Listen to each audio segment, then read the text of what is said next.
kind of like the pink today, I guess.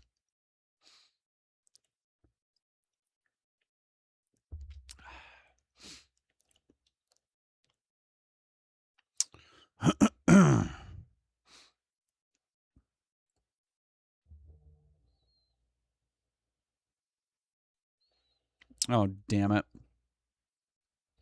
Well, ain't that some shit?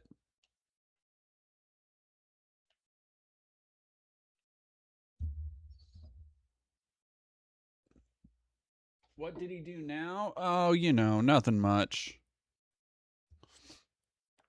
Uh-oh. What am I drinking? I am drinking a refreshing, sparkling Fuji apple pear, and of course, the same thing everybody should be drinking, a nice big glass of water that I just put on the other side of my desk.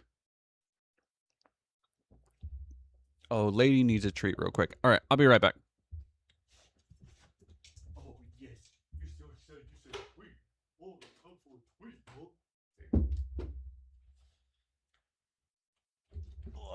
I promised her a bone because she did so good. It has been a fucking day and a half. Yeah, a very frustrating day today, actually. So I have been part of the reason I didn't do any makeup or anything today. I have been dealing with a couple of situations.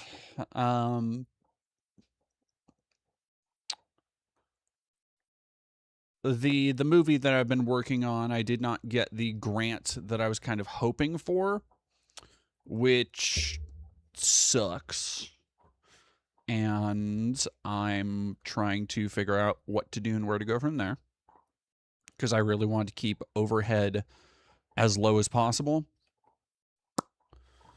But then on top of that, the kit and caboodle, the just fun thing that happened today, well, that happened today too, or I found out about that today. The fun thing that happened today was a package of mine got stolen in the building. And it took me, I knew it was stolen because I got a little notification. You know, they send a picture, the package has been delivered. And I was like, oh, okay, because I came in from, Cohen and I went on a run this morning. Came in, package wasn't there. I checked my mailbox. I'm like, oh, okay, son of a bitch, somebody stole it. And I'm like, okay, you know what? Maybe somebody put it in front of the wrong place, or you know, like there's so many different ways that it can end up. Like I've seen packages not in the mail room and all that shit. And then I go down into the building has a like community laundry room for, you know, washers and dryers and shit. And I go down in the community laundry room. There is the remains of the packaging. Somebody had taken, I had ordered 3 shirts because I don't do like wardrobe refreshes a whole lot, and I don't do like and you'll notice I wear the same stuff a lot, and it's not that I don't have new or nice clothes, it's just that like I wear stuff until I'm done wearing it. Like I don't have a lot of I don't buy a lot of new clothes. And so when I buy something, it's something I think I'm going to want to see, I'm really excited for. So it just like, I don't know, it stings a little bit extra when somebody just fucking steals it, especially because here's the real, the like low key kind of funny part about it is that like, I thought that would be cute to wear on stream. So that's a bummer. Zenagrel's building should reimburse you. Here's the fun thing. So that's the thing that really fucking, just cheesed my crackers today. Oh, I tell ya. So I called the building because if people will remember, last year sometime, my storage unit in the building got broken into. Everybody's did. And a bunch of shit got stolen. I had stuff stolen that I will never be able to replace. Like very, very personal, meaningful things. And the most I ever got on that was a police report, which is, you know, fucking whatever. No, nobody saw anything. And that was last year. And there still have not been any security cameras installed. There's been nothing done to change that. And so I asked I asked the building manager, hey, so I just had a package stolen. This is something I know other tenants have had issues with. Last year, we had this issue where, like, the building was fucking broken into. Could we do something? Because it's a corporate landowner. It's a corporate landlord. Like, so it's a company that oversees the building, right? And like from a fucking corporate script, she just starts reciting, like, well, we advise that you don't leave things in communal areas. And if something is left in a communal area, and like, what do you fucking mean a communal area? It's where all the mail is delivered. It's a do I just not get mail delivered? Or and I was asking, I was like, what the fuck do you mean? I didn't swear. I was as professional as I can muster, and it was slipping away from me rapidly. And I asked, so like, am I just, I think the word I used was roulette. Like, am I supposed to just play roulette every time I buy something in the hopes that it'll fucking get to me? And her response is, well, we advise that you have any packages that are delivered that you need to sign for them. So that makes sure that you get them. And I'm like, you can't, somebody in this building is stealing other tenants' shit. And the best you can do is, oh, you should sign for your packages. Something that, I'm not always here. So, like, if you aren't here for a package and they can't get you to sign, they take it somewhere else. That is more of a fucking to-do for me to go there. Or B, sometimes that's not an option when you order shit. Like, genuinely, what the fuck, man? But yeah, I've been, it's shit like that I'm like, oh man, landlords really do think they. I can't say anything. I can't say anything. I'm not gonna say it. Whoo.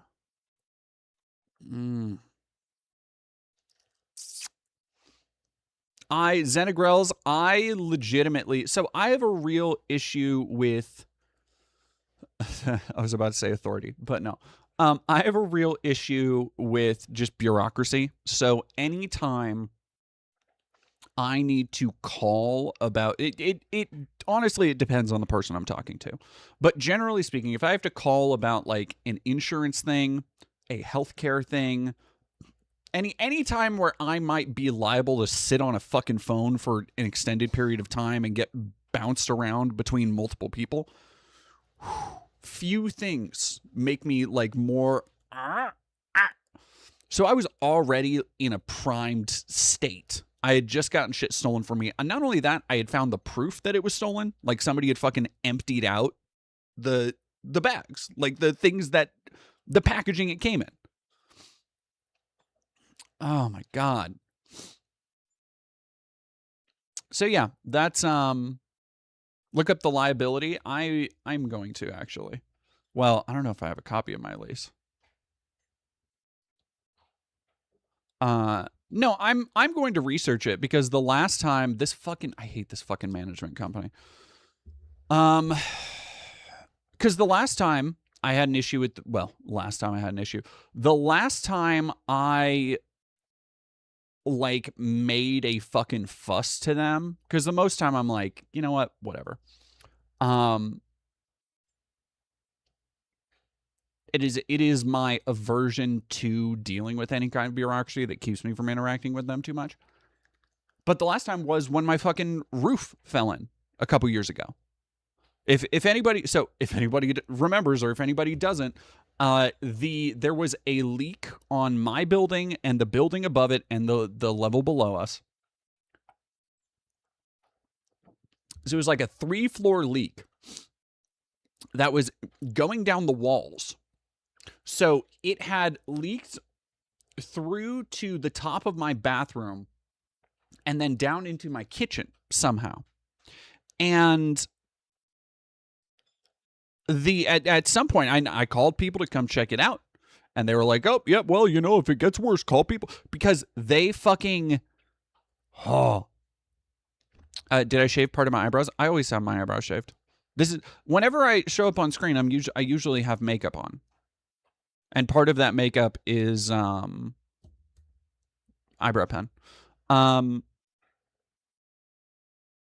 shave my eyebrows because it's easier to shape them that way. Like if I want to have high eyebrows or like low, like however I want to do it, it's easier if there's just this little nub. Because I don't know if I need to do for a fucking cosplay or whatever. Yeah. So yeah, so if you don't remember, and then in the dead of fucking winter, I hear one day the roof fall out, or the ceiling, not the roof, the ceiling fall out of my fucking bathtub. So it like just literally these massive chunks of wet, rotted board and fiberboard and like ceiling and plaster and all this shit just fell down. And I was like, oh, okay. Because now it was open to the elements. So my bathroom was fucking freezing. And I had to, it took.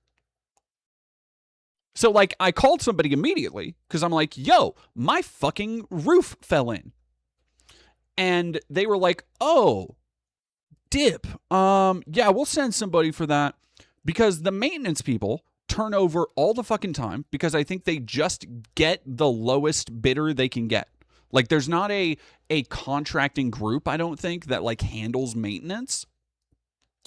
And so the dude that came over, it was one dude came over and did one job, which was to barely, and when I say barely, I mean barely technically cover the gap in a way that I can only describe as amateurish. Like it was real fucking like woodshop hours of just like taking boards and cutting them to kind of fit and like wedging it, just shoving it up there. But you know what? Whatever. If that helped it structurally and whatever, and they were able to plaster over it, and they left it unpainted. And then another guy came in to paint over that because it was just a fucking empty patch for a long time. So another guy had to come in to plaster over it, and I had to call, like it took months to get all of this done, by the way. Plaster over it, and then my kitchen still was never painted. So I just have this disgusting gash in my kitchen of the plastered over, because I'm not doing anything with this fucking place. I've taken so many pictures of the state that they have left it in. Banana Brain's asking, don't you also have a faucet that was like never fixed? So no, it got fixed. So what happened there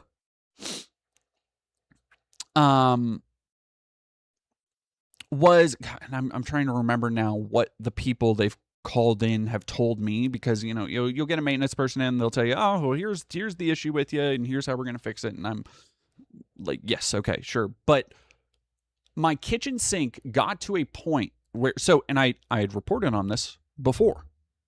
And by report, I meant that I contacted maintenance and I contacted the company about this, like, hey, my faucet isn't going off, or like it takes a long time for the dripping to stop. Like when you turn it off, it'll drip, drip, drip, drip, drip for like minutes, and eventually it'll drip out. And then that eventually escalated to, so I called somebody in, he tightened something up, and then was like, yeah, well, it said something I didn't quite understand about like the filter and something. I was like, oh, okay, well, is it fixed? Yes, sure. Couple weeks go by, dripping starts again, and I'm like, fucking whatever. You know what? Fine. I'll find a way to fucking live with the dripping. And then eventually it stops dripping, and it is just a full drizzle. Like it is a constant stream. And this again took weeks, if not months, to get somebody to fucking come check out. By the time they come check it out, they're like, oh yeah, we got to tear out the whole thing and replace it. Because the way the washer was like jammed in there, like something. So here's the fucking point of it all, is that eventually, yes, I did get a new sink. Not a new sink, a new faucet head and the whole assembly and kit. However, the chintzy ass faucet they got me at Lowe's or wherever it was, and I'm relatively sure it was the cheapest one they could find because it has like the shitty little labels on it. It's very tacky looking. But cold and hot are on the wrong sides. They put the temperature indicators on the wrong faucets, and I can't do it. I can't like take it off because it's like part of the faucet head. And so yeah, I've been in this fucking apartment for over 10 years now. And I'm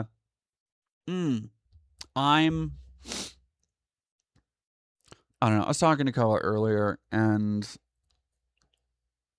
Kaylee and Conrad did something earlier this year where they helped, or they did a fundraising stream to help pay off their debt so that they could move on in life. And I'm thinking that's something I'm going to try and organize because I've been in this poverty cycle for so fucking long, and I'm so tired of it. I'm so tired of paying down my debt every month a little bit, just enough, and then having to rely on that fucking debt again to, pay for food, groceries, traveling, replacing shit. I don't know.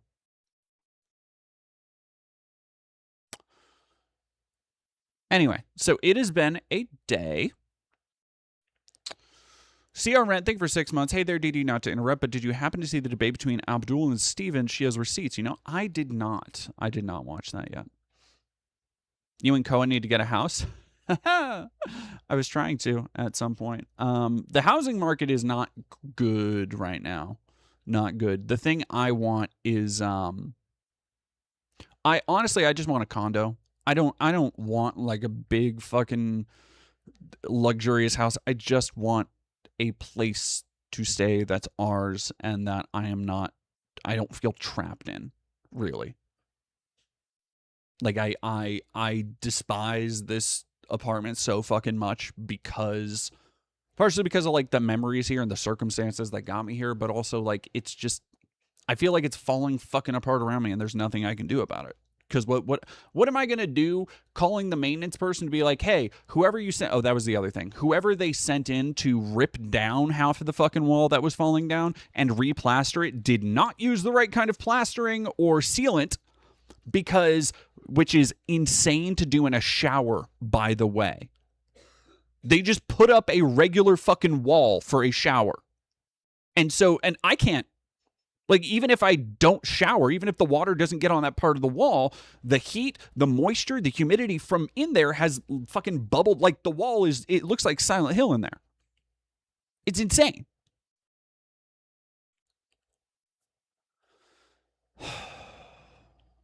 Anyway, that's enough bitching about my shit. You know what, Awesome Stella? I was thinking exactly that. Genuinely. I was thinking like, you know what? Honestly, I would have been so much more beside myself, like fucking angry that if somebody had stolen your gift. Because like, you know what, t-shirts, whatever, maybe I can find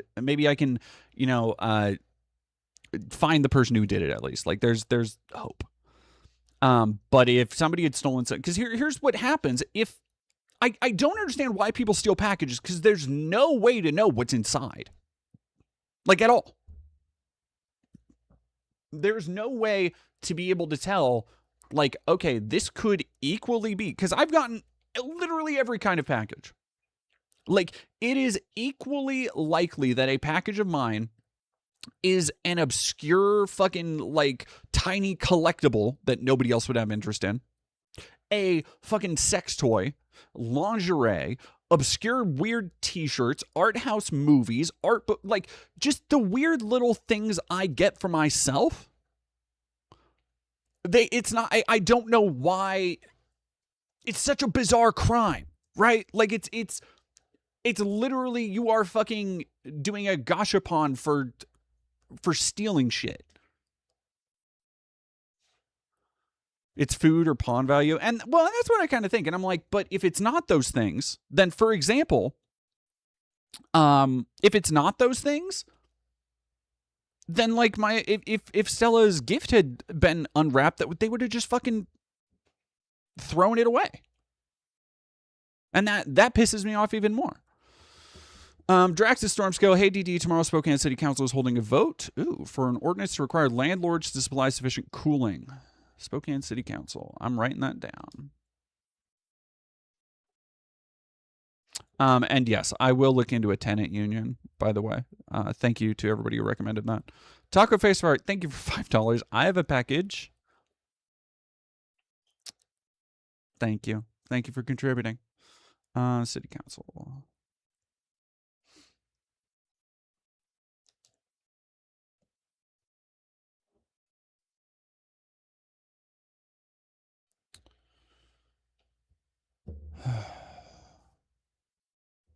The aliens and demons thing. Oh, I need to really do a. So I've been as part of the like kind of getting back on the periphery of the hate church and like keeping an eye on Steven Anderson, because I have a feeling something is going to bubble over.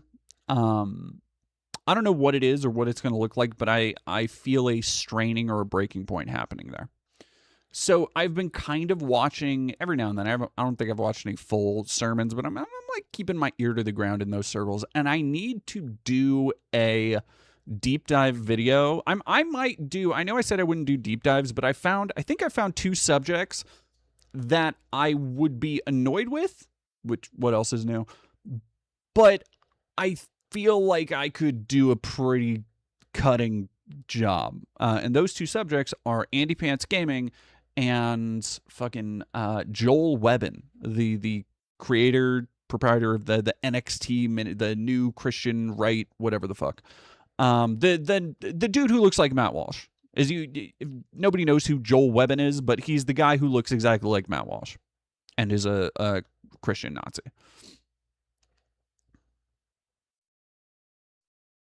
Yeah, Raven G and Awesome Stephen might go full NIFB falling down. It's scary. Like I'm genuinely kind of scared. Not for me, but like for the kids in that fucking house. And I need to, it reminds me I have something I need to reach out to Miriam about. Have I done a video on government crackdowns and oppression? The ones happening right now, or just in general? Because I've done videos. I did last year. We did a video about the history of protest in America and how many rights we owe to protest. I am doing kind of a video, or I've started. I had the concept of a plan. I've started an essay that I think is going to be a little bit longer, so I think it's going to be a big hitter. But kind of looking at, I went back to one of my older scripts. I started a script. Sorry, I'm jumping around a lot. I started a script last year. It was before the nostalgia video came out. That was kind of about this idea of what the aesthetics of faceless fascism and what is appealing to young men about like. Not just Nazi imagery, but that draws people to things like, wanting to be Space Marines in Warhammer, wanting to be fucking stormtroopers, or wanting to be crusaders, and all of these ideas that come with just a complete lack of any uniqueness or identifying features, like you just willfully wanting to be one of this fervent mass. Like what drives people to be that? And I ended up kind of that the script never came together like I wanted, but some of it did make its way into the video about nostalgia. But I kind of have an idea that is from the ether starting to stew, because I just read Blood Meridian and Citizen Vigilante is fresh in the mind, about looking at the idea of like the myth of the righteous crusade, right? Like the myth of like, oh, if we just get the right people together and go and do what needs to be done, then everything will be good. And another thing that I've been reading that I will probably tie into it is Steinbeck's Grapes of Wrath, which I have honestly, that's been the one, not the one. I have a lot of good things to be thankful for, but that's been one of the things that's been like keeping me a little bit going through the last couple of days. Is like I haven't been able to put that fucking book down. Um, Incredible book. I'm so fucking pissed that I wasn't forced to read that in high school. Genuinely, like what a I like. It's the kind of book that you go and you're like, God damn it, where has this been?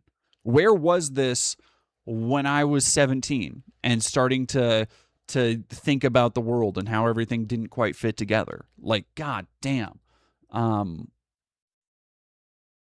Because it is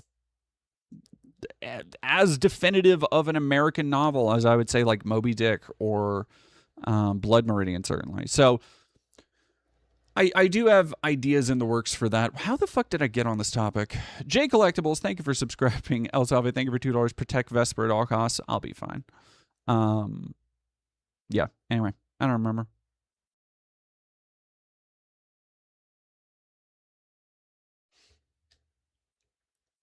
Oh, right. Yep, you're right. Awesome, Stella. No, I have not talked directly about like the modern crackdowns, but that is something that I do want to address in the. That's why in the video I'm writing, one of the videos I'm writing.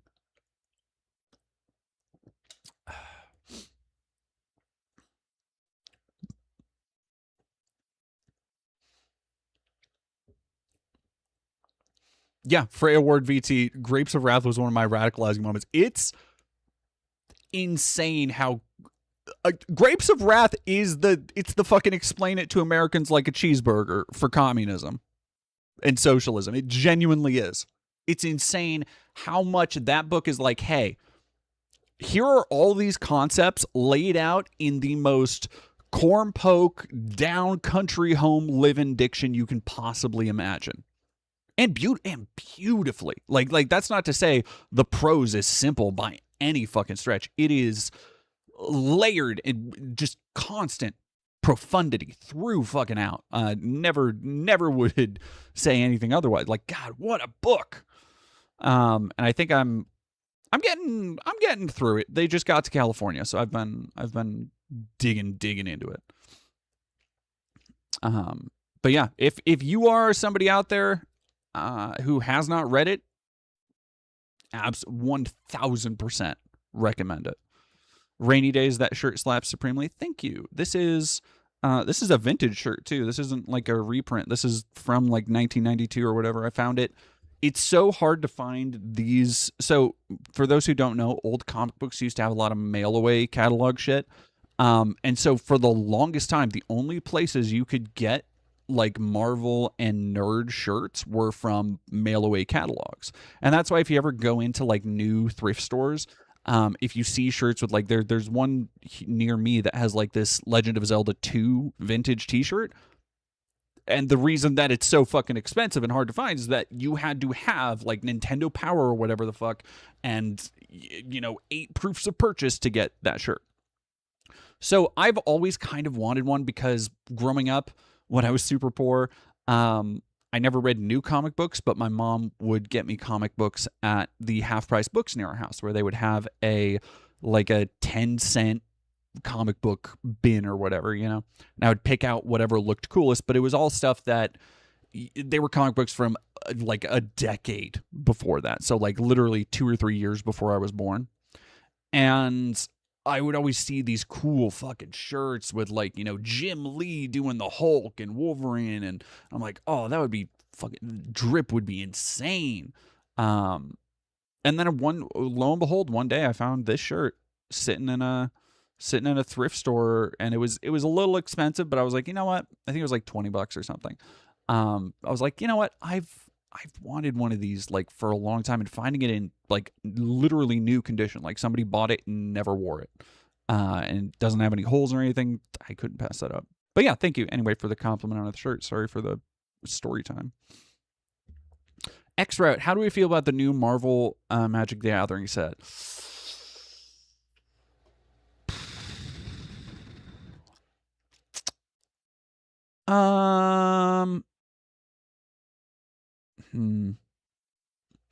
I think it is better than Spider-Man, which is not saying a lot. I understand saying it's better than the worst set, the worst Magic set since like fucking Homelands. It is far better than that. I think it is way fucking too many legendaries, but that's a Marvel thing now. And yeah, I don't know. There are characters I like. I like the street level stuff. I think that's fun. I want more of the. Oh my goodness! Give me a second.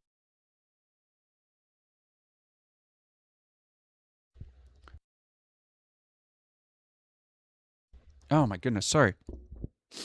I want more of the supernatural shit. Like that's really what I want.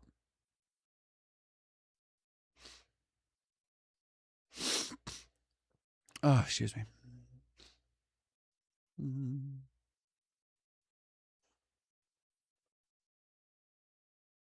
Oh yeah, Joey Staley. I am. Look, Titan Breach was a moment for me because I was watching MagicCon right after they'd done the Star Trek shit and the Hobbit stuff, and I'm like, fuck, man, like those Star Trek cards are fucking rough, dude. I thought those would be way better. Like, I was holding out a little bit of hope. Rough. But then they showed Kamigawa Titan Breach, and I was like, just when I thought I was out, they pulled me back in. Yeah, that's fucking kaiju and giant mechs in Kamigawa. That's to put it into my veins shit right there. Anyway, brand deal, The Gathering. Yeah.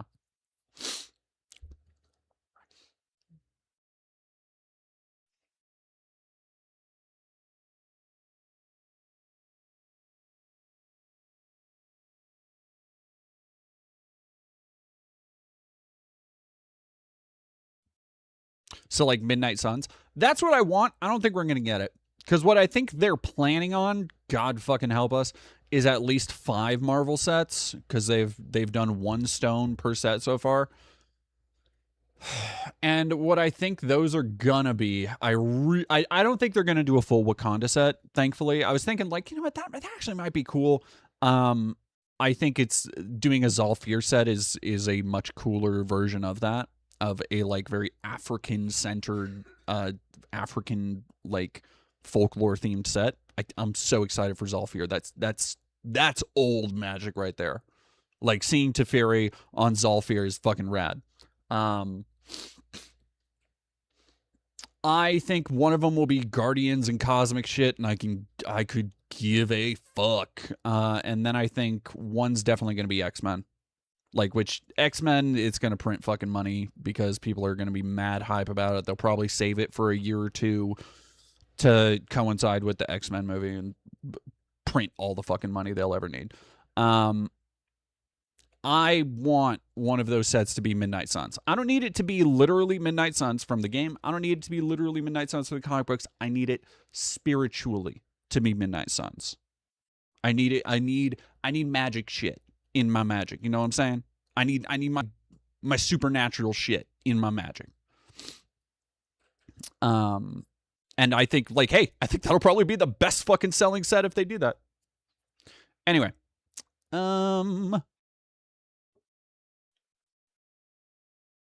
somebody just said they just do Lord of the Rings. Well, Lord of the Rings was like 4 or 5 years ago now. Have I seen Obsession? What's your opinion on no spoilers? I have seen I saw Obsession a long time ago. My opinion on no spoilers, I don't care much about spoilers, but other people in the chat might. So I can almost guarantee, in fact, some people in the chat do. I will say I also saw Her Private Hell, Nicholas Winding Refn's new movie. Quite good. I liked it quite a bit. You want a Michael Morbius card? Nathan, you fool. There's already a Morbius card. There's already Morbin time. And I have it in a deck.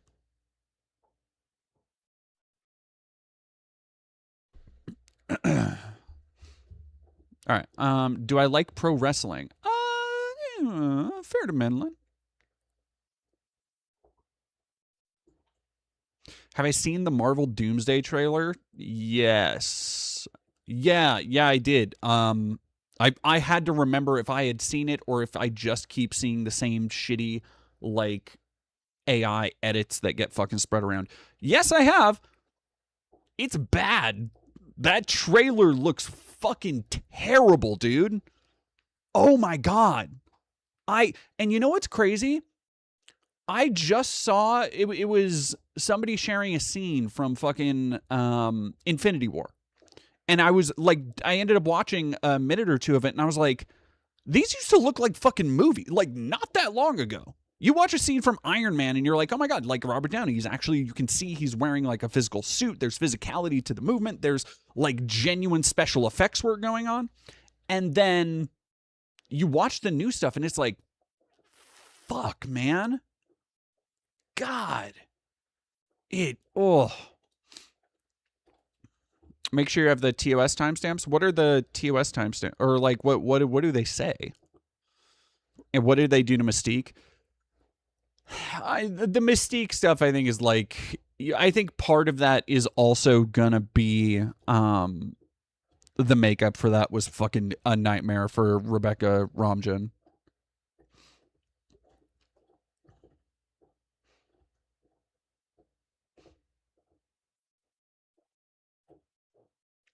Oh, okay. Word. Candy Pop Fox, thank you for following.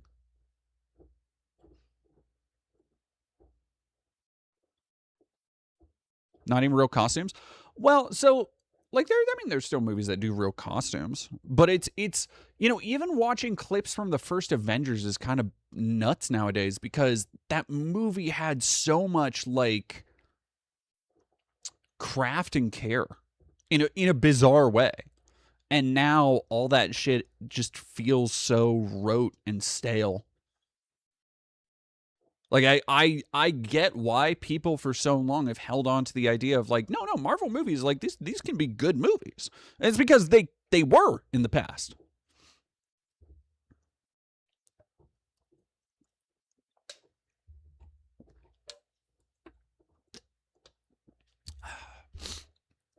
Well, it's not just green screen even. It's not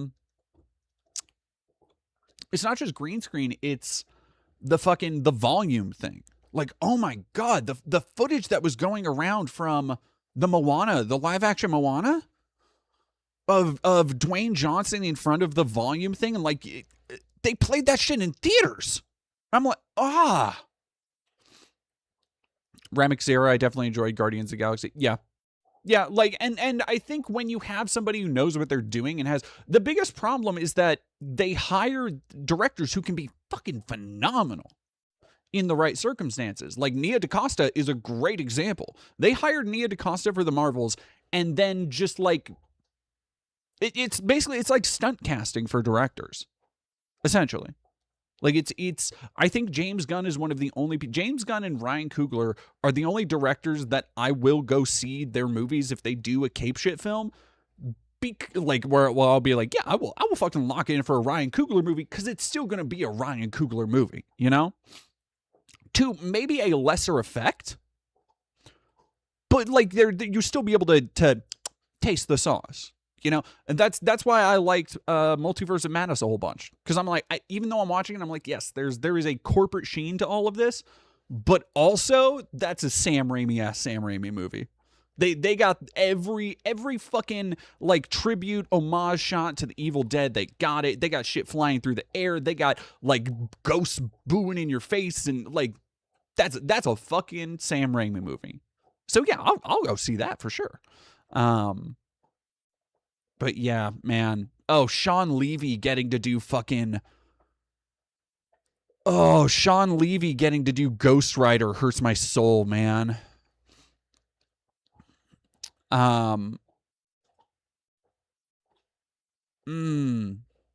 Mm.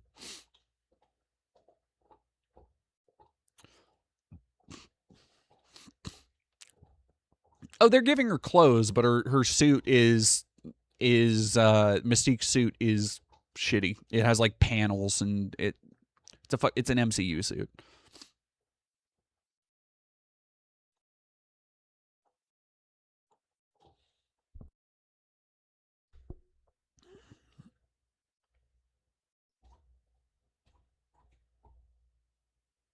Ghost Rider hardly know her. I'm like I legitimately cannot think of a worse director than Sean Levy for Ghost Rider. Because here's the thing. Ghost Rider could be a really fucking cool movie.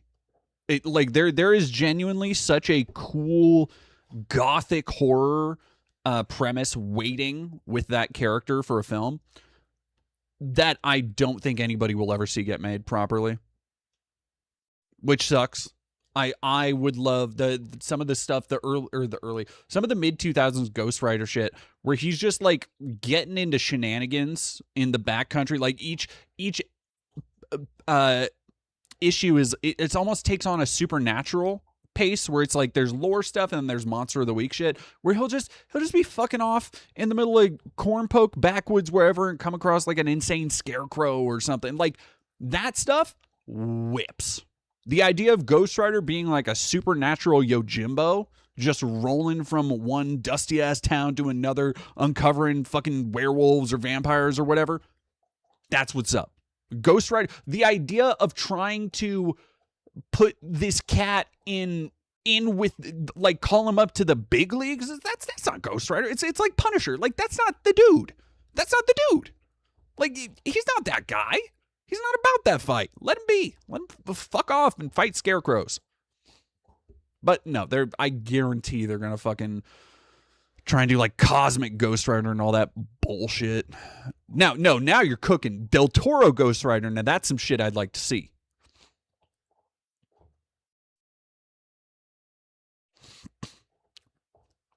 I think Del Toro would fucking. Oh, Del Toro Ghost Rider. Let's fucking go. Let's go. Sounds like him and Blade would be rad as a team. Interesting. Mayhaps with maybe two Ghost Riders. Maybe Punisher? I don't understand. What is the official the Midnight Suns team? Midnight.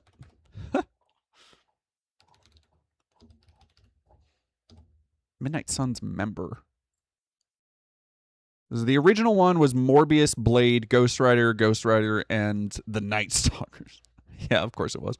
I always forget because they had like team ups in the 90s where like Daredevil and Punisher always got lumped in when somebody was like taking a walk on the dark side. It would be like Daredevil, Punisher, and whoever else, and Ghost Rider would be there too. And so sometimes Spidey would have like an issue where it'd be like coming up next, the Devil's Third or whatever edgy name they would give it in the 90s, and you'd be like, fuck, these are all the most badass people to ever exist, and it would be sick. And that there's nothing in the movies like that, I feel.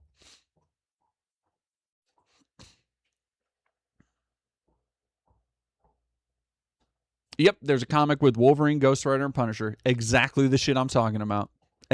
Look, sometimes they had me dead to fucking rights as the shit I would like to read in middle school.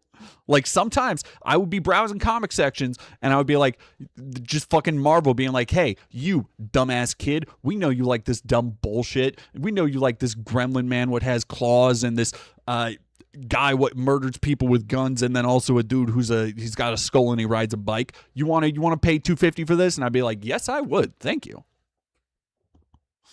All right, let's get to actually something on here. Oh, I forgot.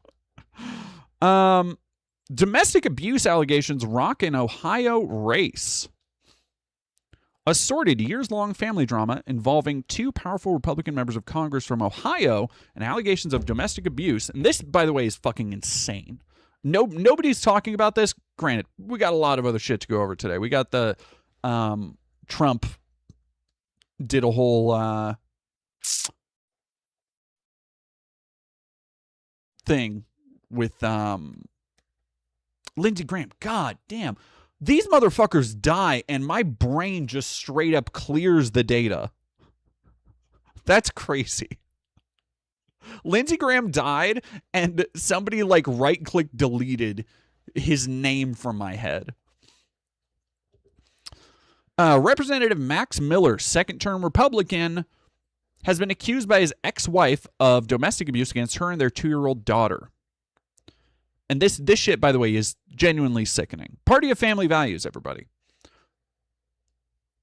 Scalded her chest and stomach by throwing hot water from a skillet at her body, held a gun to her head, pushed her against a wall and hit her head, and fractured their daughter's collarbone and bruised her shoulder.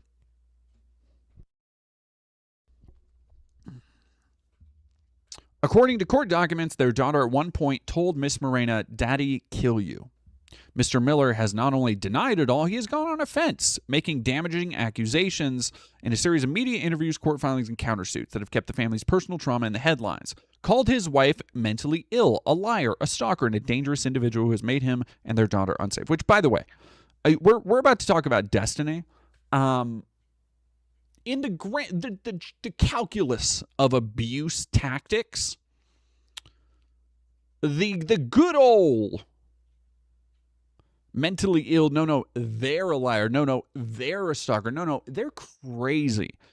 The Darvo effect. This is what we're going to see a lot. Keep this in mind for Mr. Stephen Bonarelli. Every seat matters as they stare down an electoral map that shows them at risk of losing their House majority.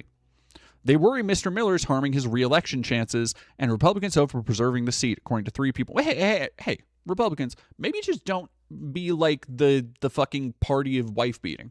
Have you tried not being the party of child abuse? Have you tried it? Yeah, like the idea of Remick Zero, the idea of, look, there are kinds of abuse that you can't prove, so to speak. But I feel like you don't publicly make an accusation of somebody physically scalding you without some level of fucking some pictures, something to back it up. Mr. Miller, however, angrily disputed the notion his seat was in jeopardy. In a series of text messages, he threatened to block a reporter's number for seeking comment.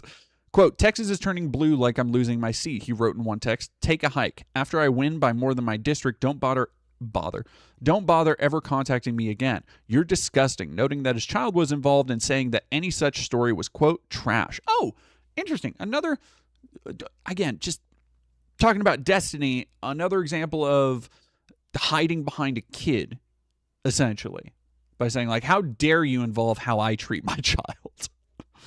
How dare you talk about how I act?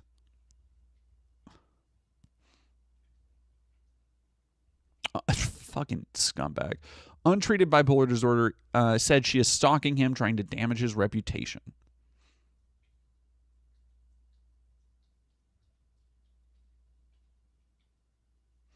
She does. So he claims she owns a gun and that the collarbone injury was caused by her driving. Her lawyer says she does not own a gun. Mr. Miller has not specified what kind or where it is. Her lawyer has also said she does not have a diagnosis of bipolar disorder. Mr. Miller has sued He sued her fucking lawyer? Oh, man. That's a fucking way to do it.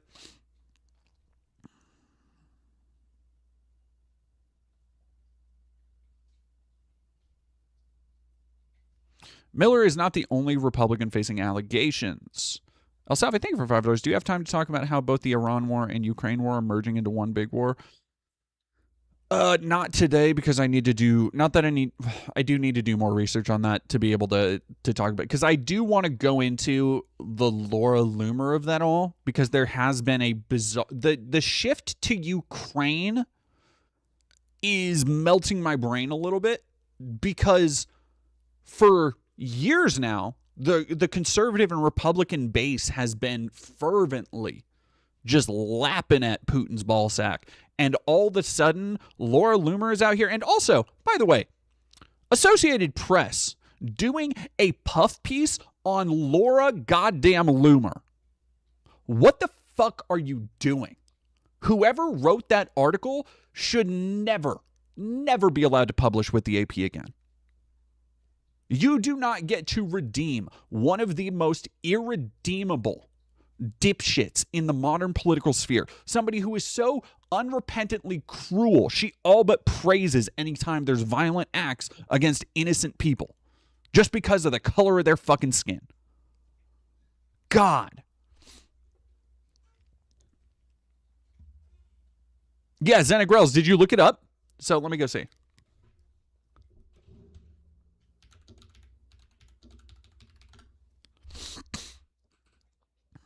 Exclusive in a Ukrainian bomb shelter, Laura Loomer explains shift on Russia's war.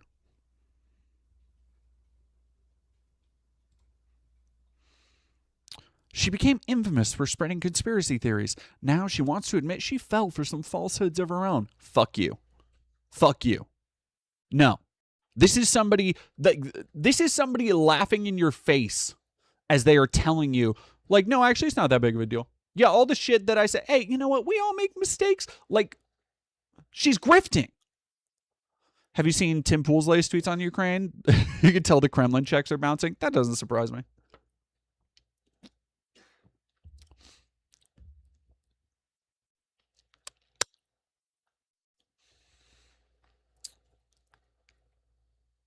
You don't need to listen to a podcaster and let them influence your opinion. You can look at those facts yourself.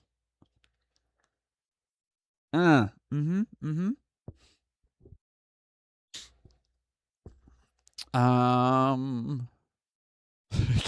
Stirred confusion, surprise, and suspicion in the U.S. She continues to insist Ukraine is not paying for her travels.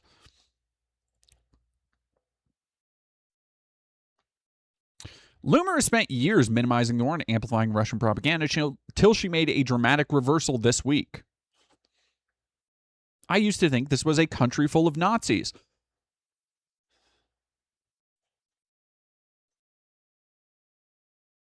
The idea of somebody being, for years, the idea of Laura Loomer, not just somebody, Laura Loomer, of all fucking people, spending years fervently advocating for one political group only to just like meet some of the other one and be like, oh,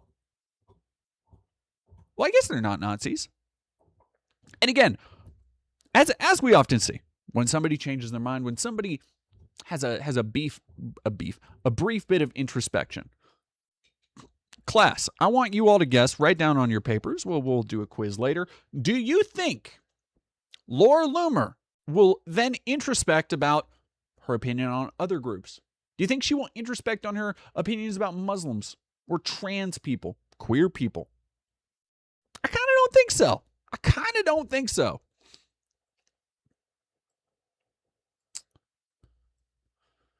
Blamed her indoctrination on getting banned by American social media platforms, leading her to Telegram, where Russian media is widely shared.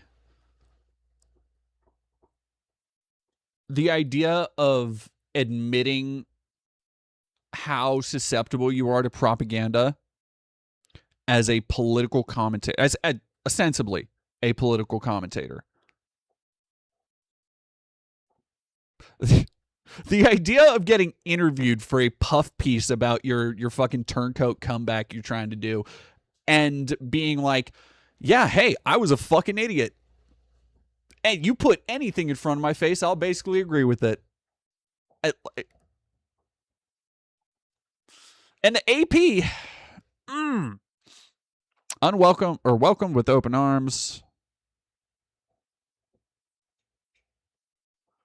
Conspiracist denounces conspiracy theories.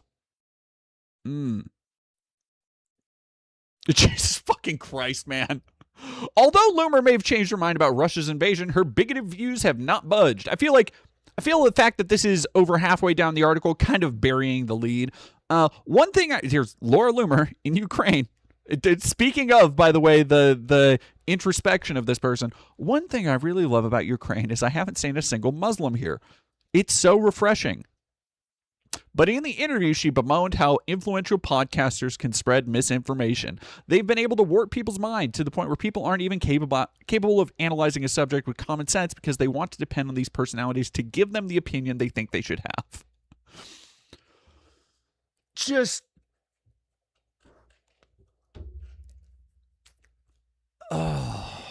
Allegory of the Cave. Who? Huh? Scalix, thank you for following. Elsalve, thank you for another 5. Tim Pool basically thinks he can do what Lubu does in Three Kingdoms, constantly changing sides to whatever benefits him, ignoring the inevitable end. If only I had played Dynasty Warriors, I would be able to get. I've played a Dynasty Warriors. I've played a couple, actually. Nehemia, thank you for 11 months. Humanity evolved to react to Uncanny Valley faces to keep us safe from figures like Laura Loomer.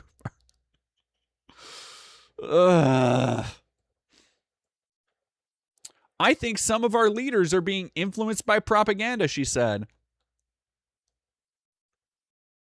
Huh.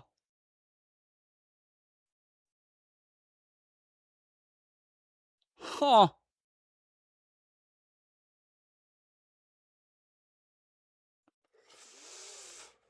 Ooh. Okay. Back to other Republican issues.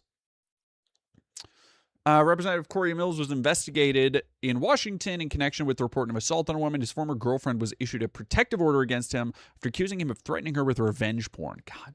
He's also been under investigation. Last year? Like, what do you mean he's been under investigation? Fucking.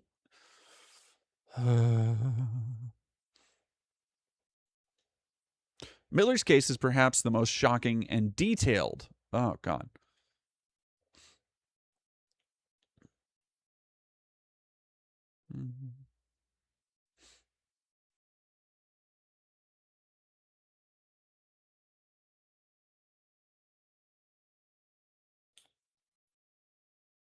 God. Yeah, it was Trump's endorsement, so not surprising.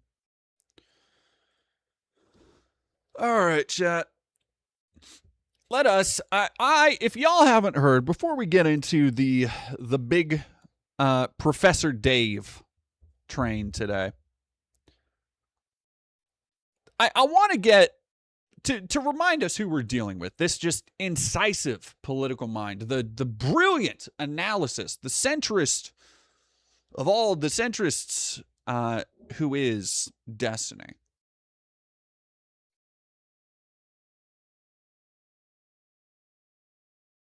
I want blue.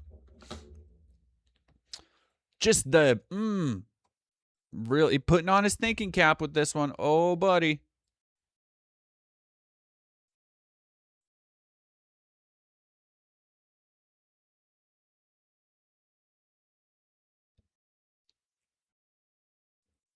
Una Palma, thank you so much. Thank you so much for the raid. Hope you had a good stream. Thank you for raiding with a party of 34. Angel in chat, thank you for following. Hi, hello. If y'all don't know me, I am Dead Domain. I do documentaries, streams, narrative feature films now, I guess. I do a lot of stuff. And if you'd like to watch, subscribe, follow, go on over to YouTube. I have 2 channels. I have Dead Domain Live, where we do stream clips. So if you enjoy my off-the-cuff analysis and observations of stuff like this, go over there. I just uploaded today the 3rd episode of our Let's Play, where on stream we played through the execrable experience that was Citizen Vigilante, the video game tie-in, which that was the other thing that really put me in kind of a bad mood today, is I had to finish that. Dude, I don't think, yeah, so Citizen Vigilante video game review coming to the channel this week. I don't think y'all aren't ready. I haven't been this mad at a piece of media in a long time. Oh, that doesn't fucking surprise me. Pod Save America gave Matt Iglesias hours just about turf and centrist BS. Fuck the pod Johns, man. Anyway.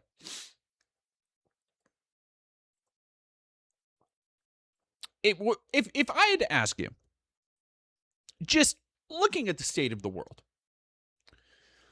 if you had to choose between voting for AOC or JD Vance, somebody who has been instrumental in making the country markedly worse in every way, like JD Vance, somebody who is a craven warmonger who really doesn't seem to feel much of anything outside of whatever tingles he gets from being puppeted around like Kermit by fucking Peter Thiel, JD Vance.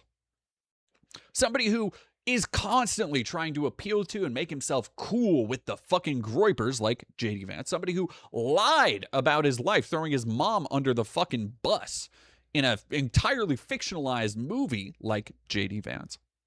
Would you rather have a liar, opportunist, politician who is just blanketly, A, unlikable and also corrupt, or would you rather have somebody who wants to stop the oligarchy that is currently just ensconcing everything in America, who wants to actually have limits on things like AI, corporate oversight, or lack thereof under Trump, who actually cares about the environment that Trump and the administration are currently raping and pillaging to sell off to private interest groups? So would you rather have somebody who doesn't want an endless forever war where we send our children over into Israel's fucking meat grinder for Netanyahu's hate boner with Iran?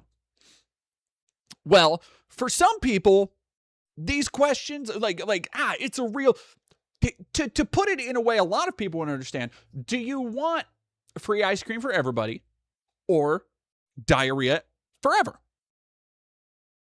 Always diarrhea. Free ice cream for everybody, always diarrhea. Well, the great progressive mind of Destiny, for him, that's a hard question.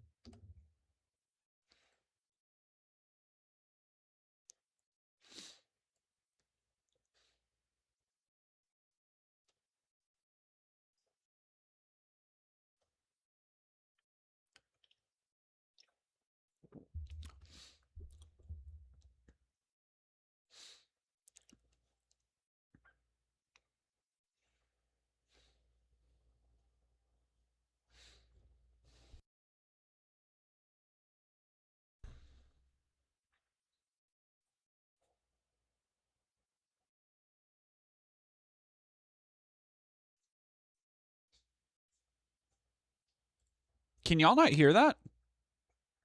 Can you not? Is that not coming through? Okay, give me a second. Oh, right. That probably did it.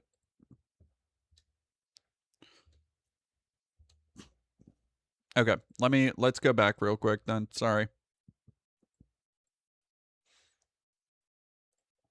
All right, can you hear this? Oh, I do think that you should have said yesterday when Pisco Commendable. Hey there. JD Vance or AOC. I think that that's a pretty easy answer. The thing is, yeah. I don't actually know that. Like, in a vacuum with no political influence, I don't know what JD Vance's political opinions are. Like, the guy was a more moderate Republican type person, but the problem is JD Vance, like AOC, seems to have no capacity to deal with his own side, right? In that he's fully bought on to co-signing whatever crazy dick-sucking shit Trump needs. Mm-hmm. So, I mean, like, it's not like I would trust, even if Vance was more moderate, I don't know if I would trust him to govern more moderately if there were extremist voices in his camp. I also don't know how much he is actually like a crazy fucking crypto loony fuck after getting brainwashed and mind-fucked by Peter Thiel and everything. So he might be, that might just be like way too far fucking gone.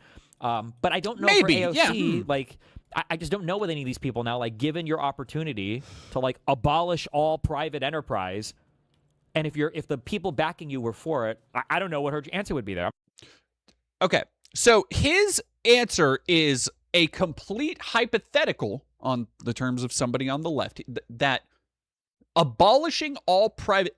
Do you have any fucking idea the work that needs to be done in America before we abolish all private enterprise?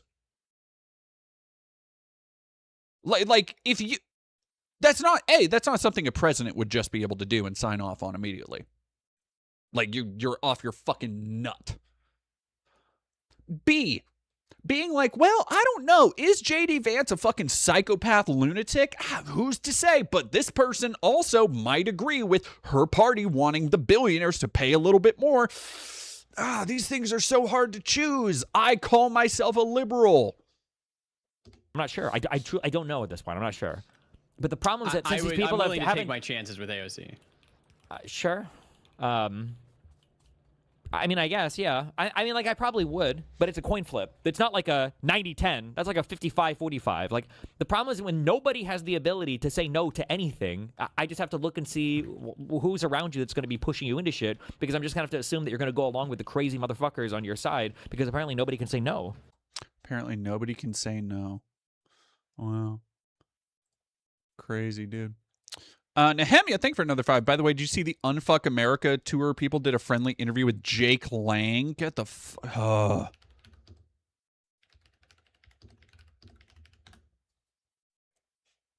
you fucking kidding me?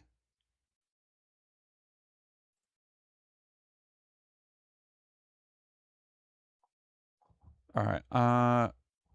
Unfuck American Tour is a joke. And I'm not saying that just because they platformed Jake Lang. I did not trust these people before their fucking first tour even started. When clips from the individual creator kept hitting my feed, something felt off. It was chaotic, performative, and way more interested in looking like a movement than actually building one. Because my bullshit detector was...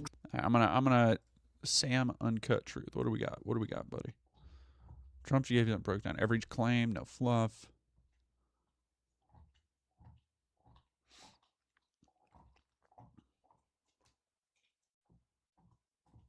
Okay, okay.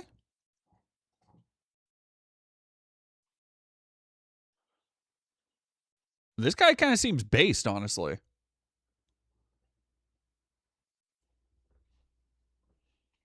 Well, I don't know. Then you get into some of this other shit.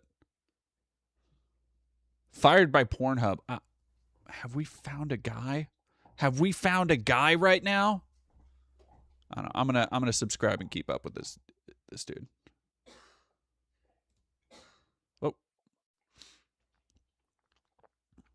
Oh, Riley Grace Rashong. Yeah, I saw that shit. Unfuck American Tour. Oh, Candy Pop Fox, thank you. Saw your trans history video today while I was working. Loved it. Really meant a lot to listen to while working and having dysphoria kick my ass for the last couple of days. Sorry, this is off topic. Oh, thank you very much. I'm glad people are still finding those gay history. I wish I'd been able to do them again. The last 2. I haven't done them in too long. But thank you very much. Or is a joke. And I'm not saying that just because they platformed Jake Lang. I did not trust these people before their fucking first tour even started. When clips from the individual creator kept hitting my feed, something felt off. It was chaotic, performative, and way more interested in looking like a movement than actually building one. Because my bullshit detector was screaming at me to not trust them. And luckily I listened. And then the first tour happened. Yeah, Nehemia El Salve asking, guess what Jake Lang's August 22nd poster is called? And Nehemia following up, do not look up Jake Lang's poster. Yes, I know. So for those who don't know, Jake Lang, this is the kind of guy, by the way, who I guess the Unfuck America tour people are chilling with. Jake Lang is a open white supremacist agitator. That's the only thing you can really call him. He's not a politician. He's not an influencer. He's an agitator. He goes places and he records people wanting to kick his ass because he's going places he knows he's not wanted. So that's it.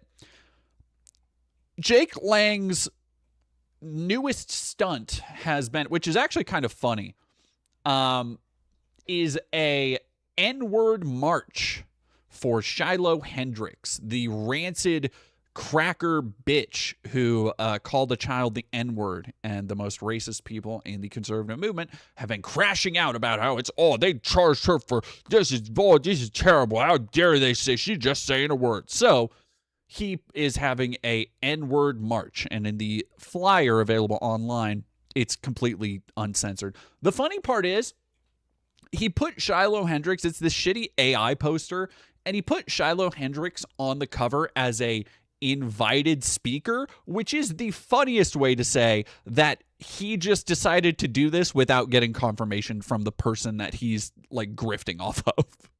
Glittercrab, thank you for $5. First time catching live. Thank you for the great content. Thank you for being here. Thank you very much. And the entire thing became a fucking mess. Creators were calling out the organization. People publicly distanced themselves. Leadership, like this woman right here, I can't remember her name, was fighting with critics on live streams. Okay, man, I need a little bit more. Austin, Julio.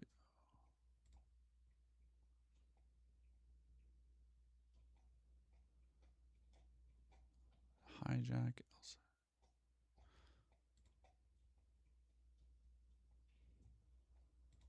I want to see the fucking Unfuck America tour.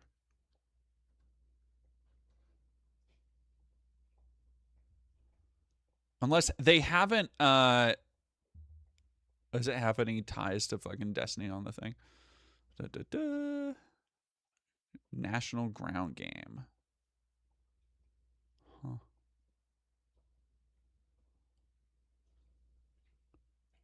Hosting a debate. There we go. Young Democrat humiliates.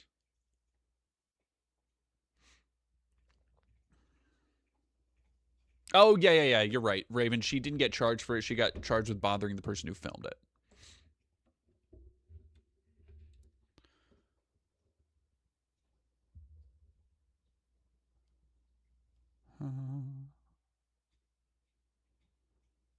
Group faced additional backlash after Z. Cohen Sanchez posted a promotional video for the debate where she stated in the first line that Senate candidate El Sayed platformed Lang after he interrupted one of El Sayed's events. Cohen Sanchez praised their handling of the situation, widely criticized by leftist influencers for comparing the handling of Jake Lang to the Unfuck America tour, hosting a debate with him. So fucking crazy, dude.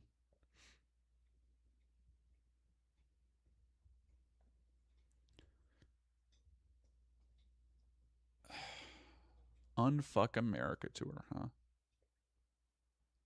And they put him on the really putting him on the 42 minutes. All right, let's get through Professor Dave's video first.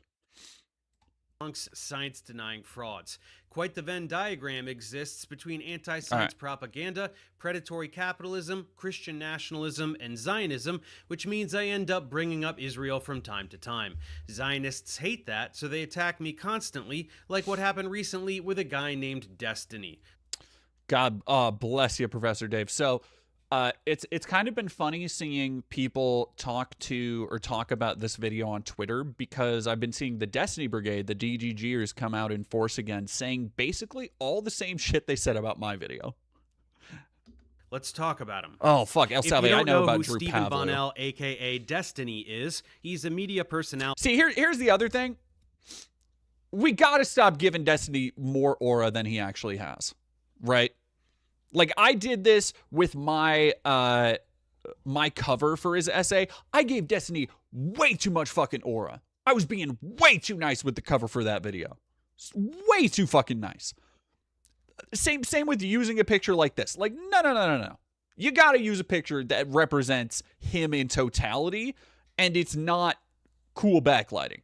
It's not Nicholas Winding Refn lighting, right? Who takes to defending liberal and progressive viewpoints on most political topics. He sounds smart enough when debunking MAGA talking points, and if that's all he ever did, you'd be hearing nothing negative about him from me. But that activity is dramatically overshadowed by his unrelenting Zionism and support for the never-ending parade of human rights violations being perpetrated by the genocidal ethno-state that is Israel. Okay, Professor Dave, laying it down. Genuinely just dumb enough to have fallen for Israeli propaganda and is in too deep now to admit it, I can't say. But he recently decided to poke the hornet's nest by doing a particularly slanderous live stream about me, accusing me of being a Jew-hating neo-Nazi. Oh! It's called Professor Dave Goes Mask Off, and the thumbnail says, These fucking Zionists, where Zionists is covering the word Jews, implying that I really just hate all Jews.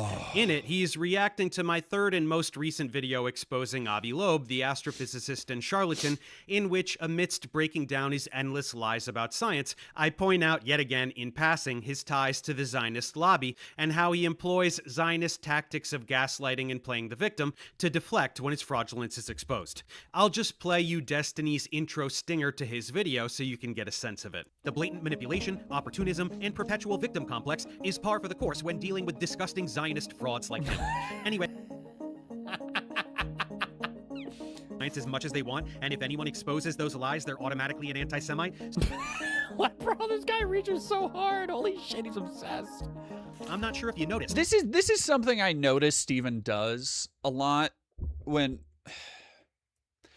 it's always weird coming back to subjects like this after I've watched a bunch of their shit and then don't watch it at all. Like this happens with Synth and Matt Walsh from time to time too. Not fucking Brianna Wu because nobody gives a fuck. Cowgirl Mama Riley, yes, it is Flood Fog. I'm doing a remix playthrough with just a bunch of the skulls I have to unlock the rest of them so I can do a lasso run.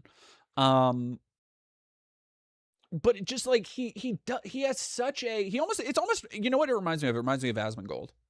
It reminds me of when Asmongold does this like nervous laugh thing, and just it's when he will be like, yeah, that's just true.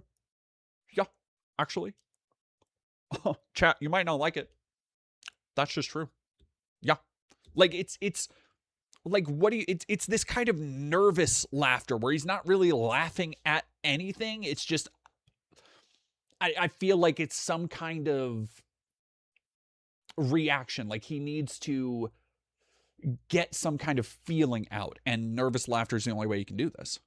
But the whole world despises your ideology. The world knows your gaslighting and your Hasbara tactics. Shouting anti-Semitism at everyone that hurts your feelings is just going to hasten your demise tenfold. What does that have to do? It has so like what we're gonna run into. I can tell already. We're gonna run into a lot of Steven pretending to not fucking know that things don't just happen in a vacuum, pretending to act like shit just it doesn't interact with one another. Ex Litter Crab Woo's been popping up in my feed lately. Unfortunately, she has me blocked. I wish she didn't. I wish Brianna Wu had more of a fucking spine, but I guess they got that removed with all of her experimental surgery she's been getting. Yeah, it's all right. I'll sit back. I'll let somebody else rip into Steven for a little bit. So keep it up, you worthless Zionist pile of filth. And I didn't mention Judaism. I said Zionism. Get a grip. This kind of like rhetoric right here, you know you don't. This is Nazism right here. Right? The deception of it. Oh, he's all in on Israel. He must be getting those paychecks. That's crazy. Elsavi, thank you for $5. Drew Pavlo is ruining my family's life with his expose videos on welfare. I swear to God, if I meet him, I'll squish him. Be careful. Don't anything that can be taken as an intent or a threat, we don't want to put. But yeah, dog, how are you gonna fucking sit back? Destiny is the guy who for over a decade has been like, well, lefties shouldn't call people Nazis if that's not an accurate representation. Like, he's the dude who will sit down with Nick Fuentes and try and hash out their fucking beliefs. And you're like, oh, yeah, no, you can't. If you try and draw a distinction between Jewish people and Zionists, then you're actually a Nazi.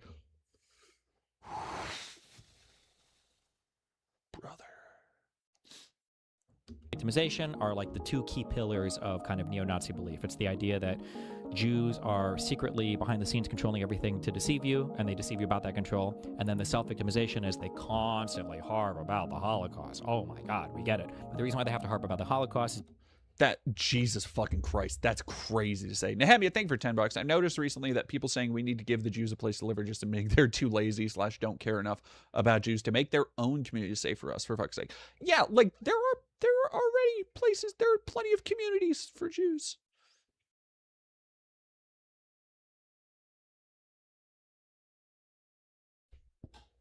How's your Baldur's Gate going? because they have to center their victimhood so that they have an infinite Cool. blank check, basically, to deceive you and to control society. It's kind of crazy to just, but whatever.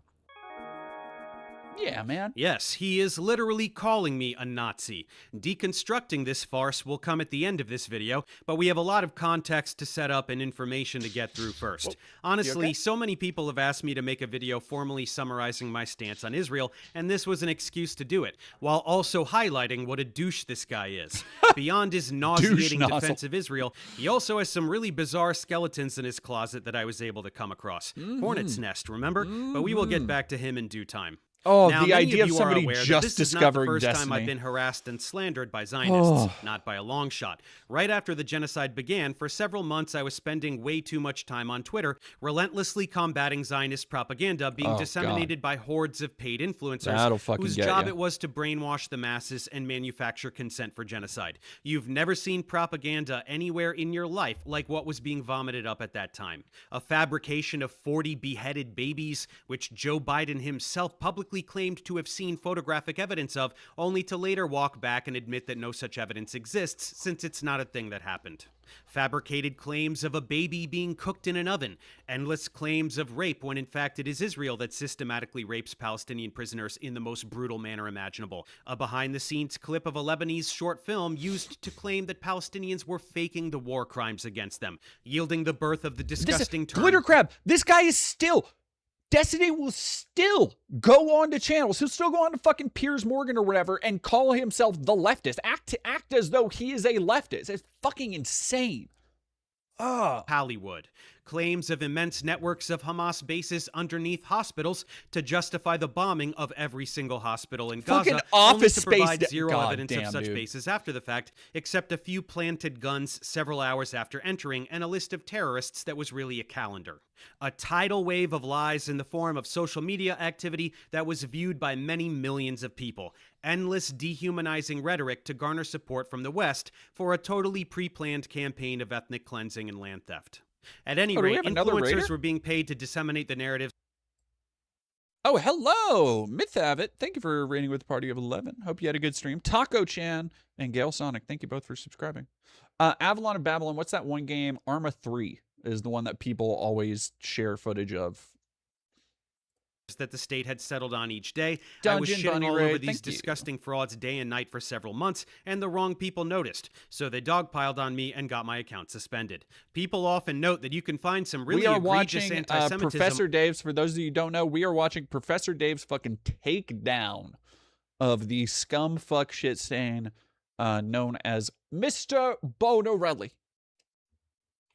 As one Norman Finkelstein would put it. on social media, so my tweets must have been even worse than those of actual Nazis in order to merit suspension. But those people are very confused. Zionists love anti-Semites. They quietly celebrate their presence on social media because their existence fuels Israel's victimization narrative. Israel can bomb anything they want, shoot any All right, look. I will say when you're making a video arguing how you are not anti-Semitic, I get using the merchant meme. I understand why, right? I understand why you're using it to make a point, right?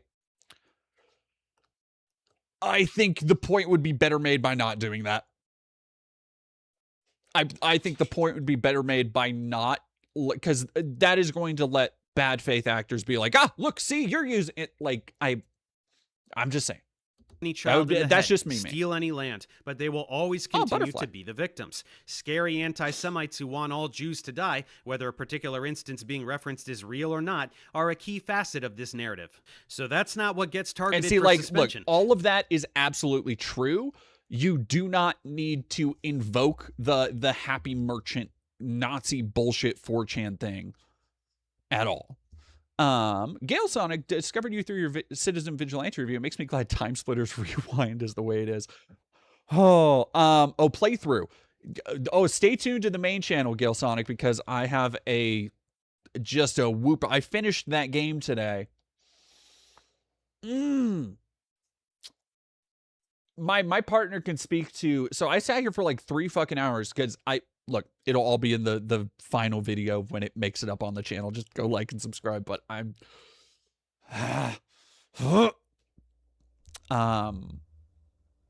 what a, just a fucking turd from a butt that game is. And yes, this is the campaign evolved.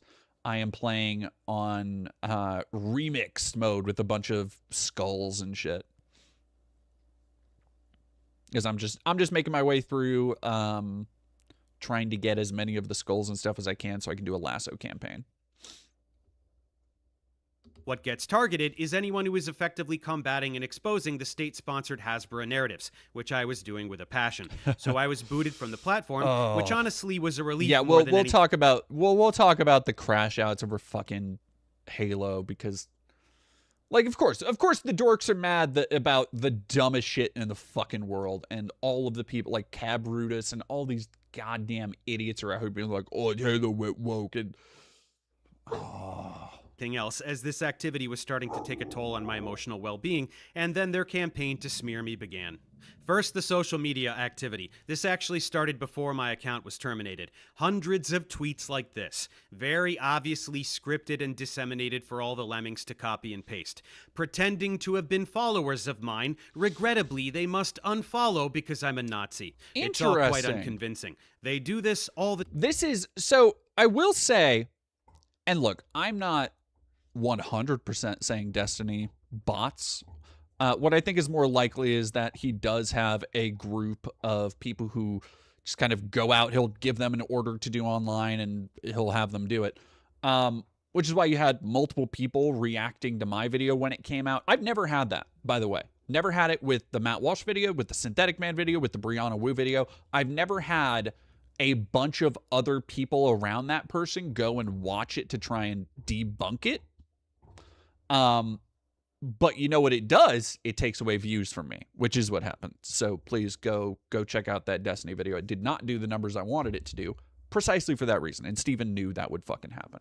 The other thing is that they are so, like, the DGGers are incredibly dishonest little scumfucks in that across every platform, I got similar comments that feel a lot like the ones he's talking about. They use a lot of similar verbiage of like, oh, I didn't used to like Destiny, but now I'm really thinking I do. Or, oh, you know what? This Destiny guy makes a lot of sense. Or like, oh, I really used to like your content, but this is it's the same shit.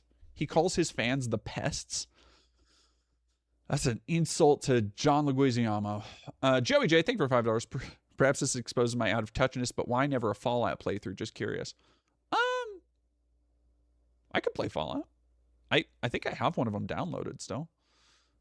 Nehemiah, thank you for $10. Also, I want to say the reason so many Jews believe in Zionism is because they've watched every alternative that would allow us to remain in the diaspora get exterminated by both left and right. Yeah, I have no doubts about why. Like, it's not a mystery to me why people like grow up believing that stuff, but it is like, it is still wrong. And I would like check the mod chat. Okay. Time, you can always find clusters of scripted copy-paste tweets like this recent campaign that Destiny would probably enjoy. Then came the harassment on YouTube. Thousands, and I'm not joking, literally fucking thousands of these for weeks.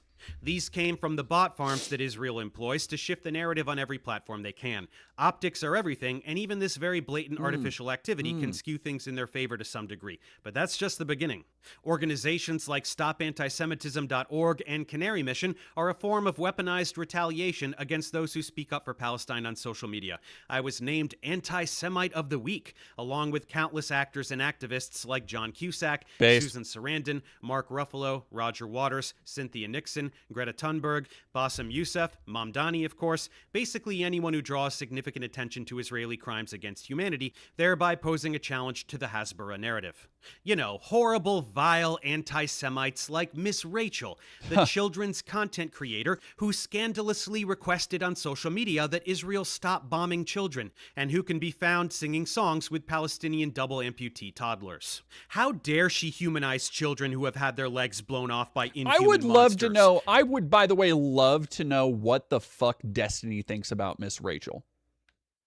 No, you know what? I bet he would say that she's like just doing it for attention and is just blowing it out of proportion and is like fucking grifting or some shit because he doesn't believe functionally he is somebody who doesn't understand that people can do things even if they don't get like a monetary return on investment.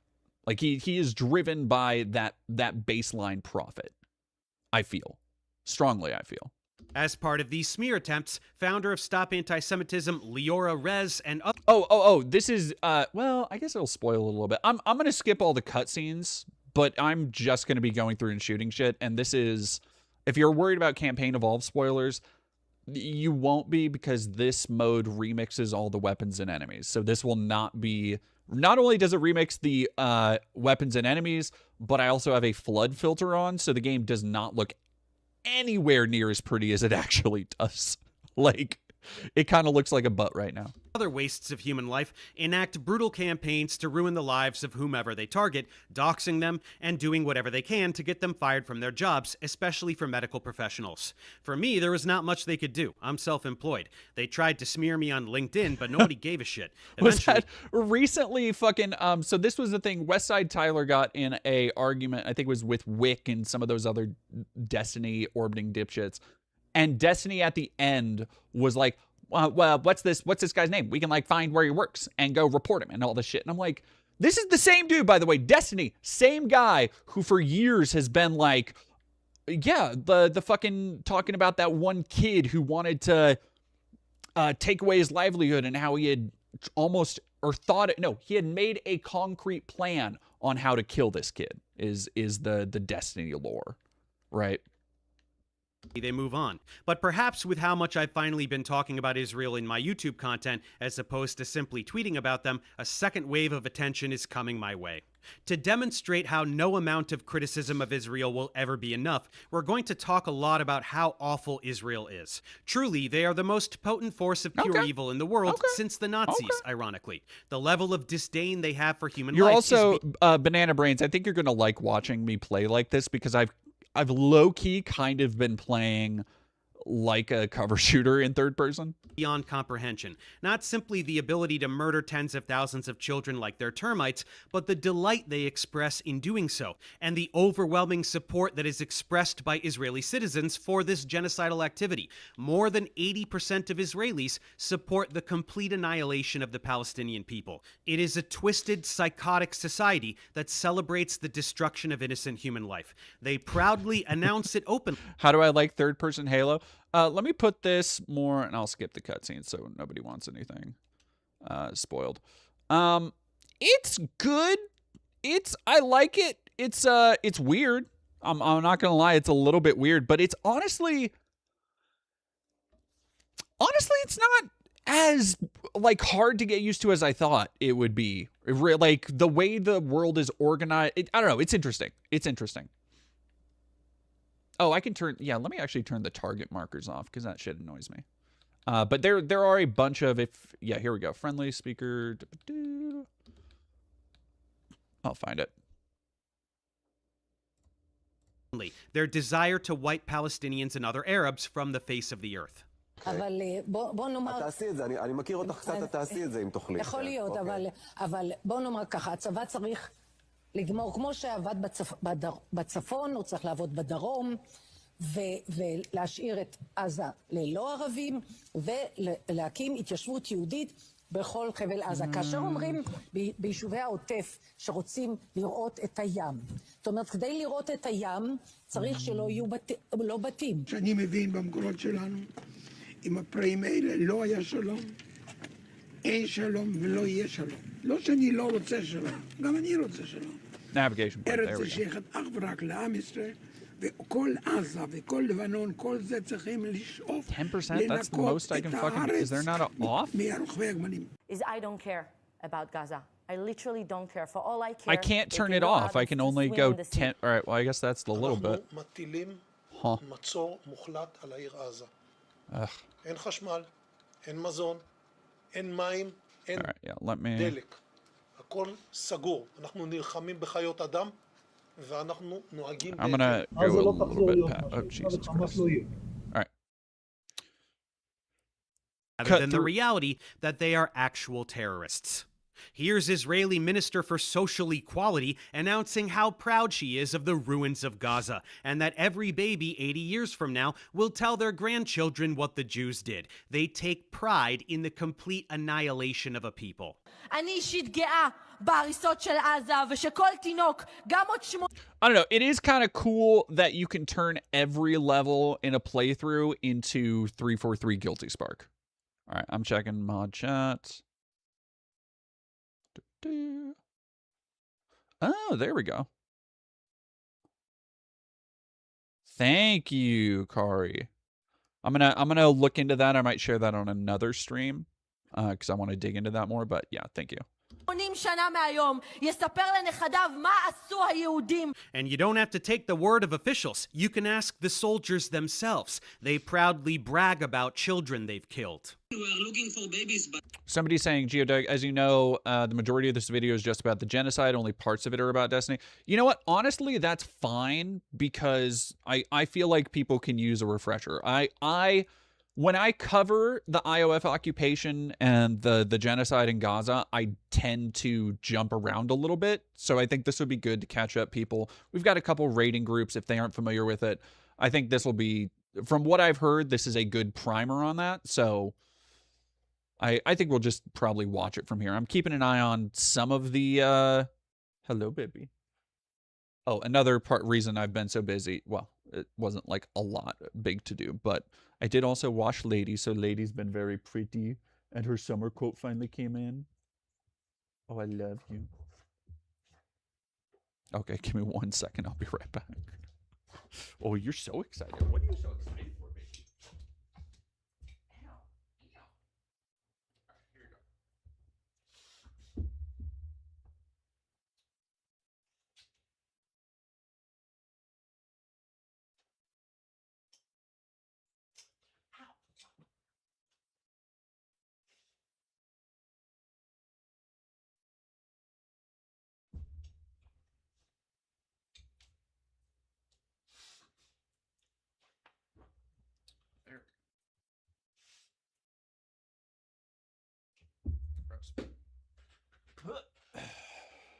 All right. I would like to see the fur baby. She is she's chewing her bone. I need to find my other. We are gonna have dog cams soon because I need to find the other camera, and then I'm just gonna point it at the floor where Lady goes. There is no babies left. What babies? Say that again. Say it again. No, maybe I killed a girl, she was 12, but I look... Fucking stomach churning. Looking for a baby. Do you like Palestinian children? Yes. Does it make you feel good when you bomb a hospital? Really? Yes. You guys kill children in Lebanon, is that okay? Yeah, this is okay because in Hamas. What about the Did Lady bite? No. Lady doesn't bite. Lady kind of, more than her big, like, space invading tactic is jumping more than anything. Children, the babies. The babies is good to... Really? In Lebanon? Yes, in Lebanon, in Gaza, in Iran. So one of the things, because I've been, God, I know I'm sorry for constantly pausing like this, but so I just read Blood Meridian, right? And the one thing, not the one thing, but one of the things that stuck out to me most about Blood Meridian was how it depicts cycles of violence outside of like revenge. Because usually when you have a story about like cycles of violence, you know, the fucking mid-wit dumbass take will be something like Neil Druckmann, where it's like, oh, hey, actually, when you think about it, if you live by an eye for an eye makes a whole world blind, then actually that's bad when you think about it. That's crazy. Well, if you just get revenge, then somebody else will want to get revenge on you. Wow. And the thing that Blood Meridian does, because there's like a tiny skosh of that in there, but it is more about observing the structures that create violence, the structures that allow for wanton, inhuman depravity. And I see a lot of those same structures in the shit around Israel, where this is something that is allowed to happen. If you want to look at it now, I don't have, so it's the whole thing, Karenel. I don't want to do it right now for a reason, but it's a Discord thing that I don't want to deal with right now, but I will. A Halo Flood Meridian? No, this is not anything. This is not anything. Really? It's okay to babies in Iran? Yes. And okay. in Gaza? And the babies thing is what reminded me of that, because there is one particular passage. So for those who don't know, Blood Meridian is about this just kind of vagrant vagabond who gets sucked up into a gang of scalpers, people who hunt down runaway slaves, people who kill and fight Native Americans out on the plains. And while it is essentially like kind of a deputized position, like they're like a militia, and that's kind of how he gets suckered into it. Like, they'll give you food and 3 meals and a cot and all that shit. They are, as the novel goes on, Glanton and his writers are just irredeemable, unaccountable psychopaths. Just morally completely repugnant, blackened souls. And there is a one particular passage in the book, and Blood Meridian is a draining and heavy book, but it is not. Somebody asked last time if it's like Splatterhouse, if it's like Splatterpunk, and it's not violent or lingering enough to do that. It is not like, it doesn't revel in its violence. It is very matter of fact. And in that way, it's much more realistic about how violence affects people and how it just happens. And there is one description of one of the gang members during a raid on a town, where he comes out of a house with a baby, one in each hand, and kills him. I believe he hits them against rocks. It doesn't go into much more detail than that, because you fucking don't need that. But there's something to that idea of wanton depravity and just the way people so easily slip in, or can so easily be set up to slip into that space. Because the Glanton gang was a real gang. Like, the Blood Meridian is a fictional book, but some of the characters in it are based on real people. Glanton is based on a real person. Judge fucking, I just read the book. Judge Holden is based on a real person, right? Let me look up Glanton real quick.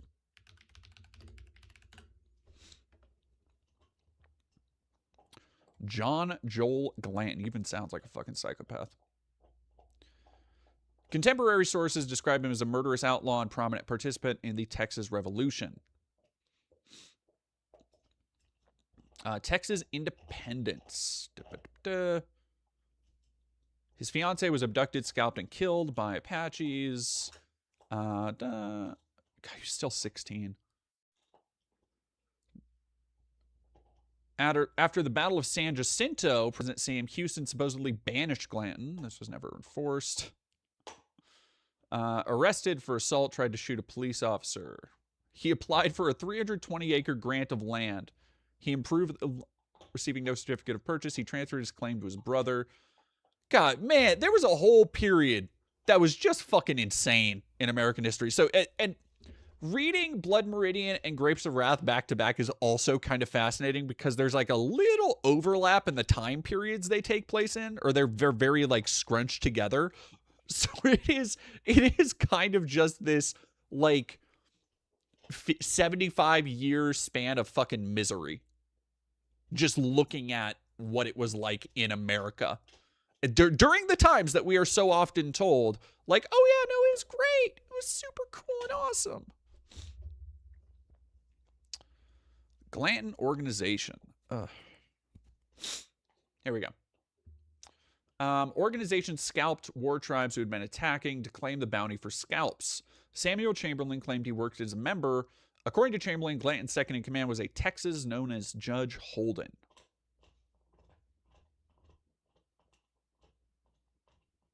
The Yuma Crossing.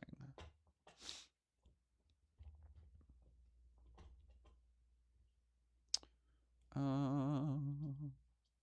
to where the fuck was Sam Chamberlain? Oh yeah, no, Frontier Life sucked. They fucking like one of the things that I hadn't really ever thought about in terms of living in the Old West is like, what if you get blood on you?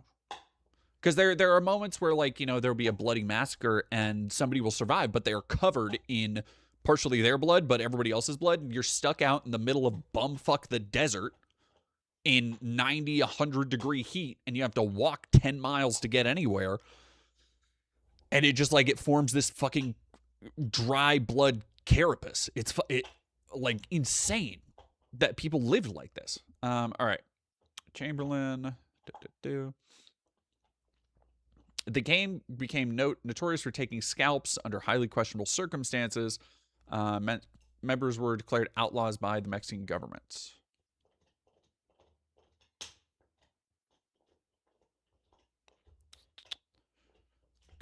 Recollections of a rogue. Research has corroborated most of them as true.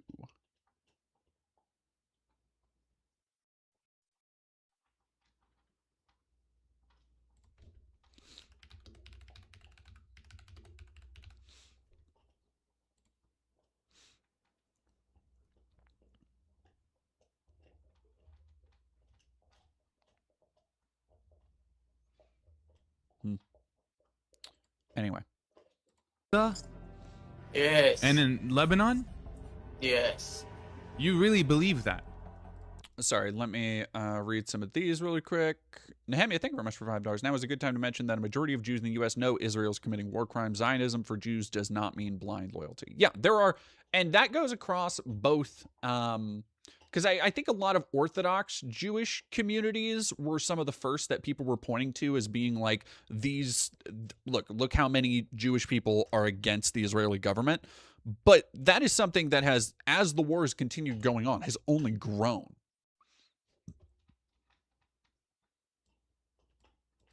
Yes. Really? God damn. Have you ever killed any Palestinians? Have you ever killed any Palestinian children? How many? I don't know. You don't keep track? No, but I can. This fog is fucking insane, though. זיהינו 3 אובייקטים מתקרבים לעברנו לשטח שהוא שטח השמדה. ואנחנו קיבלנו את הפקודה... I want to get to some of the destiny stuff of it all, because this is very awful.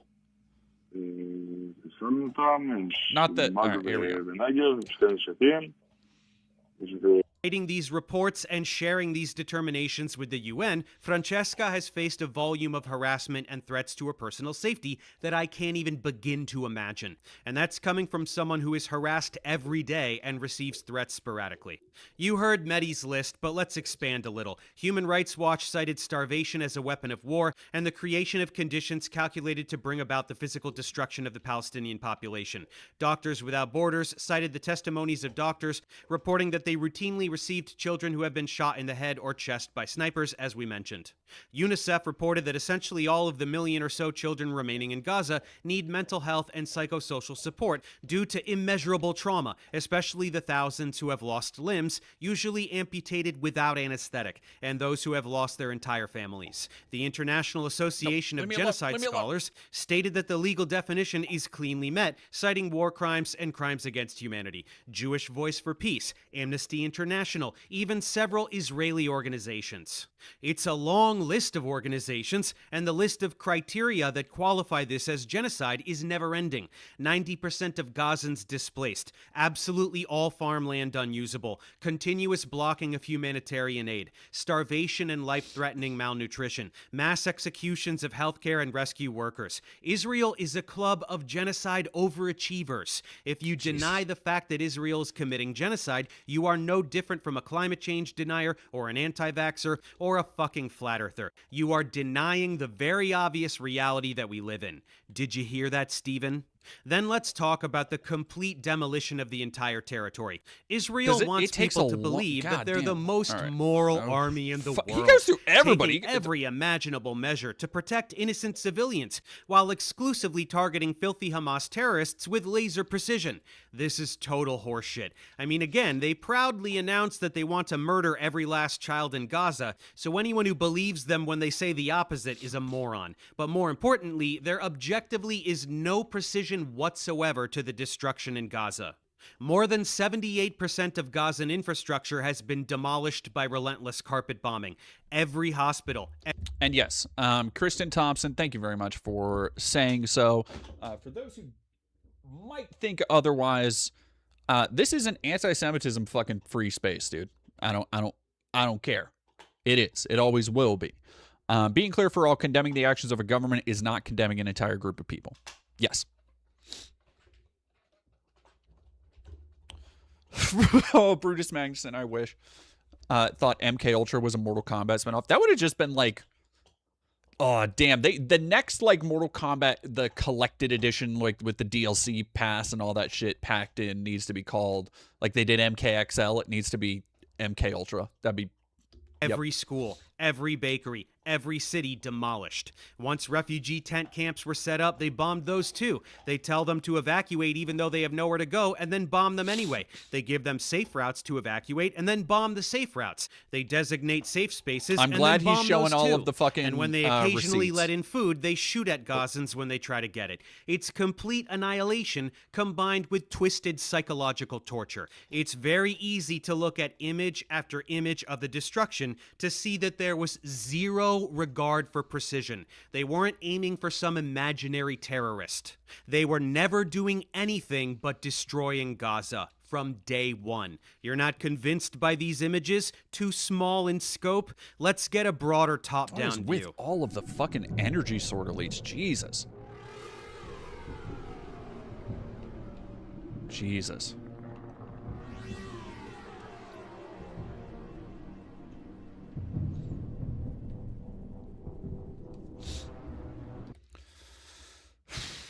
Spear Groove, thank you for 500. Just got back from a 2D trip to Dusseldorf. Submitted one of my Gunpla models for context. Oh, now it's being displayed in the Gundam store base store there. Hope I win. Anyway, here's 500 bits. Thank you. That's fucking awesome. I hope it wins too. That'd be awesome. That'd be super cool.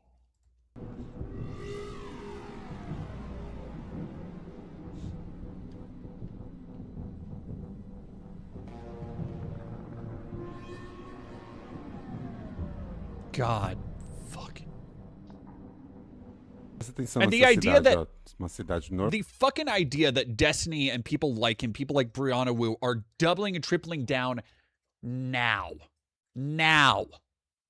Normal, né? Tá cheio de pessoas, avenida cheia de construção. Eu vou mostrar para vocês como que isso daqui é uma foto de satélite de 2023. Agora, olha como é que ela tá agora. Cadê a cidade? Cadê? Cadê os prédios? Cadê as pessoas? Vou tirar o zoom para você ver o tamanho dessa área destruída. Olha o tamanho dessa área destruída. Olha isso aqui. Isso aí é a cidade de Rafah, no sul da faixa de Gaza. Fica na fronteira com o Egito. Essa área destruída, só nessa área destruída ao sul, toda essa área cinza, toda essa área que eu der um zoom aqui, eu vou ver uma área destruída. Essa área aqui é maior do que a área que foi destruída pela bomba de Hiroshima, a bomba atômica de Hiroshima. Qualquer lugar que eu aponte aqui, eu vou ver casas destruídas, destruição, uma das coisas mais horrendas da história humana. E isso aqui vai assombrar a humanidade por muito tempo. E o holocausto da Segunda Guerra se repetiu. infelizmente, e ninguém conseguiu impedir, e até agora os responsáveis por esse crime contra a humanidade estão rindo à toa. Fica aqui esse registro, porque é uma coisa assustadora, e como o olho que tudo sabe, tudo vê, não apaga a imagem, essa é a imagem real. Contra fatos não há argumentos. O que aconteceu aqui foi um genocídio. It doesn't get any clearer than this. Gaza is now an uninhabitable wasteland.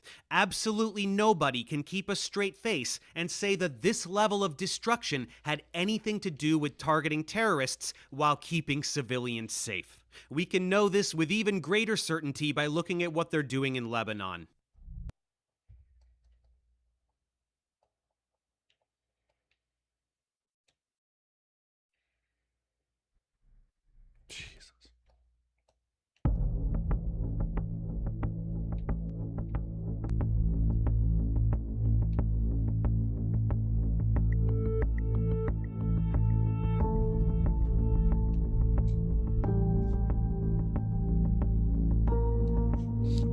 Village after village, town after town, not individual buildings, the entire town.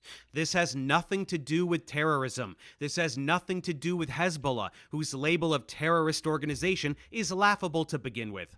Hezbollah and any other group that is labeled terrorists by Israel are simply people desperately defending themselves against Israeli terrorism. Hezbollah formed as a direct response to the Sabra and Shatila massacres, for example.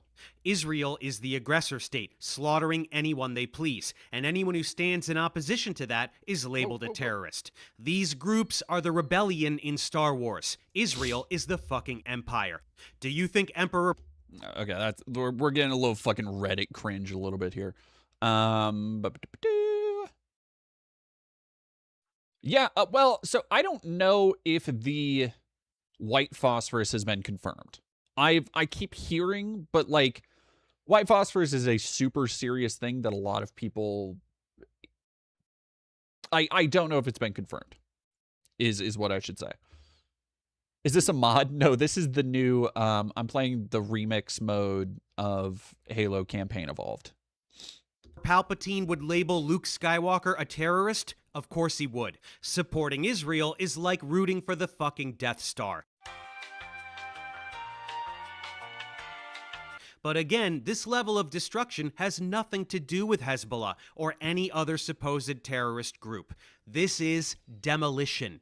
This is an erasure of a people, their lives, their culture, to make room for Israeli expansion. A huge chunk of Lebanon is Israel now. They will build, settlers will come, and that's the end of it. Then they'll steal more land tomorrow, and the cycle continues. They'll tell you themselves if you ask them. Finance Minister Bezalel Smotrich sure did. Day after the war in terms of real estate. The renewal of Jewish settlements in the Gaza Strip.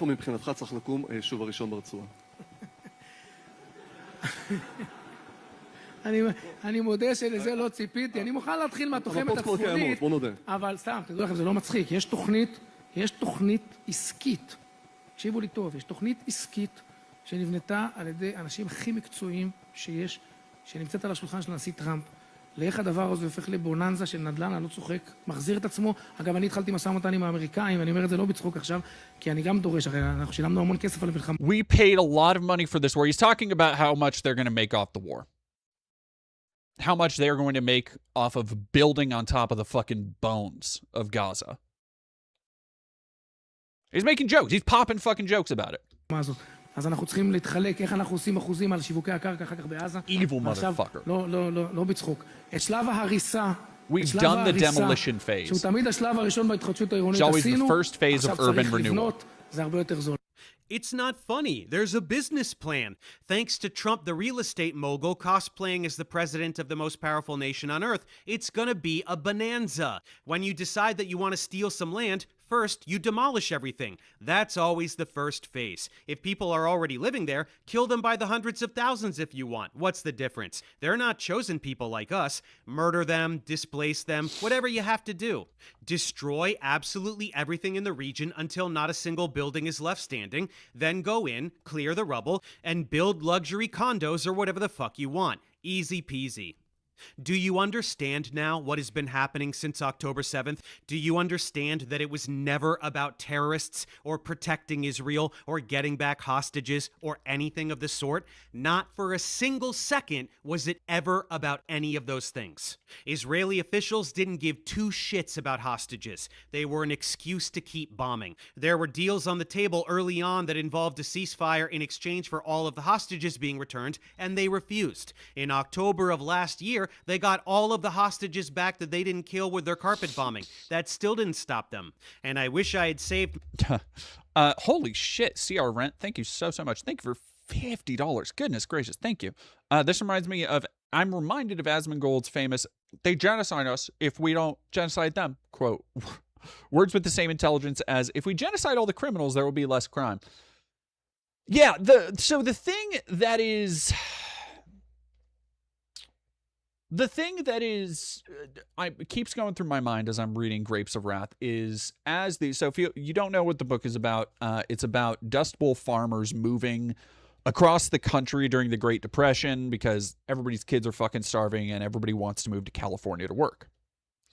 And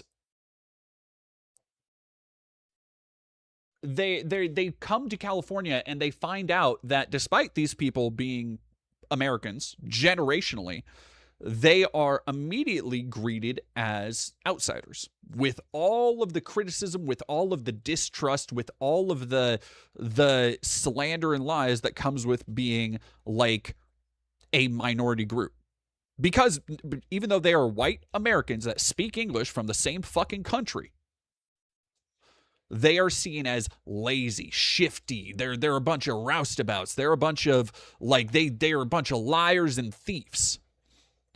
And the reality is that they're all incredibly poor, incredibly tired people who fled because business owners were buying everybody's fucking farms and now are trying to make their way in this Depression era California, where they are being worked down for more and more, for less and less money.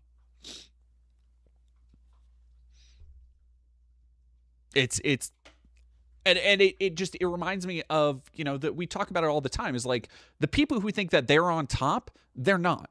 The people who think that they would be the ones to benefit if it all went away, if all the bad people, all the black people, the Muslims, the Jews, the gays, the trans people, whatever. And it's one of those things where it's like, no. You are one fucking economic bracket away from being called the Okies is what they call them, which used to be, the book explains, it used to be just for people from Oklahoma, but now everybody gets called an Okie. And so they get there and people are like, we're going to fucking, they get there and the mom is like, of the family is like assailed at some point because people keep accusing them of you're fucking good for nothing bunch of lazy, homeless louts trying to steal everybody else's hard work and whatever the fuck. And they list off all of these things. And by the way, I think it's chapter 17 or 20? There are 3 chapters I've read recently that are, and I shit you not, among the most beautifully succinct chapters I've ever read in fiction. Chapter 17, chapter 20, and I believe 21. Because they aren't really about the narrative as it follows the family, the Jode family, but it is about the world around them. And so sometimes in the book, Steinbeck does this thing where he kind of zooms out and talks about the systems and how they formed over time and how people, work the land. And there's this one of, again, let me see if I can fucking find it. Let me see if, is it...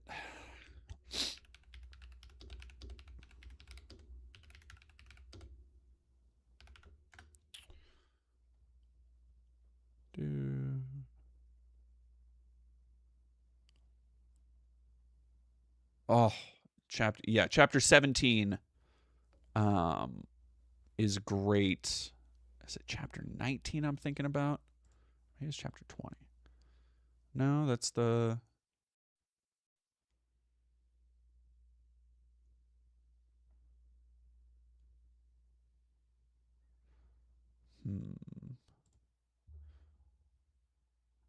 Find the... Is it chapter 19? Here we go. Yep. Let me see if I can find a...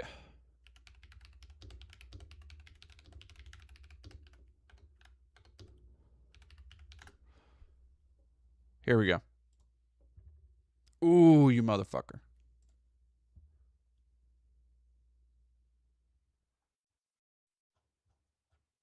This, all right, I'm going to read this for everybody because I genuinely think this is some of the best shit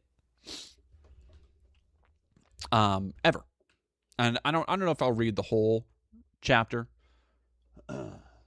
Koa cough? No, I don't. Yeah, I think Koa. Did you cough? Okay, I think they heard you cough.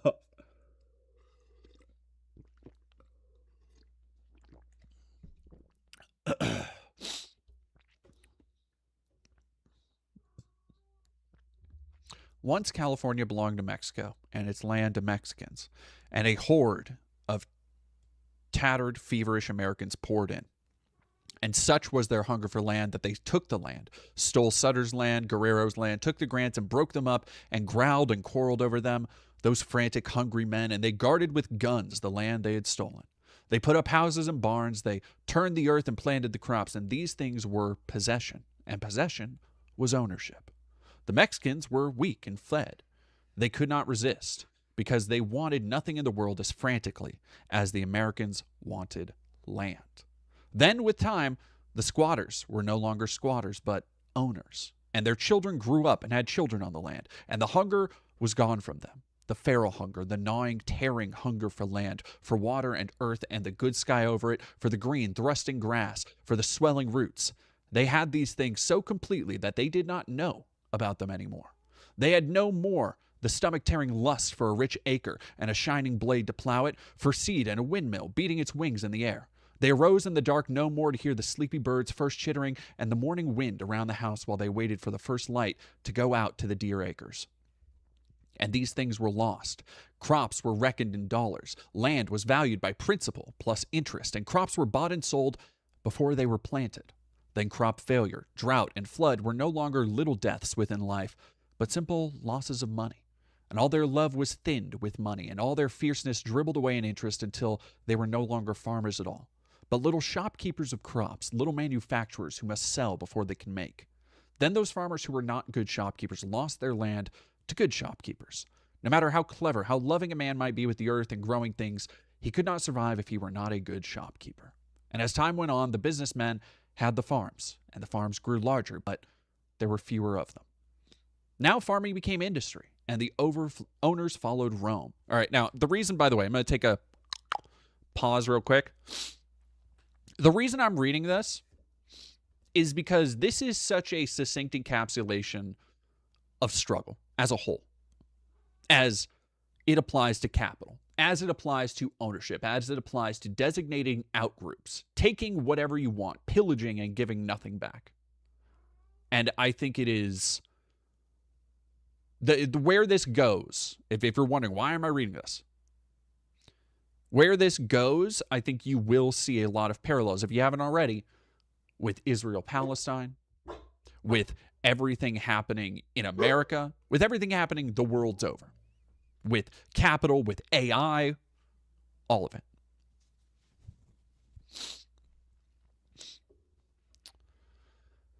So they're talking about these rich men who now own the farms. They imported slaves, although they did not call them slaves. Chinese, Japanese, Mexicans, Filipinos.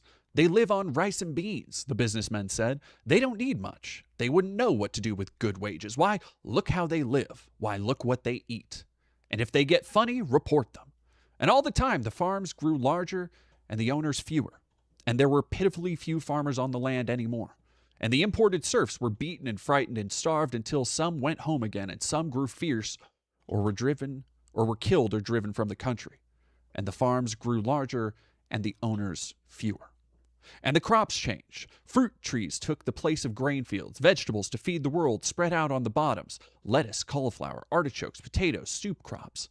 A man may stand to use a scythe, a plow, a pitchfork, but he must crawl like a bug between the rows of lettuce. He must bend his back and pull his long back between the cotton rows. He must go on his knees like a penitent across a cauliflower patch. And it came about that the owners no longer worked on their farms. They farmed on paper. They forgot the land, the smell, the feel of it. They remembered only that they owned it, remembered only what they gained and lost by it. And some of the farms grew so large, one man could not even conceive of them anymore. So large, it took batteries of bookkeepers to keep track of interest and gain and loss, chemists to test the soil, to replenish, straw bosses to see that the stooping men were moving along the rows as swiftly as the material of their bodies could stand.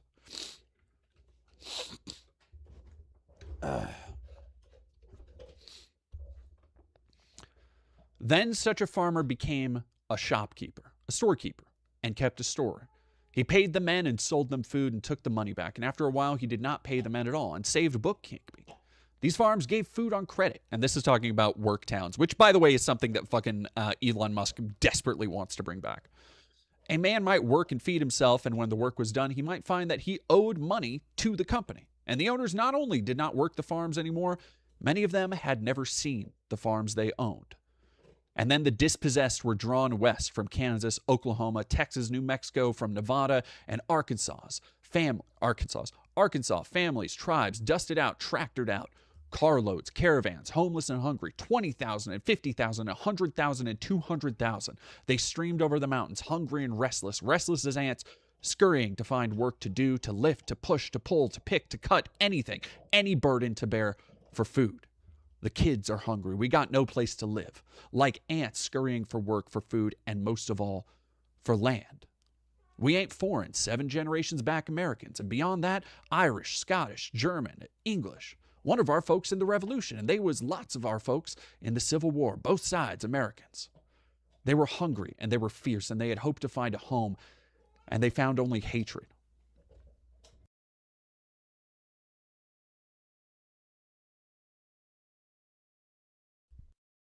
Sorry, I had to ask Koa something. Found only hatred. Where were we?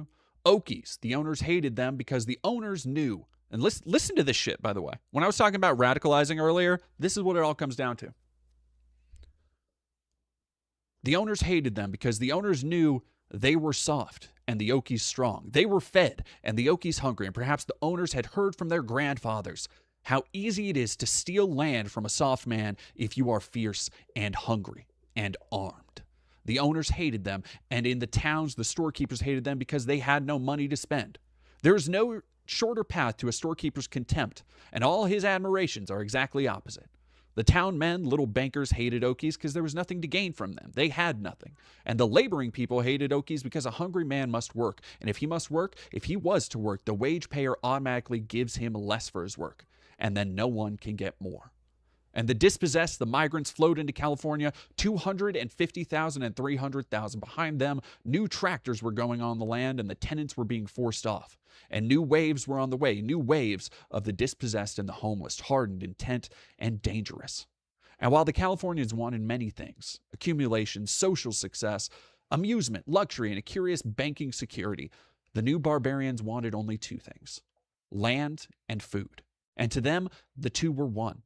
And whereas the wants of the Californians were nebulous and undefined, the wants of the Okies were beside the roads, lying there to be seen and coveted. The good fields with water to be dug for, the good green fields, earth to crumble experimentally in the hand, grass to smell, oaken stalks to chew until the sharp sweetness was in the throat. A man might look at a fallow field and know and see in his mind that his own bending back and his own straining arms would bring the cabbages into the light and the morning eating corn, the turnips and carrots. And a homeless, hungry man, driving the roads with his wife beside him and his thin children in the back seat, could look at the fallow fields which might produce food, but not profit. And that man could know how a fallow field is a sin and the unused land a crime against the thin children. And such a man drove along the roads and knew temptation at every field, and knew the lust to take these fields and make them grow strength for his children and a little comfort for his wife. The temptation was before him always. The fields goaded him, and the company dishes with good flowing water were a goad to him.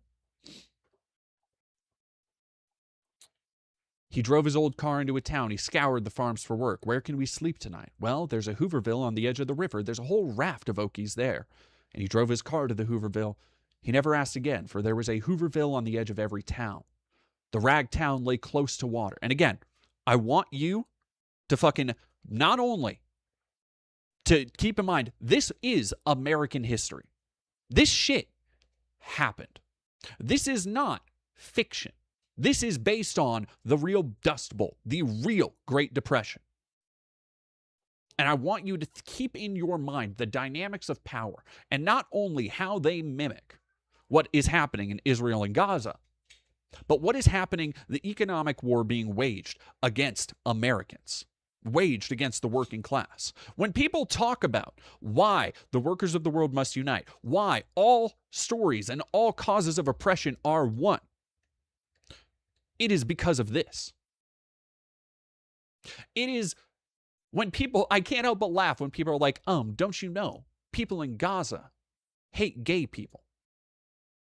I am willing to bet people in Gaza understand this hunger, this lust for land, this lust for work and to have a life and prove themselves. I'm willing to bet they understand this just as any American does. Just as hard as the farmers that were in the Dust Bowl.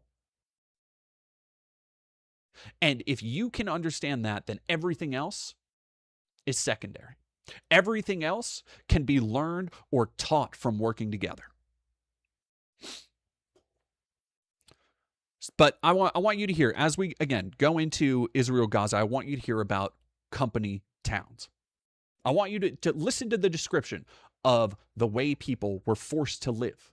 When you give total economic control, by the way, to business owners, this is what happens.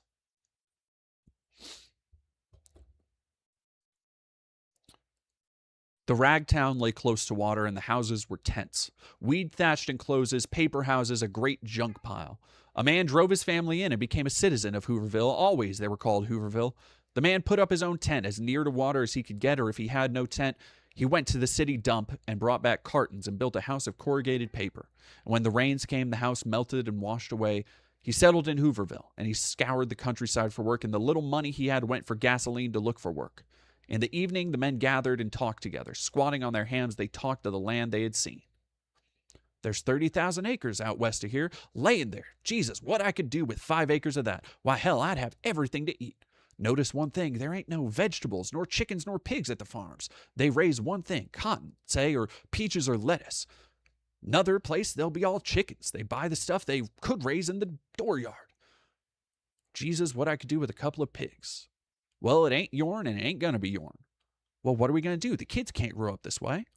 In the camps, the word would come whispering. There's work at Shafter, and the cars would be loaded in the night.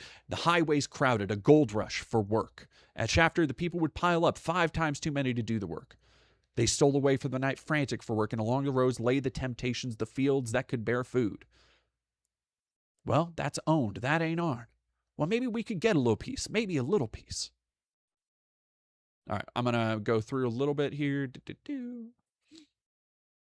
Now and then a man tried, crept on the land and cleared a piece, trying like a thief to steal a little riches from the earth. Secret gardens hidden in the weeds, a package of carrot seeds and a few turnips, planted potato skins. Crept out in the evening secretly to hoe in the stolen earth. Leave the weeds around the edge, then nobody can see what we're doing. Leave some weeds, big tall ones in the middle. Then one day a deputy sheriff, well, what do you think you're doing? I ain't doing no harm. Well, I've had my eye on you. This ain't your land. You're trespassing. Well, this land ain't plowed. I ain't hurting no one. You're goddamn squatters. Pretty soon you'd think you owned it. You'd be sore as hell. Think you owned it. Get off now. And the little green carrot tops were kicked off and the turnip greens trampled. And then the Jimson weed moved back in. But the cop was right. A crop raised, why that makes ownership. Land hoed and the carrots eaten. A man might fight for land he'd taken food from. Get him off quick. He'll think he owns it. He might even die fighting for the little plot among the Jimson weeds. Do you see his face when we kick them turnips out? Why? He'd kill a fella as soon as he'd look at him. We got to keep these people down or they'll try to take the country. They'll take the country. Or outlanders, foreigners, sure, they talk the same language, but they ain't the same. Look at how they live. You think any of us folks would live like that? Hell no. And in the evening, squatting and talking, an excited man, why don't 20 of us take a piece of land? We got guns. Take it and say, put us off it if you can. Why don't we do that? Well, they'd shoot us just like rats. Well, which would you rather be, dead or here? Underground or in a house all made of gunny sacks? Which you'd rather for your kids, dead now or dead in 2 years with what they call malnutrition? You know what we ate all week? Boiled nettles and fried dough. Know where we got the flour for the dough? Swept the floor of a boxcar. Talking in the camps and the deputies, fat-ass men with guns slung on fat hips, swaggering through the camps, give them something to talk about. Gotta keep them in line, or Christ only knows what they'll do. Why? Jesus, they're as dangerous as N-words in the South. If they ever got together, there ain't nothing that'll stop them. Quote, in Lawrenceville, the deputy sheriff evicted a squatter, and the squatter resisted, making it necessary for an officer to use force. The 11-year-old son of the squatter shot and killed the deputy with a .22 rifle. Rattlesnakes, don't take chances with them, and if they argue, shoot first. If a kid will kill a cop, what'll the men do? Thing is, getting tougher they are, treat them rough, scare them. What if they won't scare? What if they stand up and take it and shoot back? These men were armed when they were children. A gun is an extension of themselves. What if they won't scare? Now, again, these men were armed when they were children. A gun is an extension of themselves. Where the fuck have we heard that related to Israel-Palestine? Every time you hear somebody like Brianna Wu talk about how, oh no, the Gazans, they're just inherently evil. Muslim people, they're just terrorists from birth. Like, you can't blame the IOF at all for shooting them. Like, look at what they have to do to defend themselves. They don't know what these rabid animals might do. How is that any different than this? How is that any different than the narratives we hear racist and white supremacists spread about black people? How is that any different than the narratives we are given about how the police treat black teenagers every time they fucking shoot them? It's not. When we talk about how power coalesces, how it might not be the same, but it rhymes across time, across history, across circumstances, it is because at their core, community is the thing power is afraid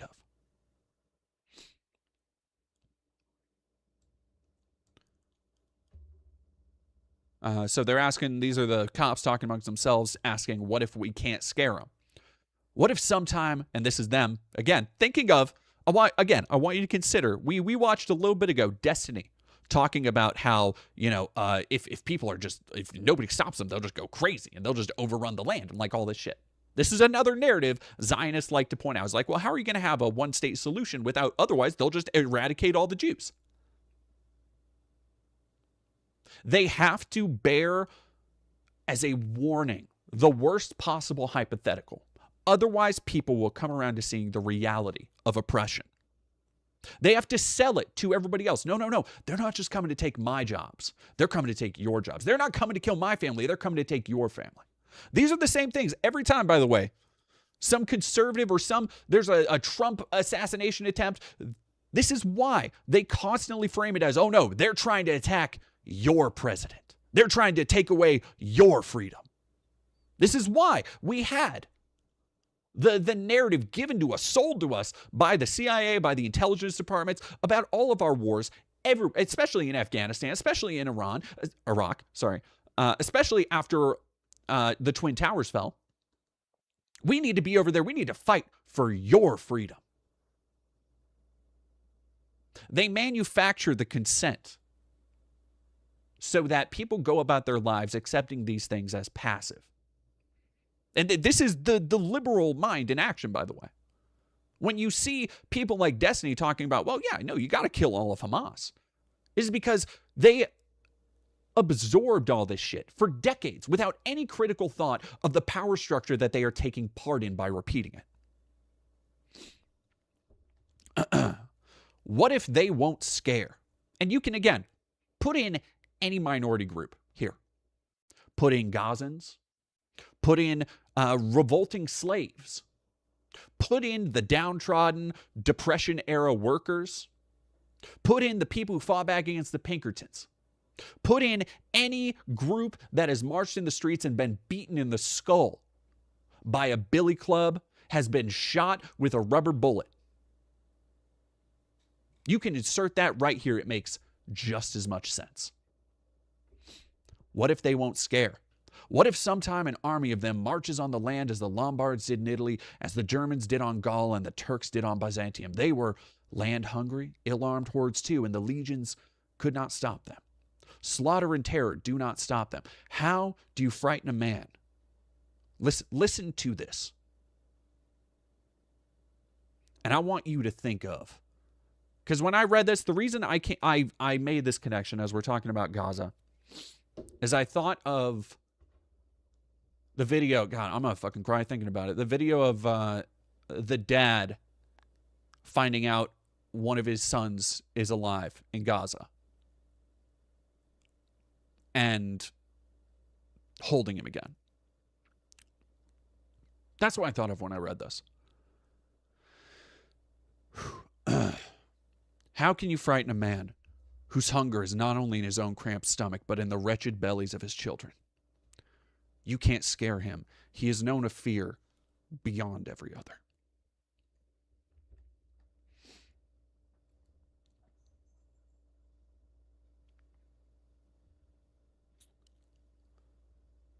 In Hooverville, the men talking. Grandpa took his land from the engines. Now this ain't right. We're talking here. This is, here you're talking about stealing. I ain't no thief. No, you stole a bottle of milk from the porch night before last, and you sold some copper wire and sold it for a piece of meat. Yeah, but the kids was hungry. It's stealing, though. Know how the Fairfell Ranch was got? I'll tell you. It was all government land and could be took up. Old Fairfell went into San Francisco to the bars, and he got him 300 stew bums. Them bums took up the land. Fairfell kept them in food and whiskey, and when they'd prove the land, old Fairfell took it from him. He used to say the land cost him a pint of rot gut an acre. Would you say that was stealing?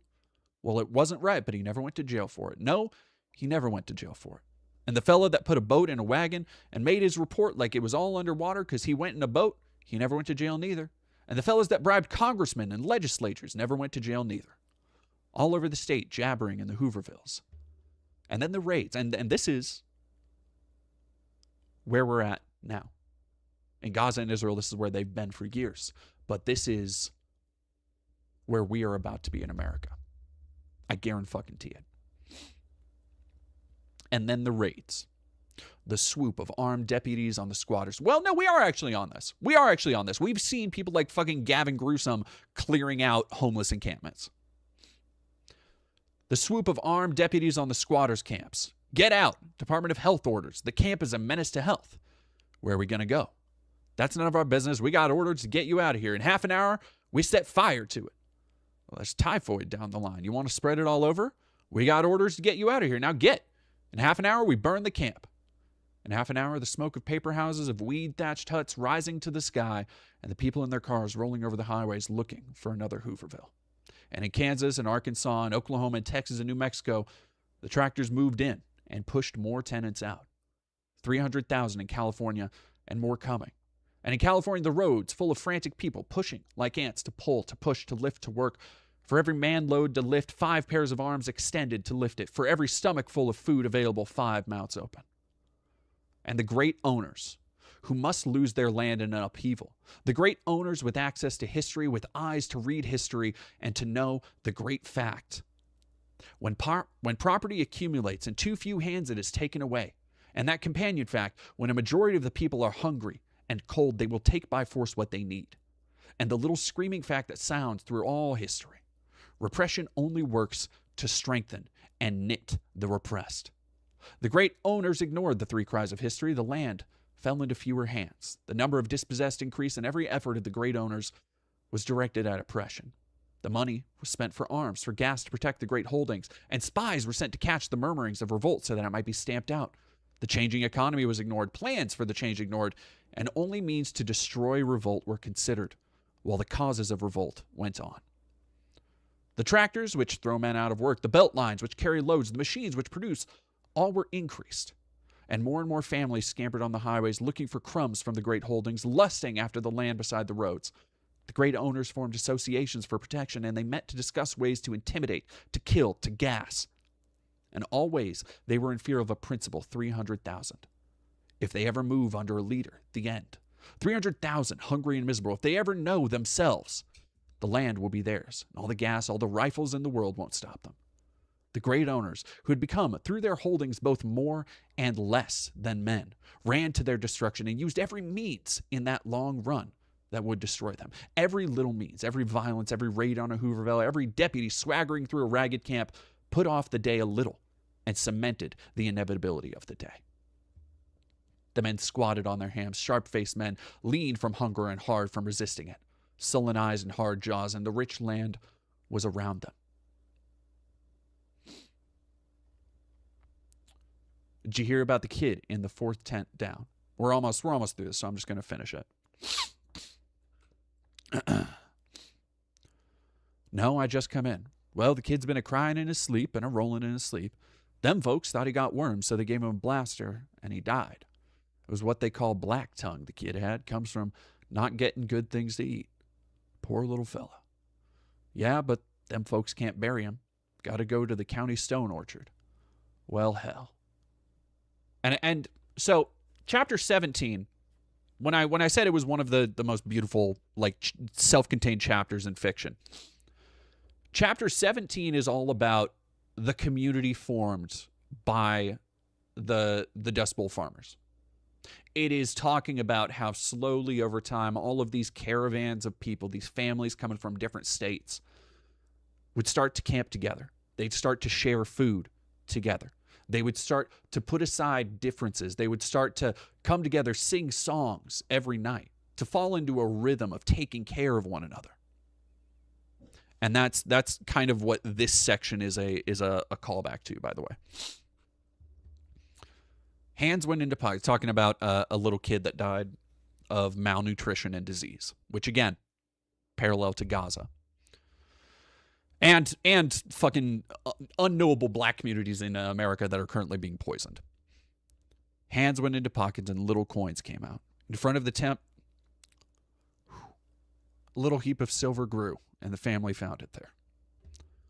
Our people are good people. Our people are kind people. Pray good. Pray God, someday kind people won't all be poor. Pray God, someday a kid can eat. And the Association of Owners knew that someday the praying would stop. And there's the end.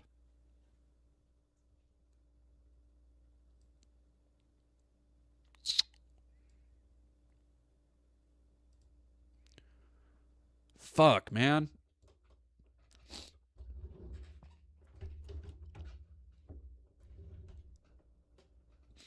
No, Femaid in a stone orchard wouldn't be a cemetery. It'd be more like a potter's field. So,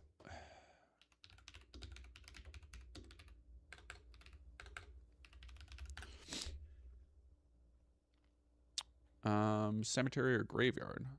Oh, I figured it would be more like a potter's field. County stone orchard. Dude. Huh. Weird.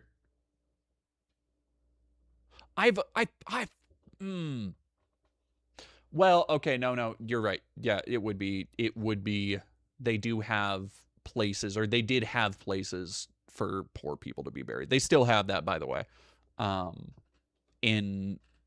I don't know. They might, no, they do. They still have places where if you're too poor to afford a plot of land, like you're not able to buy your own plot to die on or be buried in, that you get put over in the fucking reject pile. Nehemiah, thank you for $5. By the way, there's a movement in Israel called Standing Together as a joint Arab-Jewish coalition with the new political party called Makum Lekulanu. Okay, Standing Together. I see you. Lebrecht time, thank you for $5 coming out as bi-gender, male, female. Very excited to discover my woman side in the future. Congratulations. Psychedelia 98, thank you for $5. Steinbeck book we had to read in 10th grade was Mice and Men. Looking back, that book was actually pretty decent. Oh yeah, Mice and Men fucking whips. Bruce Madison, thank you for $20. One thing to remember about the conflict is that Netanyahu cultivated Hamas, gaining its power and funding to, in his own words, undermine the stability of Palestine. Hell yeah. Oh my God. What a fucking book, dude. What a fucking... Ugh. My tweets from early in the genocide, but I didn't. I'm muted. I was reading for so long, my fucking headset went off. Jesus. So you'll just have to take my word for it, but I was saying all of this. From day one, I knew that this was premeditated ethnic cleansing and land acquisition, belligerent imperialism in the 21st century. Everything I was saying came true. That Gaza would become Israel, that they would do it to Lebanon too, and I was silenced for it. Anyone who didn't have their head up their ass could smell it, but if you couldn't see what was happening then, do you see it now? Smotrich says they paid for this war. They paid money to fabricate pretense for a military operation with the singular goal of clearing out Gaza to keep it, with Lebanon and Syria to follow shortly after. Now that they're most of the way there with Gaza, an American military base is being built within the territory, and plans are underway to round up remaining Gazans and put them into concentration camps while they clear out the rubble and start to build new Gaza. You heard that correctly. Zionist Jews are going to put people in concentration camps. And you heard the other thing correctly too. New Gaza is already being sold to the American public. Jared Kushner, Ivanka Trump's husband and haunted marionette, unveiled the plans for New Gaza, which will be luxury resorts as far as the eye can see, with some land carved out for... Sorry, that wasn't funny, but so far, Professor Dave has not been the kind to, like, have, like, little throwaway jokes, so that just got me off of... That took me off guard.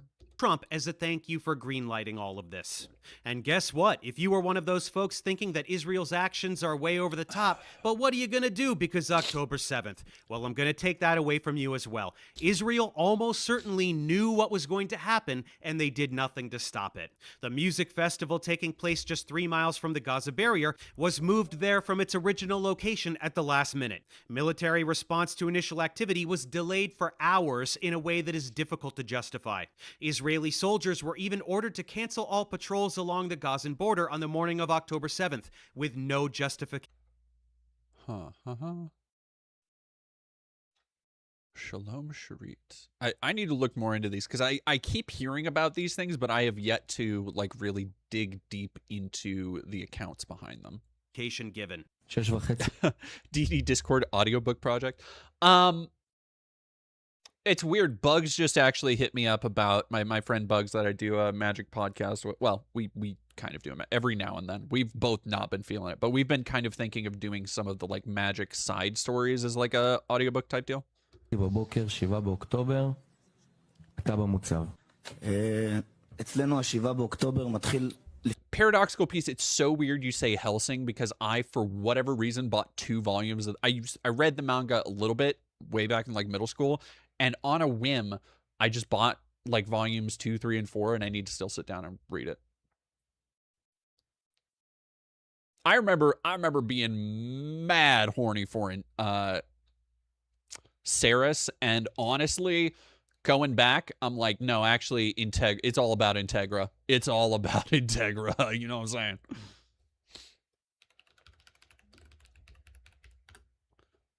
Like, look, if I Google a character and one of the most popular Google searches is what's their gender, I'm about it. You know, I'm about that.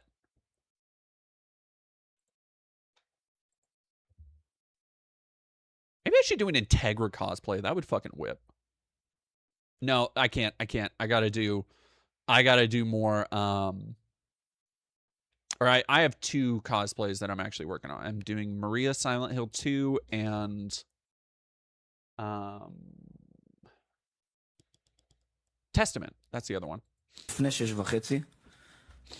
אני הייתי לוחם במחלקת מרגמות בגדוד 13, גולני, ובאותו לילה אני, יותם סרור, הסמל שלי תמר בן יהודה, זיכרונו לברכה, שלושתנו עושים לילה לבן.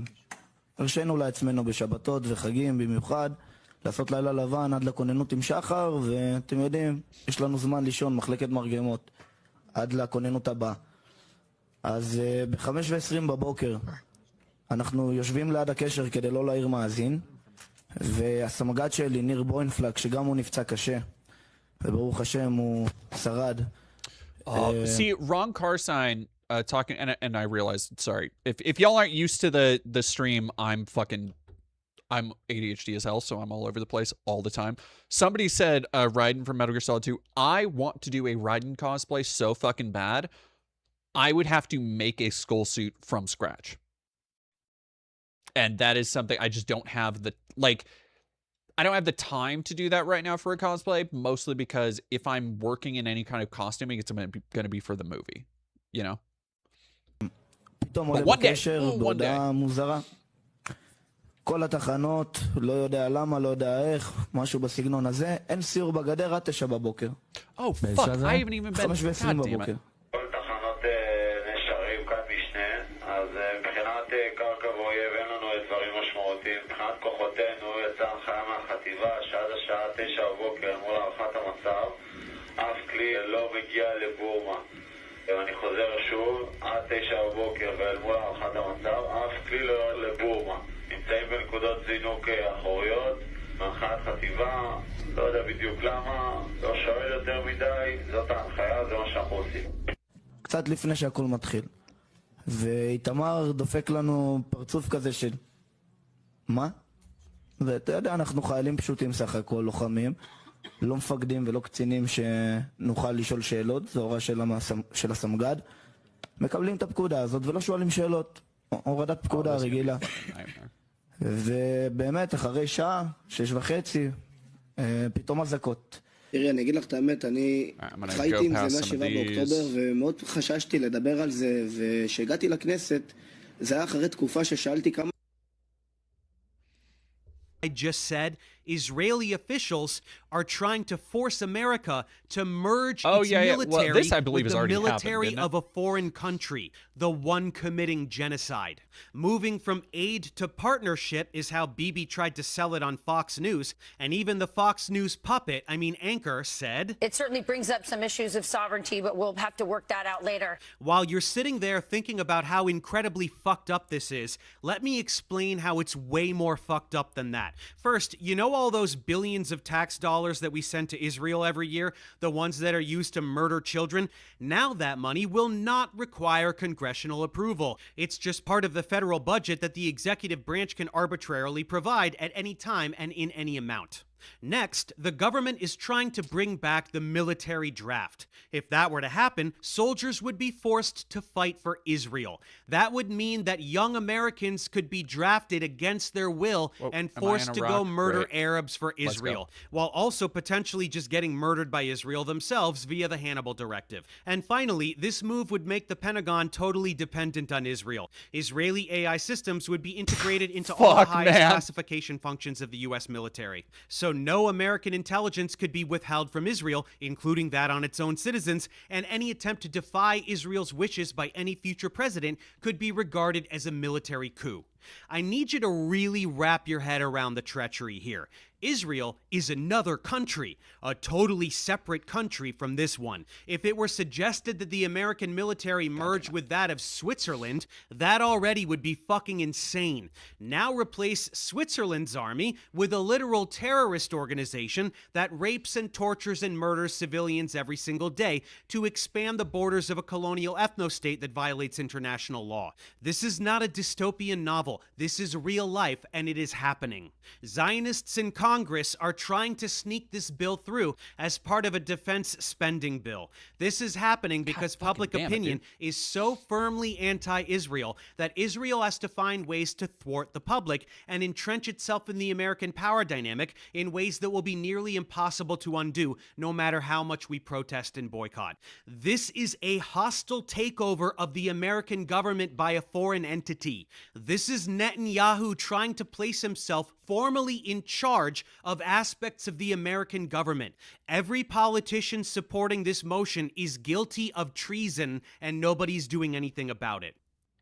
What's next? Well, it is common knowledge that Gaza is a testing ground for experimental weapons. New weapons are routinely tested on Palestinian guinea pigs. Who will they be used on next? Whoever Israel wants, including American citizens. The techno-fascism that is taking over the American government is nearly indistinguishable from the Zionist lobby. Take a look at Palantir, co-founded by Peter Thiel and Alex Karp. Viewers of my channel need no introduction to Thiel. He's a disgusting gremlin who directly finances and overwhelms overwhelming percentage of the anti-science propaganda I debunk, whether coming from puppets like Eric Weinstein or Christian theocrats promoting intelligent design. CEO Karp proudly describes himself as the most publicly supportive CEO of Israel and never shuts up about how awesome Israel is. Thiel is right there Fucking with him. hate Alex Karp so Palantir much, has dude. a strategic partnership with the Israeli Defense Ministry, providing AI models for the IOF. Basically, Palantir is a key component of Israel's ability to commit genocide. Guess what else Palantir is up to? Huge contracts with the Department of Homeland Security to give ICE the exact same tech that Israel uses in order to perform its own human rights violations, while also lending its tech to federal agencies who use data mining software to aggregate information from every single American.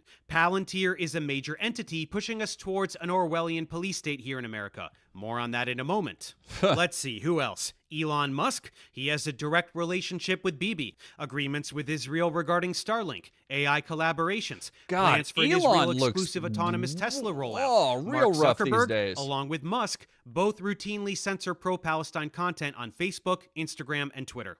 Posts, stories, and entire accounts are regularly deleted, most notably anything depicting Israeli human rights violations. If content is not outright deleted, viewability is altered such that it is seen only by followers and does not show up in general feeds. This is in direct response to requests from Israel's cyber unit. In 2025, an investigation published by DropSite found that Meta complied with 94% of takedown requests issued by Israel since October 7. That same year, The Intercept reported that YouTube removes... Yenzo, am I being anti-Semitic with it being a bunch of... Well, it's not really an invasion, is the thing. Like, it is a takeover. I think there's a difference where it's not like they are trying necessarily to import Americans, and in fact, they're wanting to get more American Jews over in Israel. They are constantly talking about the fucking Nehemiah, you might know more about this, but the like trips that they take over there. The like, God, what is it? It's like heritage trips, or what the fuck are they? 700 videos published by official Palestinian human rights organizations. And we heard, frankly, from high-level officials at Facebook who said, my job is to defend Israel.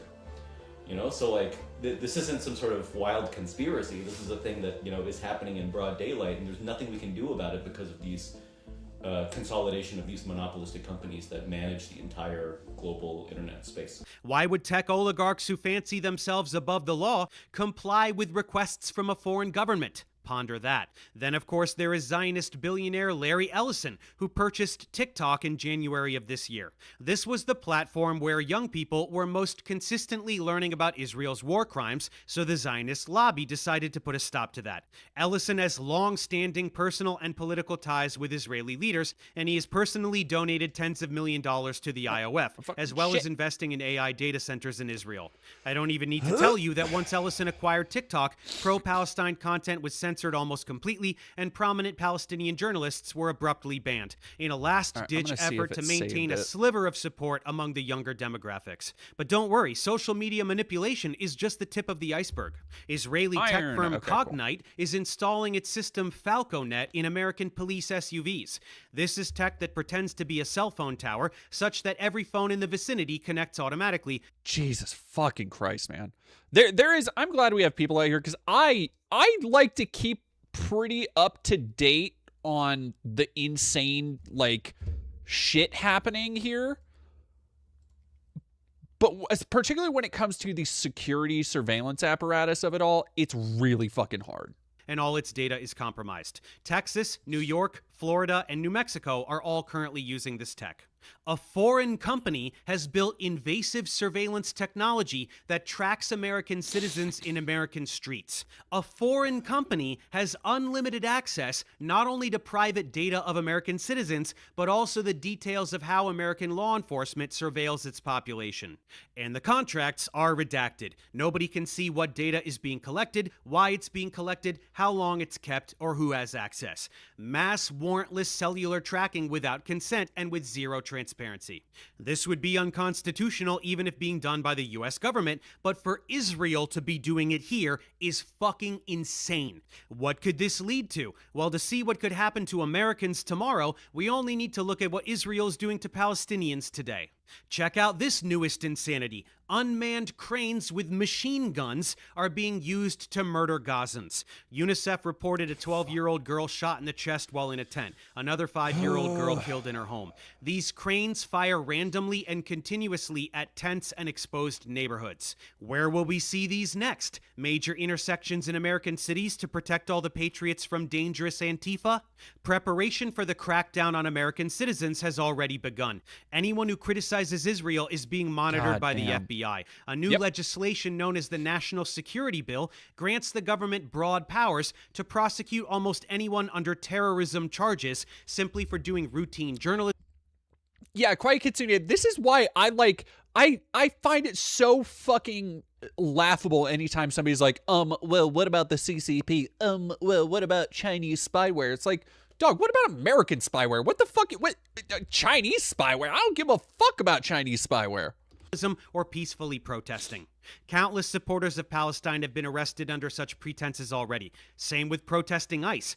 8 anti-ICE protesters were recently each sentenced to 30 to 100 years in prison. One of them wasn't even at the fucking protest. He just speak moved on it, a Professor box of Dave. Let's pamphlets. go. And yet they will spend their lives in jail. Why? To establish precedent no. for labeling the activity of individual protesters as part of large terrorism networks. I died. I was supposed to be doing a no-death This is the blueprint for the run. legal framework being built around criminalizing protests, expanding terrorism rhetoric, and cracking down on any dissent from the twisted goals of those in power. This is how you transform political opposition into a security threat.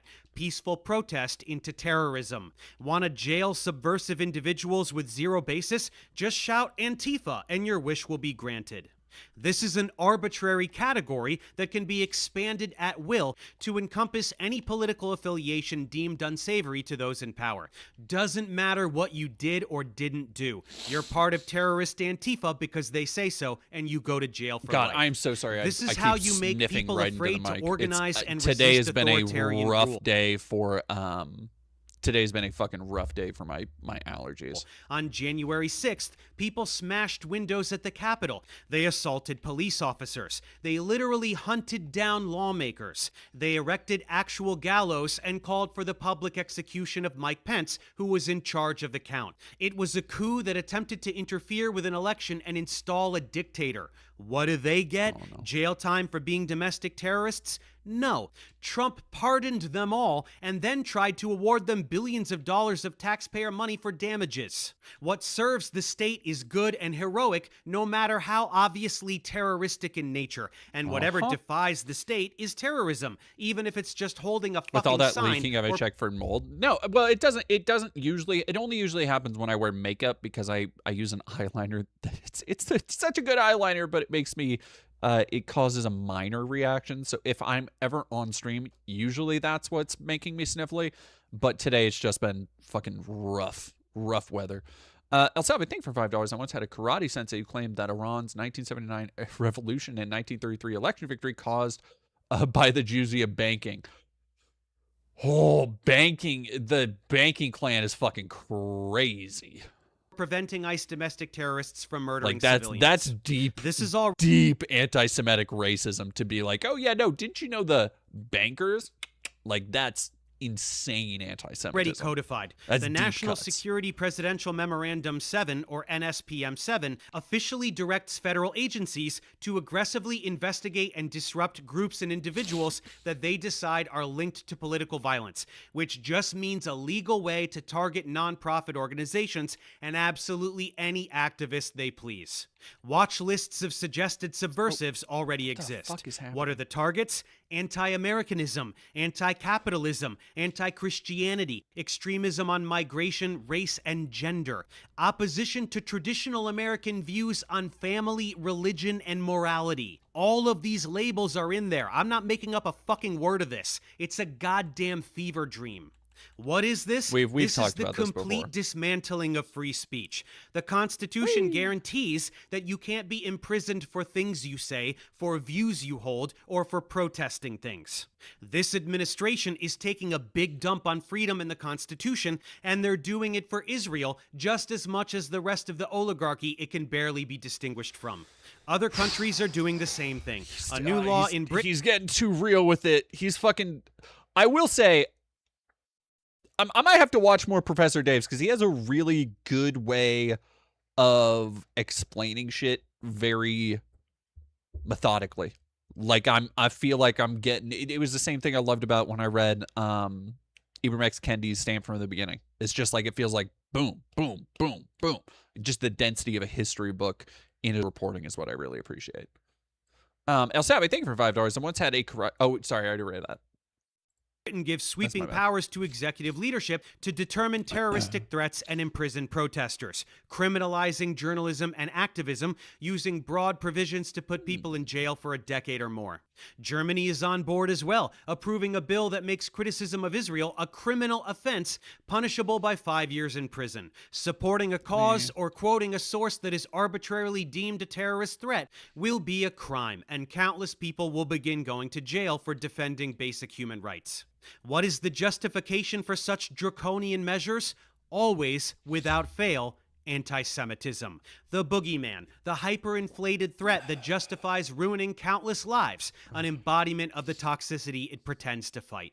Oh, and what will be the last resort if the American public simply will not accept foreign rule? Just ask Israeli defense researcher Benny Sapti. He recently tweeted this: maybe USA needs another Pearl Harbor or 9/11 to remember who is the enemy and who is the friend. Sounds like a threat, doesn't it? Yes, Israel that is can a fucking and would insane commit thing a to say, terrorist dude. attack on American soil, blame it on Arabs, and gaslight the world into supporting a renewed wave of violence on whomever they please, with full American economic and military support. Sounds too far-fetched? Think again. Israel has a history of this behavior. In 1967, Israeli aircraft and torpedo boats attacked the USS Liberty in nearby waters and killed 34 Americans. They thought it was an Egyptian warship, of course, you know, since those usually fly American flags. This was an attempt at precisely this type of false flag. Okay, hold on now. USS Liberty shit is really treacherous, perilous water to navigate. 'Cause like, dude, again, USS Liberty stuff is so ensconced in Nazi circles. Like this is one of those things that Nazis love to bring up to like black pill people to like start chipping away and being like, hey, did you know the Jews like control America and all this stuff? And it's U.S. Liberty shit. It's like, look at remember that time they destroyed it, and people be like, whoa, that's crazy. And then you go and look up USS Liberty and it's nothing but anti-Semitic fucking conspiracy theories. So I want them to be real careful here. Flag operation. Sink an American ship, blame it on Egypt, and lure America into war on their behalf. Benny knew he fucked up by saying the quiet part out loud, so he edited the tweet to seem less obvious, but it was too late. The internet never forgets. Anyone who thinks that Israel would only massacre Arabs and never white people clearly isn't paying attention. Look at what they did very recently to the European aid flotillas. Hundreds of European activists were detained, beaten, tortured, and raped. Yep. Israel did it proudly and brazenly with full knowledge that there would be no and consequences support, for that. And by the way, of the serious American conservative establishment. Ever did befall Israel, they can always resort to the Samson option. This is Israel's military strategy of massive nuclear retaliation as a last resort if the country is facing imminent destruction and existential collapse. Basically, if Israeli officials think everything has gone irreparably south for them and they are about to be destroyed by literally anyone, they will just nuke everybody. Israel refuses to confirm or deny having nukes, and they refuse to sign the Nuclear Non-Proliferation Treaty, which means they aren't obligated to be inspected for nukes, which means they absolutely have nukes. Meanwhile, over here in America, every effort is being enacted to ensure that nothing can slow Israel down in its quest to destroy everything. Anything deemed a threat to unchecked belligerence and imperialism must be eliminated. The International Criminal Court regularly calls out the war crimes of both Israel and the United States. So Trump and Bibi, along with thirsty Marco Rubio, are trying to dismantle the ICC entirely. Give me that. The ICC makes light of American war crimes in Afghanistan, the cosplaying here. Caribbean, Venezuela, and of course literally everything Israel does, so they are deemed a radical threat to democracy. Here's Marco whining about American sovereignty just because someone dares push back on Western barbarism and crimes against humanity. Basic accountability is tyranny to the gaslighters who don't want to stop bombing and murdering and seizing land. Marco and Bibi do look cute together though, don't they? And of course, any country reliant on U.S. assistance that does not go along with the campaign to destroy the ICC will feel the blowback. This is just a continuation of the trend of this administration dismantling absolutely any institution which serves the global citizenry at the behest of a twisted oligarchy. Want to pollute more? Destroy the EPA. Want to poison more? Destroy the FDA. Want to do more war crimes? Destroy the ICC. It's a trend, and it's one I've been highlighting in my content for a while now. None of this is normal. This is not business as usual. This current administration is the beginning of the fascist takeover. It is happening now. They are trying to eradicate democracy. Whoever doesn't see that is blind. Anyone crying about TDS can fuck themselves. This is the moment where we either fight all of this while we still have an outside chance, or we submit to tyranny and accept fascist authoritarian rule. There is not an ounce of hyperbole in anything I've said. The infrastructure for the authoritarian police state is being built and implemented right now, today.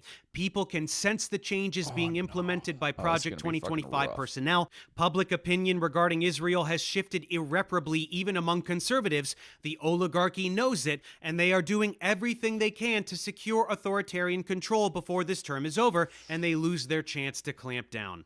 These monsters will not stop until they get the techno-theocratic dystopia they're lusting for. Orwellian surveillance with flock cameras on every corner to track every citizen and everything they do. ICE thugs terrorizing every neighborhood. Digital IDs required to access any website. The prison is being built around Americans as we speak, and the campaign is beginning to ruin the life of anyone who tries to organize against it. With these acts that can arbitrarily label any subversive activity as terrorism, they will destroy livelihoods.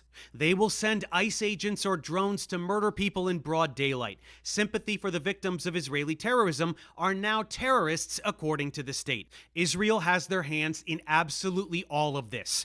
All of it. There is not a single nook or cranny of any of this shit that doesn't involve Israel. Israel is pure poison, and Zionism is the ideology behind it. An ideology of Jewish supremacy, ethnic cleansing, genocide, deception, and self-victimization. Okay, are we all up to speed on how Israel is an existential threat to all of humanity and the most vile source of pure evil since the Nazis, and how they are objectively committing genocide like 100% without a doubt, and anyone who says otherwise is either paid by Israel or a brainwashed idiot? Awesome. Now let's get back to Destiny and talk about his rose-colored relationship with this belligerent imperialistic ethno-state. Honestly, I'm pro-genocide. It sounds really shitty, but like I think that Israel should just drop its fucking borders about where it is now, and basically Palestinians can go live in another place. That's really shitty, but like that's about where I'm at. You just think that Palestine should just pack up and Native American the fuck out of there? The problem is that it seems like there is a fucking goddamn liberals. The idea of being like, oh, they're just gonna Native American. Fuck you. Fucking white bread cracker. Ooh. General hostility to Jewish people across really the entire world, definitely the Middle East. Right out of his own mouth. He is pro-genocide. He supports the genocide of Palestinians in Gaza. He thinks they should either be killed or removed, and that land should be Israel, because the whole world is just a bunch of dirty anti-Semites, so poor Israel gets to do genocide. Ethnic cleansing is super awesome, according to Destiny. Did you think I was exaggerating about this piece of shit? I'll take your apology now. And don't worry, we're just getting started. This is a fucking rabbit hole. Again, this was a group of civilians, including children, who were waving white flags. They had done everything that Israel had told them to do. They were in an Israeli-declared safe area, and they were in the process of evacuating to a different safe area. So what did Destiny think about this? Well, the interview complete, our cameraman walked away. So like why? So he is interviewing the guy who's about to go do some shit to get himself killed, basically. That's what's gonna happen. We know from this point, that's what's gonna happen. So he walks away, gets back a little bit, and then he sets up behind this thing, right? Is this concealment, I guess? Not cover, concealment, right? Because I think... Oh, this is the fucking... I watched this shit for fucking the video I did where he starts talking about how, oh, the Palestinians, he starts calling them pallies and shit too. He is always 2 seconds away from coming up with some new fucking slur. God. The tank's over here, so now he can capture the footage right here. He sees the guys walking, knowing that they're about to get shot, because that's what's going to happen.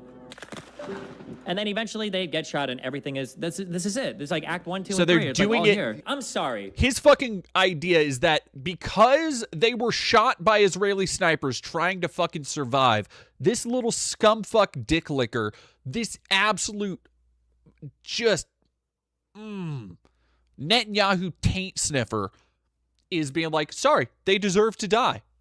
Fucking God, I hate his ass. The tracking live movement shot of the lady running up to her dead husband? Like, what is this? Tracking wide angle shot. It's a fucking camera phone. But they probably were hoping to get shot at. Or maybe, they were hoping. So you're saying the woman was they acting? were hoping. I don't think the woman was acting. She probably was sincerely sad. Her husband got fucking killed. But I think they were farming TikTok clips. I mean, remember, these people, not these people, I mean these people, actually, yeah, like have suicide bombers. So it's not that big of a stretch to imagine that they would be willing to get shot. Who is this guy? Do we even know if he's actually fucking dead? Like, we don't actually see the wound. It seems like they don't have any problem showing anything else. Like, why just the white flag so that it can look all bloody? Like, show us the actual gunshot. You have no problem showing other violence, right? What Pallywood means is that... Censored to be 100% safe with YouTube. What the fuck are you talking to, dude? Talking about, dude? That you're like, yeah, well, why didn't they show... You're capturing intentional video footage to sell a certain narrative about what's going on, basically. By the way, this is where all devil's advocate bullshit ends, and you needing this kind of validation to fucking have a moral opinion on something. You're essentially provoking the enemy to take what is largely a justified action. And again, listen. Destiny says that if you are a Palestinian who gets shot, you are provoking the enemy to a defensive reaction. Fuck off. And then trying to say that it's like indiscriminate civilian killing. That's right. When people are executed by Israel, especially in what is deemed a safe zone, they deserve it because they were farming for TikTok clips. They have to provoke Israel into violence because Israel would never be violent on their own. The rhetoric here is beyond vile. This is like telling a rape victim she was asking for it because of her short skirt, but 1,000 times worse. Anyone who uses the term Pallywood is a fucking monster. Once again, if you actually truly want to see what happens in Gaza on a daily basis, you can head over to archivegenocide.com and look for yourself. Bring a barf bag. People are ruthlessly slaughtered every single day, and the thousands of videos on that site are only a tiny fraction of the carnage that has been inflicted on Palestinians over the past 2.5 years. Pretending that they're faking it is identical to Holocaust denial, except way worse since this is happening today. Now here he is doing a fan meetup in Israel, giving advice to young IOF soldiers on how to hide their war crimes. Yep, this is a classic Destiny dipshit clip. And in the global, opinion, it's not such a good thing to be an IDF soldier. It's not. It's absolutely. The opinion is really bad. Yeah. Here's the one piece of advice I'll give you, okay? If you're joining the IDF, okay? Leave your fucking cell phone at home and stop taking stupid fucking videos, okay? Because everybody's fucking you with them, okay? And if you see a soldier... So the dog rapists, the people who are raping soldiers, raping women, raping children, raping men with animals in IOF camps. The wanted murderers who will destroy people's livelihoods, homes, laugh about it, talk about shooting children in the street. God knows what fucking ever else they've done. And he's saying, hey, just the problem isn't that you're doing that. The problem is that everybody can see it. Okay, go into a fucking drawer, and listen, if you want to fucking wear a dress and you think it's funny, just don't fucking take a fucking video picture of it, okay? Jesus. Why does he Yeah, gets, Destiny- Look, I speak off the cuff with a lot of profanity. I get it. He does this thing when he's really like mad or like it every other word. It's like what people used to talk about Tarantino movies being. Like people just be like, "Oh, those Tarantino movies have so many F-bombs." It's just like, but is it though? Agrees it's cool to murder Palestinians, and when you're done, it's super funny to go through their belongings and even try on their clothes like a little trophy. If you didn't know that IOF soldiers do this all the time, now you know. Anyway, Destiny is totally on board for the post-slaughtering fashion show, but you guys, stop taking pictures and posting them to social media. You don't want the world to know what complete fucking monsters you are making a joke out of genocide. Keep it to yourself, okay? By the way, this little tidbit was part of a 2-week spree in June 2024, where Destiny went all around Israel interviewing dozens of Israeli officials and media personalities in what was very clearly an Israel-funded propaganda trip.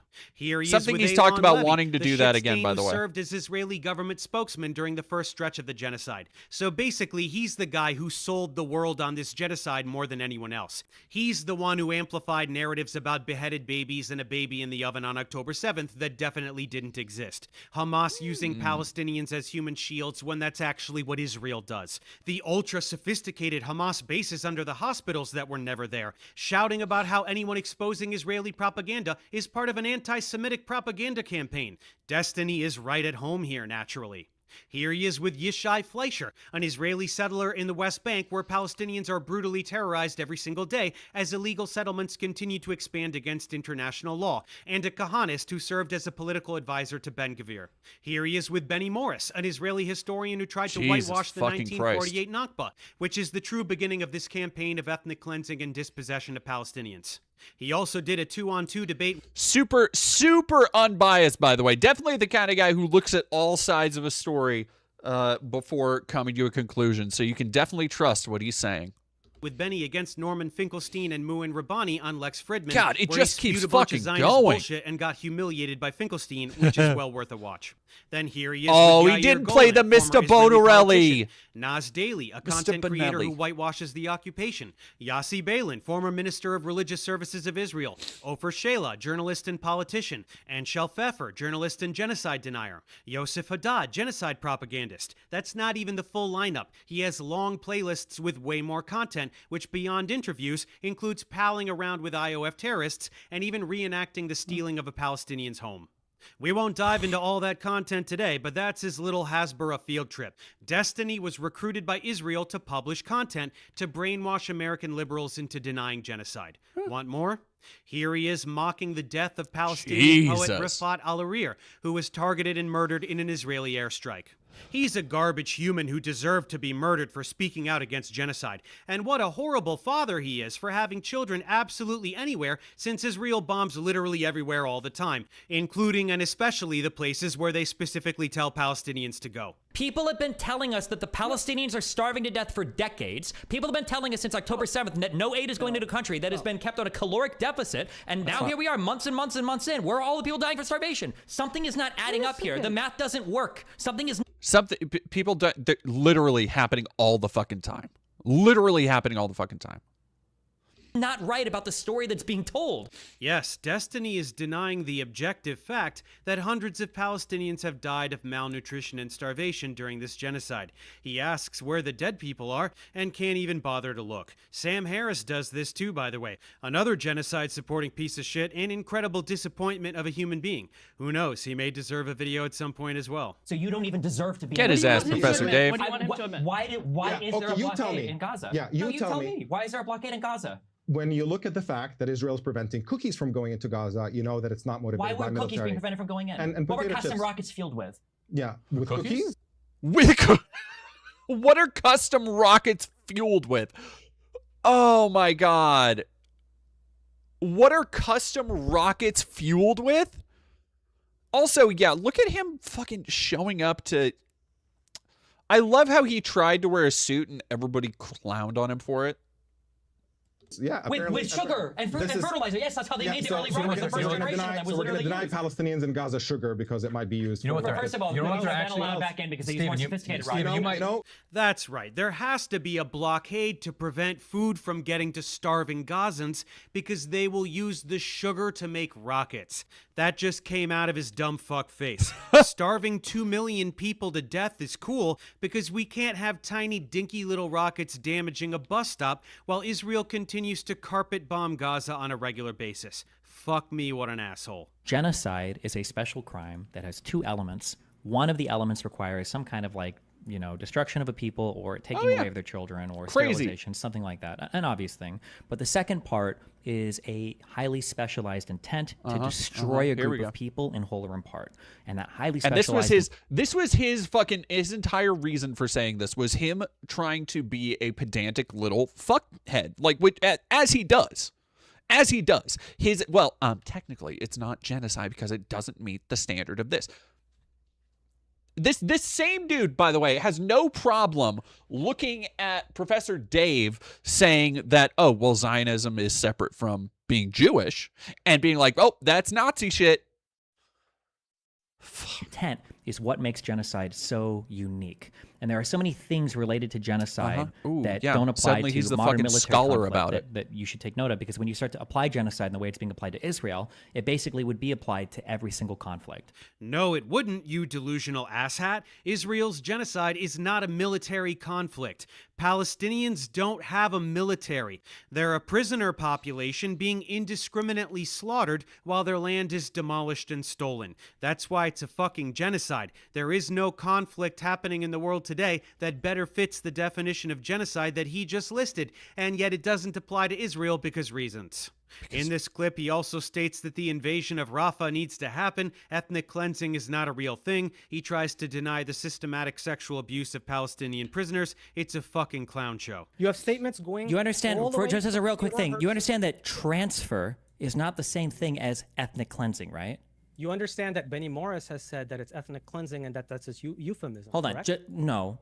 That's right. If Israel was to forcibly transfer all Palestinians out of their territories to keep the land for themselves, effectively cleansing the land of the indigenous ethnic group, that wouldn't be ethnic cleansing. How silly. My BFF Benny Morris told me so. I think a broad general problem with Arabs in the Middle East is they genuinely believe, Jewish conspiracies are like the underpinning of their entire understanding of the world. That Jews control all of the West, all of the banks, all the countries, and that's a thing that a lot of them believe. I don't know how relevant that is to Captain Knower of life, things over here.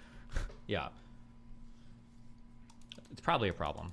This is a fucking insane thing to say out loud. Arabs in the Middle East have been dealing with Western imperialist aggression for their entire lives. Palestinians watched Zionist militias invade in the 1940s and murder entire bloodlines while stealing entire villages. They watched their land being usurped and given to settlers while a system of apartheid was built around them. There's no fucking conspiracy here. This is their personal lived history. Their family members slaughtered. Their homes stolen with all of their possessions inside.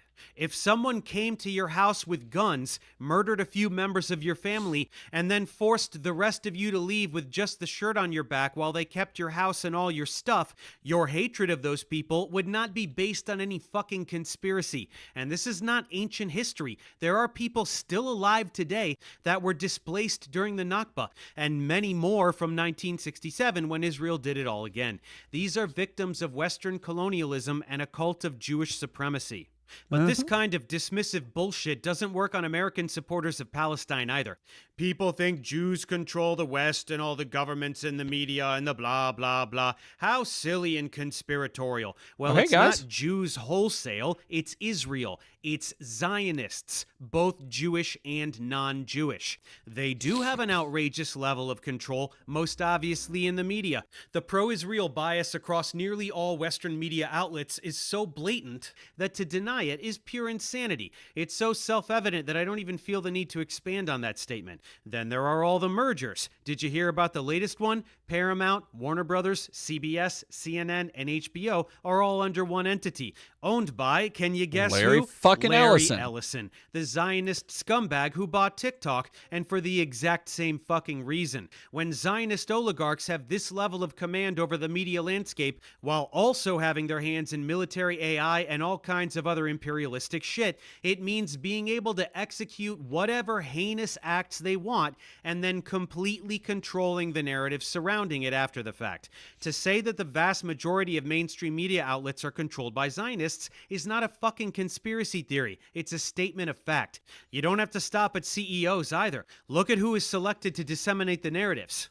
Editor-in-chief of CBS News is now Bari fucking Weiss, whose right-wing propaganda outlet, The Free Press, was one of the biggest mouthpieces for Israel in the past 20 years. And what did she immediately do when she got there? She gutted the outlet and ousted anyone with an ounce of journalistic integrity, including 60 Minutes correspondent and 37-year veteran Scott Pelley, who publicly proclaimed that Bari was hired to kill the place. With the ship now sailing where Bari wants it to go, guess who shows up on CBS News? They're coming from the Pentagon, NASA, the CIA, the FBI, and the Energy Department. So let's bring in Avi Loeb, who now leads the White House UAP Council. Unfucking believable, Avi, what can you dude. tell us? What's in these files? What are we looking at here?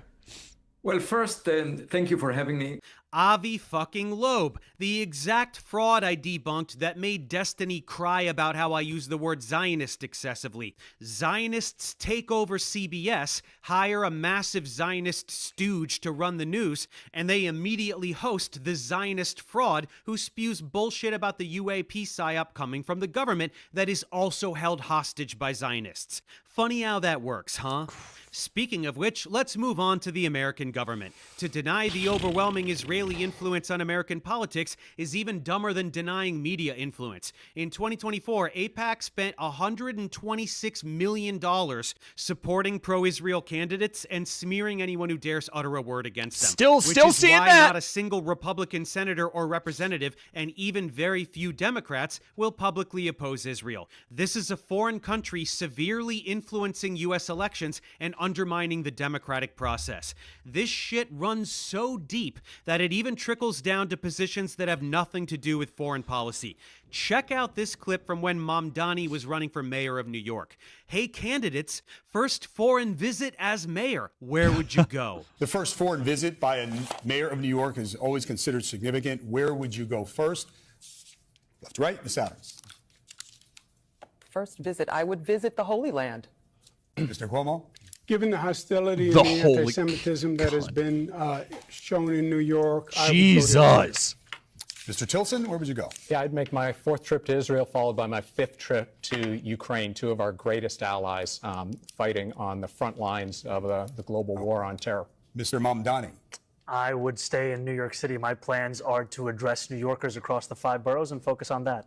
All of them except Mamdani would visit Israel. They're so excited and so proud to brag about how much they love Israel, the genocidal ethno-state, and how, as the mayor of New York City, it would be so important to them to visit Israel.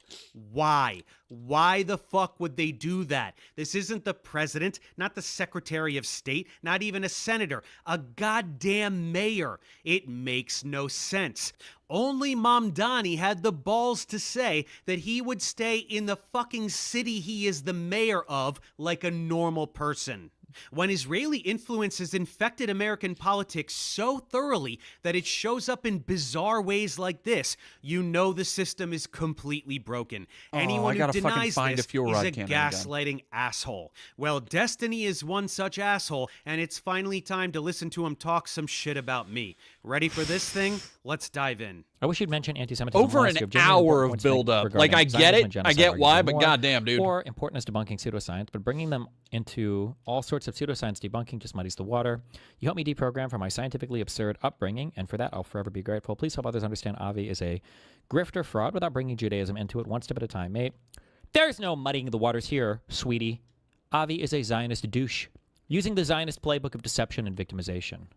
And I didn't mention Judaism. I said Zionism. Get a grip. This kind of like rhetoric right here, you even know you don't. This is Nazism right here, right? God, Deception and victimization are like the two key pillars of kind of neo-Nazi belief. It's the idea that wait, hold on. Kind of like rhetoric right here, you even know you don't. This is okay. If he's gonna say deception is a key part of Nazi beliefs, kind of brings the whole Nick Fuentes of it all into stark contrast. If you believe that modern neo-Nazis, a core part of their beliefs is deception and lying, why the fuck did you take so many white supremacists and Nazis at their fucking word? Why? This is Nazism right here, right? Deception and victimization are like the two key. Rise Again, 845. Thank you very much for $2. Cucks one and all except Saran. And I also have a thank you for $2. Rest in peace, Kaylee Hoydle. Oh, God, I don't think we talked about that. And Sam Neill. Yeah, God, Kaylee, what, fucking 18 years old. Such a promising career. Pillars of kind of neo-Nazi belief. It's the idea that Jews are secretly behind the scenes controlling everything to deceive you, and they deceive you about that control. And then the self-victimization is they constantly harp about the Holocaust. Oh my God, we get it. But the reason why they have to harp about the Holocaust is because they have to center their victimhood so that they have an infinite blank check basically to deceive you and to control society. Kind of crazy to just but That's right, folks. I'm a neo-Nazi for pointing out Zionist tactics of deception and victimization. All the deception Israel engages in to gaslight the world into supporting genocide, that's not real because Stevie says so. The victim complex they espouse, perpetually claiming to be the victims of terrorism while they commit heinous acts of terrorism, that's also not real because Stevie says so. In reality, there are no neo-Nazi tactics afoot here. Instead, there is only the Zionist tactic of irrevocably tethering Zionism to Judaism so that they can shout anti-Semite at anyone who points at their disgusting behavior. Any assault on Zionism must be an assault on Judaism as a whole because they say so, no matter how obviously impossible this false equivalence is. Zionism is not Judaism. There are countless non-Jewish Zionists serving Israel and reaping the benefits of its imperialism, and there are countless anti-Zionist Jews. Not that many in Israel, of course. We're talking about Jews around the world. But there are even some in Israel. There are even anti-Zionist, ultra-Orthodox Jews in Israel. Want to see what happens to them?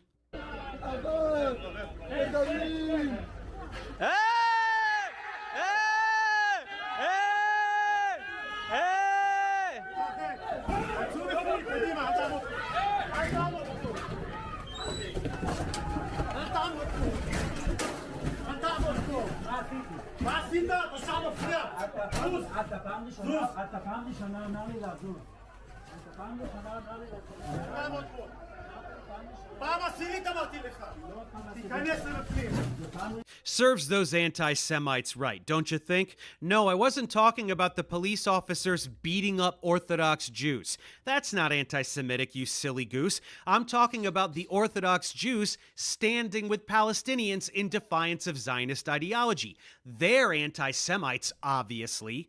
Anyone who conflates Judaism with Zionism or anti-Zionism with anti-Semitism, as Israel constantly does, and as Destiny just did, is a worthless anti-Semitic piece of shit. Zionism is anti-Semitism. I'm going to say that one more time so that it sinks in. Zionism is anti-Semitism. Zionism is a disgusting political ideology that has hijacked Judaism and Jewish history to justify imperialism, apartheid, and genocide. And Zionism is responsible for the lion's share of actual anti-Semitism that exists around the world as people react to Israeli aggression and misplace their anger on Jews as a whole. All moral Jews know this and speak out against Zionism the loudest, as it is their cultural identity that is being shattered by these monsters. Zionism is to Jewish supremacy as Nazism is to white supremacy. They are indistinguishable. Zionism is Nazism. I guess Destiny's little pea brain isn't big enough to wrap his head around that. Are you really implying that anyone who is Jewish can lie about science as much as they want, and if anyone exposes those lies, they're automatically an anti-Semite? What, bro? This guy reaches so hard. Holy shit, he's obsessed. Avi lies a bunch about science. I exposed his lies, and in response, he just called me an anti-Semite. Exactly like the Zionist lobby that banned me from Twitter and tried to smear me for exposing their lies and propaganda. Same tactic. Literally 1 minute prior, you listened to Avi say he puts a viral YouTube video to make money in which he makes anti-Semitic claims, while making zero attempt to dispute any of the science I presented. You heard him say that. He was exposed by me, therefore I'm an anti-Semite. That's the logic he's putting forward. I'm articulating that logic clearly, and you burst into laughter like I'm pulling something out of my ass? Really? Furthermore, what's funniest about this tired angle is that you and all your piece of shit Zionist cronies are not Semites. Ashkenazi and Sephardic Jews like you and Bibi and all the rest are European. You literally are not a Semite, while Palestinians are Semites. Therefore, Zionists are, in reality, anti-Semitic. It's quite shocking that Destiny doesn't bite on this and go on a tirade, especially since this was the main thing that upset a lot of people when I posted this video. He just giggles and then moves on. But for the record, this is accurate. Ashkenazi Jews like Bibi are way more European than Middle Eastern. That's why with services like 23andMe or Ancestry.com, Ashkenazi Jew is literally listed under European. I follow Reggie Watts on Instagram, and he recently posted his results. He's 11.1% Ashkenazi Jew, which is listed under European. He's also 0.1% Arab, Egyptian, and Levantine, a totally separate category under Western Asian. This categorization I don't know if we need to be digging into Jews this much, honestly. European. This is also why the these the looks kits of somebody are doesn't regulated fucking in matter. Israel I and feel can't be in here. purchased in Israeli pharmacies. Like this They is don't want almost citizens to like find out that they're not going fucking the Middle other Eastern. way They pretend to have a divine on claim to a region Destiny's that they're pedantry. not from. Like this is like justifying the other way around of technicality. Like it really doesn't fucking matter, I think. Like this shit is beside the point. I was liking the video up to this point too. Like he's trying to out pedant one of the most pedantic people, and like you don't. It was one of the things that I had to start doing. I cut a lot out of because I almost, and not quite to this extent, but I almost had a similar thing in my video where I talked a lot more about Israel, Palestine, and Gaza, and Destiny being a piece of shit. And I got like, but it's not the point. Because it doesn't matter if you, like, you can't treat interacting with Destiny like a fucking debate because then he's won. It's not a debate. Being against genocide is not a fucking debate. You cannot try and persuade him with evidence because he cannot be persuaded. He thinks he is morally correct in whatever he fucking says because he says it. And I'm also hearing that this guy apparently has some shitty opinions on like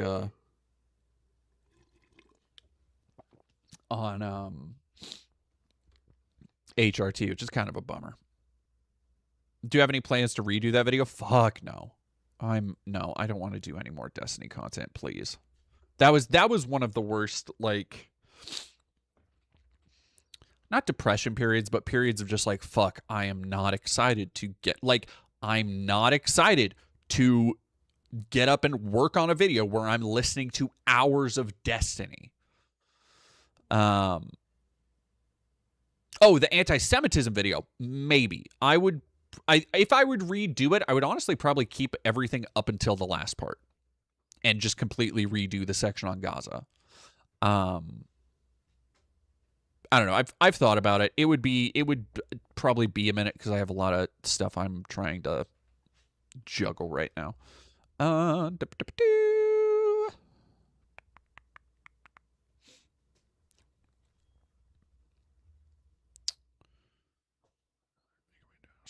right. Well, we will finish this because people are saying it has some good payoff, and we're almost there. Ashkenazi Jews have more Middle Eastern ancestry than Scandinavians? Obviously. But over many centuries, that ancestry got diluted, and they're largely European now. This is in stark contrast with Palestinians who have had a continuous presence in the Levant since antiquity, along with Mizrahi Jews, who, by the way, experience systemic discrimination in Israel, which is socially and politically dominated by European Ashkenazi Jews. It's almost like there's some white supremacy in their Jewish supremacy, wouldn't you say? See, because that's what, like, I feel like he is getting around to, Nehemia, what you've been saying about how a lot of this comes back to white supremacy. But, dog, that should have been done way earlier. I feel like this approach of leaving that until almost the end of the fucking video, much like there's just stuff about this that are so like you're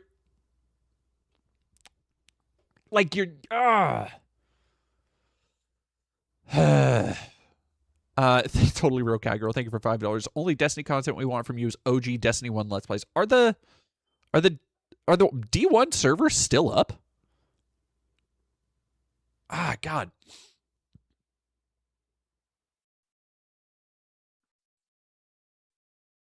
I think I still have the download on my profile. You can talk about the etymology of the word anti-Semitism all you want, and that's totally fine, but the facts regarding I would have a biology crazy remain, fucking and that was profile the or main a point crazy I was game making. too, because I Europeans think I did most of the pretending to be Middle raids. Eastern has the same vibe as some Karen in Massachusetts bragging about being 3% Cherokee Indian. This claim to ancestral land that Zionists espouse in order to justify murdering people and stealing their homes is total horseshit. We all originated in Africa, so white people should be able to steal African homes too, yeah? A little moot since Africa was very recently the victim of European colonialism for about 100 years, but still, the logic stands. Hey Avi, I'm not sure if you noticed, but the whole world despises your ideology. The world knows your gaslighting and your Hasbara tactics. Shouting anti-Semitism at everyone that hurts your feelings is just going to hasten your demise tenfold. What does that have to do with it? What does being a lying, manipulative, gaslighting fraud in order to get away with scientific fraudulence have to do with this political ideology that involves lying and manipulating and gaslighting constantly in order to get away with war crimes? That's a serious question. My scientific. Can you be anti-Zionist without being anti-Semitic? Maybe, but if you really, really, really wanted to dive into it, there's like a big. I guess I've got the skull. I think it's actually a pretty deep argument, but most people aren't even close to being able to have that discussion. Hey, jackass, why don't you try having that discussion with any of the thousands of anti-Zionist Jews who fiercely oppose Israel's genocide and co-opting of their faith? I'd love to see that. There's nothing deep about it. Anyone with a moral compass is anti-Zionist. Many Jews have a moral compass. Are you seeing the Venn diagram? Like, I don't think, does anybody in the Western world ever say, like, is there a position for, like, I don't think Kurds should ever have a country. Like, I don't even know if that's like a position that people have. I think people are generally just like, oh yeah, I mean, they should, but I mean, it sucks for them, I guess. I don't know, but I mean, we don't really talk about Kurdish people much in the West. But to have like a unique perspective to be opposed to a Jewish state is a little bit weird. You're kind of missing the point here, champ. This is the old, but why can't Jews have a country bullshit talking point. First, ethnostates are bad. Equality is good. Supremacy of any group of people over another being codified into the laws of a nation is bad. But way more important is the fact that this particular ethnostate was established on inhabited land through the slaughtering and dispossession of the indigenous population. That's the more bad part. If post-World War II, a Jewish state was set up in the middle of fucking nowhere and built up from scratch, like in Germany perhaps, since they did the Holocaust and over 80% of the country is open land, very few people would have had a problem with that. It's the ethnic cleansing that's got everyone upset. Do you get it now? The real, when you really say you're anti-Zionist, what you're saying is that like, you don't believe that Jews should have some special right to their own country. That's really what people mean when they say anti-Zionist. Now, that only can refer to the state of Israel because that's the only Jewish country. God damn it. No, we're saying that Israel shouldn't have the right to murder and displace anyone they want. The thing they've been doing on a daily basis since the state of Israel was established. Let's fucking But go. then it's weird because they'll make these same claims in that like the Palestinians are for some reason entitled to their own state. I don't know why. It's one of the reasons why they push so hard It's like really fun. Oh, bro, I don't want to get into this. I don't give a fuck. You don't want to continue rambling because you I don't sound wanna like get an into this. I idiot. don't give a fuck. People who inhabit a place don't deserve to continue inhabiting that place. Palestinians don't deserve Palestine. Well, it wasn't an apartheid ethno-state. Jews and Christians lived in Palestine and they got along just fine. Jews could have emigrated in large numbers to the Levant after the Holocaust and integrated into existing societies, including Palestine.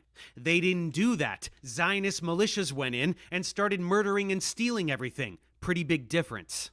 Anyway, at this point, Stevie got tired, realized that my video on Avi was hard science wall to wall, except for the 2 or 3 comments I made on his Zionism, which he failed miserably to address honestly, and he spent the rest of the stream, which was the overwhelming majority of the stream, looking at something else. Of course, that didn't stop him from choosing this slanderous title and thumbnail. Gotta get those clicks, right, Steven?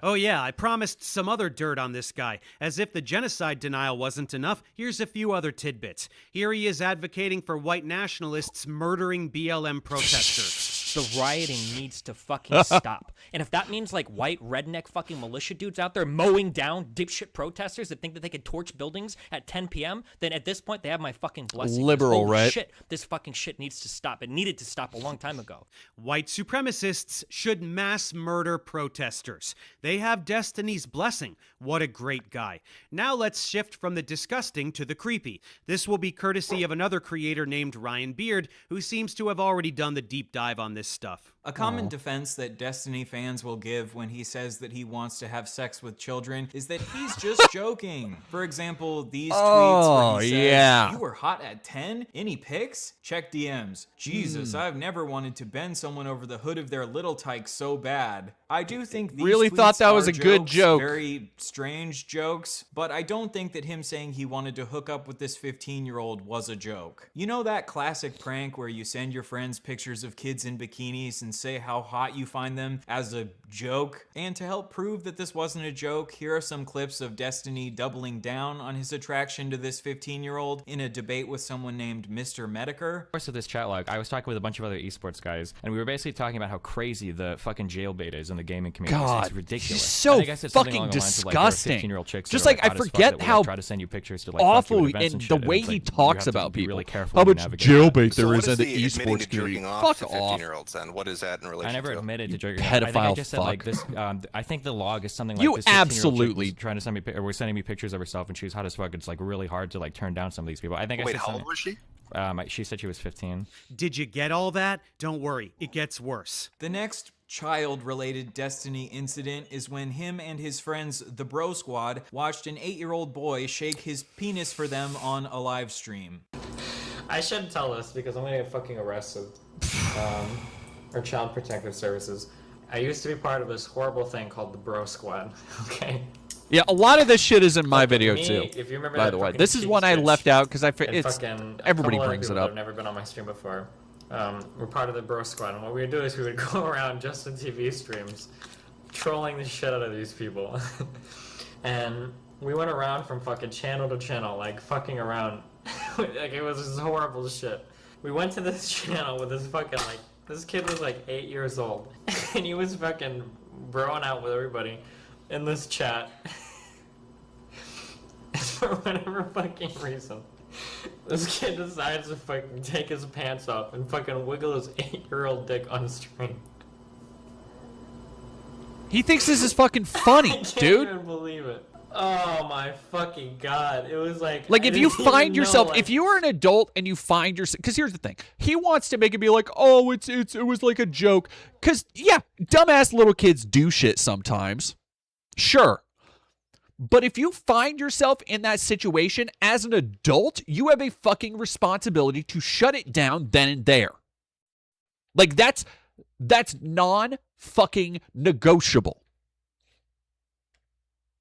Otherwise, you are just entertaining child exposure. You are just entertaining the idea that, oh, it's funny. God. And the idea that him and his disgusting little cockroach orbiters have the fucking gall to be like, fuck, can you believe they think this guy is a pedophile? Yeah, most people can. Most people look at somebody like Destiny and go like, yeah, he's probably on a registry somewhere. We were on Skype, we were like, holy shit. Like, we had to do, like, a double take, because we didn't even fucking know, like, what the fuck was on. Like, we were looking at, like, an 8-year-old dick, like, on the fucking screen. Yeah, don't just immediately quit the stream or anything. Really soak in that prepubescent penis. But at least he's not grooming anyone, right? Even though a lot of these situations involving children happened quite a while I'm gonna ago, get that I still fucking- think Destiny has been spreading harmful rhetoric around children even quite recently. A couple years ago, Destiny said that a 30-year-old randomly sexting a 14-year-old would not be grooming. Let's say there's a person that's like 30 years old Classic. and tries to like randomly sext like 14-year-olds and 15-year-olds. shakalaka. That wouldn't be, I don't think that would be considered grooming. So that clip sounds pretty bad, right? But we don't want to approach Destiny in bad faith or take him out of context, so let's try to understand the actual argument that Destiny is making. That wouldn't be, I don't think that would be considered grooming. Now, let's say there's a person that's 30 years old and they're specifically seeking out like 14, 15-year-olds to kind of just like talk to them about their school life, figure out what their problems Fucking are, you know, disgusting. be cool because you're old and you have experience, and then you kind of weasel. By the way, every time he says shit like this, it turns out that like this is how he does approach women online, particularly. Let me read. Nehemia, thank you very much for $5. DD, if you ever want to talk about Judaism versus Zionism, either for a video or something else, I could yammer on for hours. I also got book recs. Hell yeah. And I think somebody in the chat said, give them the book recs. Go for it. And El Salve, thank you for $2. The real payoff is my fund for your stolen package. I'll be fine. It wasn't. It's a fucking bummer, but it's not the end of the world. And like sex, that's like grooming, right? That would be like grooming. So Destiny's argument is that a 30-year-old randomly sexting a 14-year-old isn't grooming, but if a 30-year-old tries to weasel their way into a 14-year-old's life and slowly manipulate them into sexting them, this would be grooming. But this argument goes against the definition of grooming. The definition of grooming is the action of attempting to form a relationship with a child or young person with the intention of sexually assaulting them or inducing them to commit an illegal act. Guess what, Destiny? Nowhere in that... Oh, I know. Floppy flop. I mean, like, look, I could talk about how annoying a lot of other people are for a long time, but... Which, hey, you know what? I'm sure plenty of people find me annoying, and I get it. But there's something about Destiny that really does fucking grind on my gears. Like, in a... Like, he's just... He has a perspective that is at odds with how I see other people, right? Like there is this constant consideration for him, the idea, he treats literally everybody not as though they believe the things they're saying, and I think that's because he doesn't believe the shit he's saying, but that they are just trying to find an angle to win the debate. Like, he sees everything in terms of just pedantry, of a debate that, like, which is why he has people on. He's like, oh yeah, come on my channel and debate me. And so many people see through that bullshit. They're like, no, dude, I'm not going to fucking let you farm fucking content off of me. Definition does it say that grooming has to be a slow process? Okay, that's weird, but those are just words and not actions, right? All right, let's recap all of Destiny's treatment towards women. Destiny sexually assaulted a woman. Destiny has a long history of sharing women's nudes and sex tapes without their consent. Destiny allegedly recorded a woman having sex with him without her consent. And in his messages to his Discord kitten, Rose is Coming, he sent her audio recordings of men that he had slept with from Grindr and said, I went out and sucked the guy off a few nights ago and recorded the audio. It's really scuffed in my pocket, LOL. Did I ever send it to you? He has a history of calling 15-year-olds attractive and sharing pictures of them in bikinis. He has a long history of getting very mad at women when they post about their sexual assaults on social media. He has allegedly abused at least one of his female orbiters and was psychologically... Bummer that they didn't go into the fucking, God, the shit he did with, not Rose is Coming. What's her name? Because he has talked vilely about people who've gone through sexual assault. He said some shit that somebody should be raped with a shovel, basically. Like that's a classic of Destiny people are bringing back up. abusive towards his ex-wife, and he also admitted to choking out another one of his exes God, yeah. times. However, he claims that this was done in self-defense. Sure was. You better fucking believe I had to fucking choke her out a few fucking times. Finally, Destiny has a Had to history choke of her out a few doxing and times. threatening to leak the nudes of women that get on his bad side. Yeah, I didn't feel like spending a lot of time on this since it's not the point of the video, but that's a tidy summary. Sexual assault would be the big one, but he is also currently being sued for non-consensually sharing nudes of a minor, and the person suing makes it clear that this is a pattern of behavior from him. I'll link to that Ryan Beard video and this Substack post if anyone cares to follow up and get more details. Okay, hell yeah. I don't know. What else do we want to tackle tonight? Koa? Do you want me to be done? You're good, baby. Okay, do you want to do anything? I would like to be done, and if you're done, then I can be done. You want to hang out a little bit? Would that be pretty cool? That'd be pretty cool. Okie dokie. Oh yeah, and Destiny's son is also Nazi. That he and his orbiters. I know that's a soft spot for him. Oh, actually, let us look up. There was a new. I think there's a new Very Tall Bart. Let's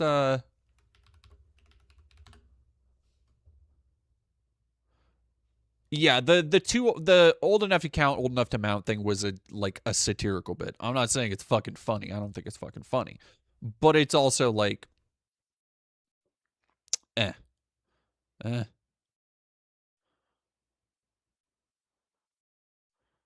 No, not Nick Fuentes, Destiny's kid. No, to have a kid, Nick Fuentes would have to be straight.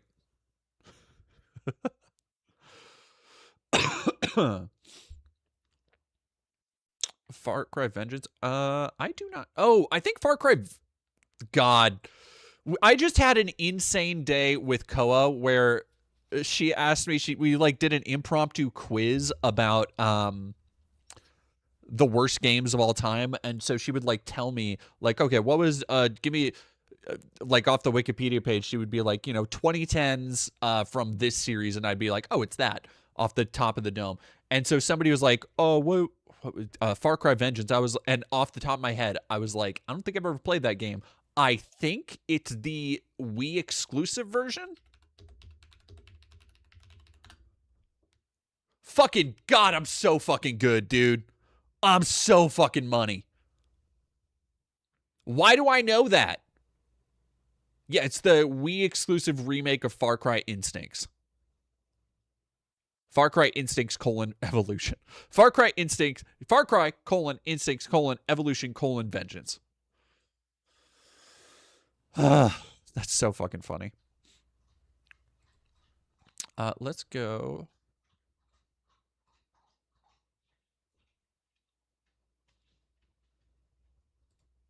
Let's go back to the night that Barbara... You mean the night she kicked me out of my own house? Yeah. This is my house? All right, there we go. No. I broke the glass and she... sass. I understand. Who do you think pays for everything while you're gallivanting campus like a gallivanting freshman? I pay for your school. I pay for your time off school. I pay for the roof over your school. I pay for your school. I pay for your time school. I pay for the roof over your time school. How do you feel, Clark? Bill. How do you feel? Drunk. I know. I had a few beers. I understand. I'm wired, so. And how do you feel? I'll give you a hint. I'm Bill. Now you're being cruel. All right. That's not fair. But we have a few minutes. Let's, I heard people.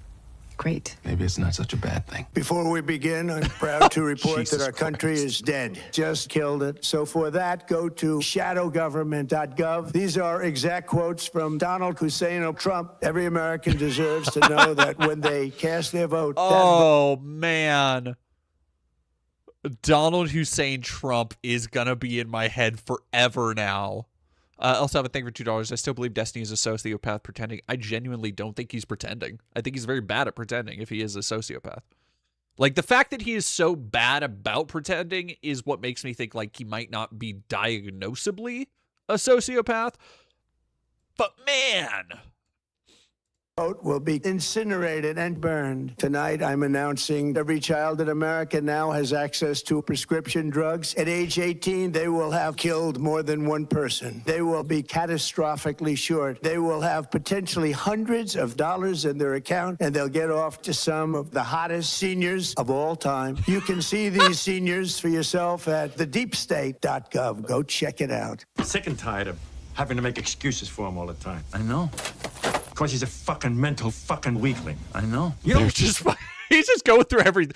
That's random as fucking right, dude. You got Backrooms, you got Trump, you got Sopranos. Let's go. No shit, Mikey. Let's go, very tall He's Bart. seeing a psychiatrist, for fuck's sake. I know. My nephew is seeing a psychiatrist. I know. You don't know shit, Mikey. God knows how much of our family business he is. I know. If the place is bugged. I know. You don't know fucking shit, Mikey. Do you remember those two fucking Escobedo brothers, whoever the fucking California, they fucking whacked their fucking parents? I know. You don't know shit, Mikey. The shrink was in a fucking witness chair. I fucking knew it. No, you didn't fucking know it. I know. Anthony wants to play games. I know. I taught him games. I know. I taught him how to play baseball. Fucking knew it. No, you didn't fucking know it. Oh, it's a classic. He's a classic. Tired of using lame, sad metal? No. But why is all my metal so lame and lumpy? Can we switch to a metal that's a little easier to find? No. Please? No. Look out, China. There's a new China in China. What's on the menu? China! Learn to use an egg. I was already doing that. Use a stronger egg. Put water in it. Have a baby on land in an egg. No. Surprise, someone just attacked America. Hitler's out of control. I know, let's rape Hitler, the angry mustache model, said Christopher Columbus, probably smoking crack, until someone eventually got mad and cut his head off. That's World War II. Fuck it, let's check in with the dank River Valley civilization. They're gone. Look who came back to Israel. It's the 12 tribes. They're gone. Guess who's not gone? China. In the Soviet Union. Want silk? No. Want to get enlightened in the middle of nowhere? No. Remember this tiny space you have to go through to get from here to there? No. Okay, fair enough. Severe flooding alert. The entire world is now an ocean. Wait, no, that would be the end of the world. Never mind, it didn't happen. How did this happen? Like I said, it didn't happen. How's India? Broken. How's China? They're gone. Jesus. All right, what else we got? Garfield. Oh, Professor Zhang. Let's go.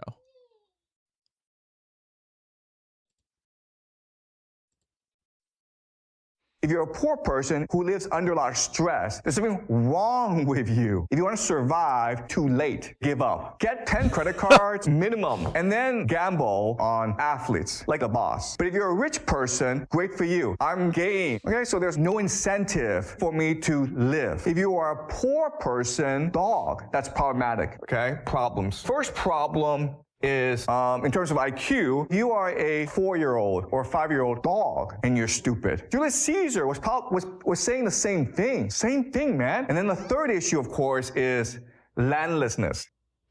Okay? You have no land, so you don't really matter. Another way of saying this is you're canceled, but your boss, right? Nope, wrong. You are low status. If you're a poor child dog, no one cares. Go away. I'll beat the crap out of you. Okay? Because poor kids are stupid like Donald Trump. I'm a poor kid who succeeded because I worked hard and I'm really talented. Like Donald Trump. One way to succeed is to abandon your community.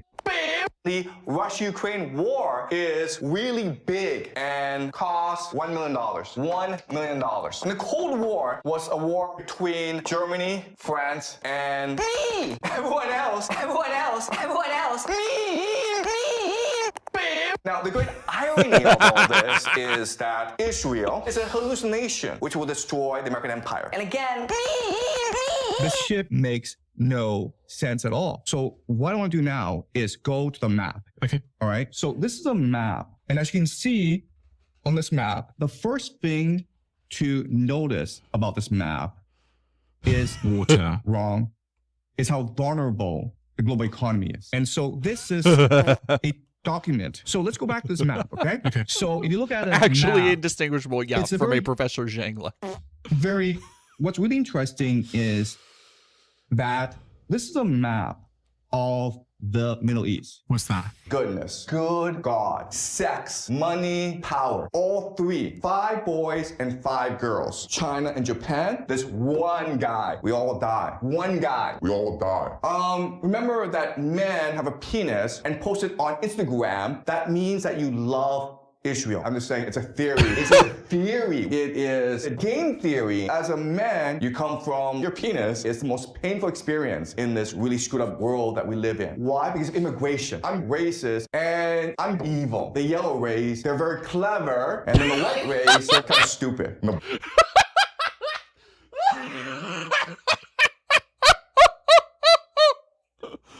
Oh man, I can't believe he fucking said that shit. Woo! Uh-huh.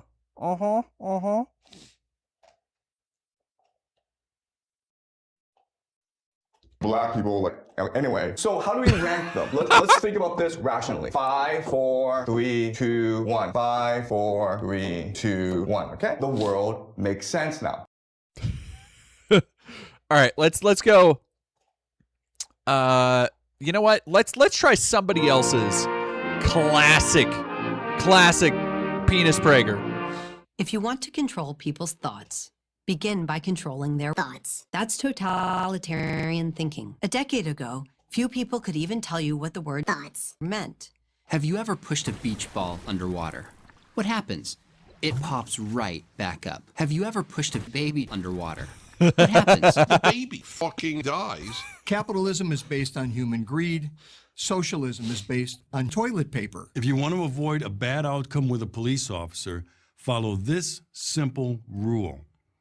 When a cop gives you a lawful command, say no. You don't have to be religious to be religious. The existence of God only ensures the existence of God. Imagine for a moment a world in which there was no murder or theft. This would drive me mad. I like murder. I like to kill people for fun. Here is a fact. Dennis Prager should frighten you. Mao remains revered in China. Every Chinese currency note has his picture on it. So why doesn't communism have the same terrible reputation as Nazism? Reason number one, they have much better music.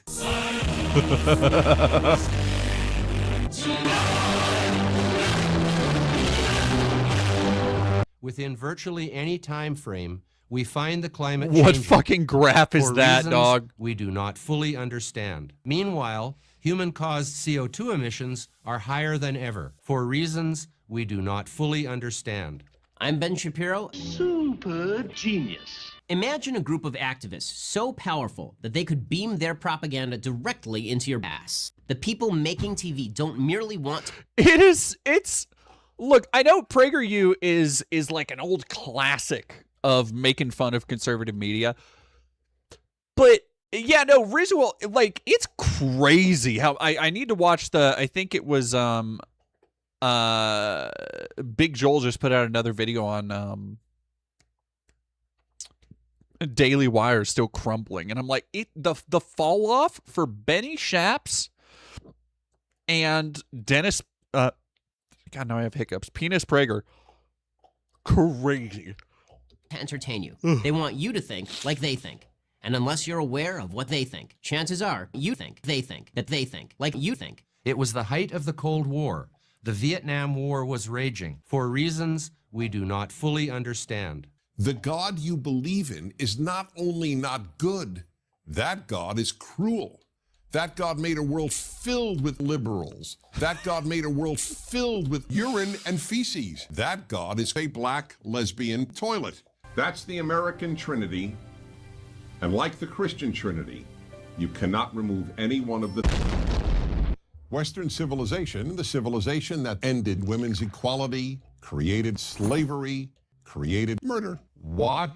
In the biblical book of Iyamanaru, it says, if someone has a rebellious son who does not obey his father and mother, the citizens could kill him to death with feces. I am reorienting the school away from academics and toward unjust suffering. In this school, self-esteem will be attained in only one way, racism. It is my intent that by the time you leave this school, you will be among the few your age to distinguish between urine and feces. No obscene language will be tolerated anywhere on this school's property. By obscene language, I mean the words and plus epithets such as or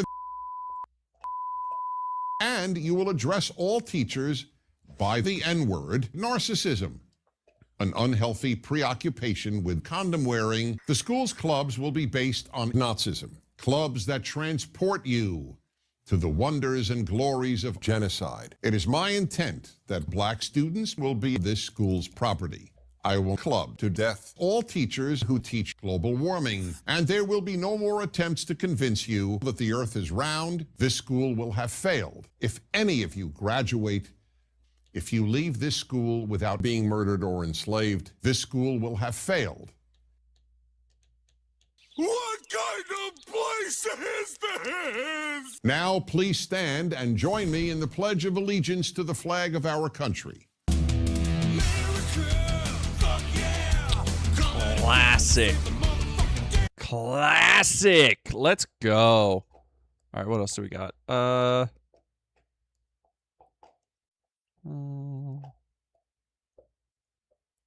God, there's so Let's many. talk about one of the most emotionally charged subjects there is. The N-word, but in an unemotional way. But first, let's torture the Boy Scouts with urine and feces. Yes, urine and feces. The only question here is the moral one. Is ending the life of a Boy Scout moral? What do you mean game 1 or game 2? Let's begin with this question. Does the human fetus kill people for fun? Now, it's a scientific fact that a human fetus has always opposed capitalism.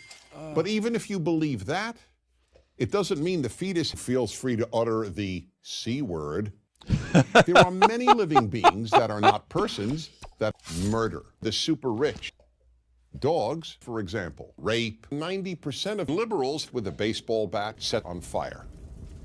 Reason number 2. Much to The consider. Boy Scouts carried out the Holocaust.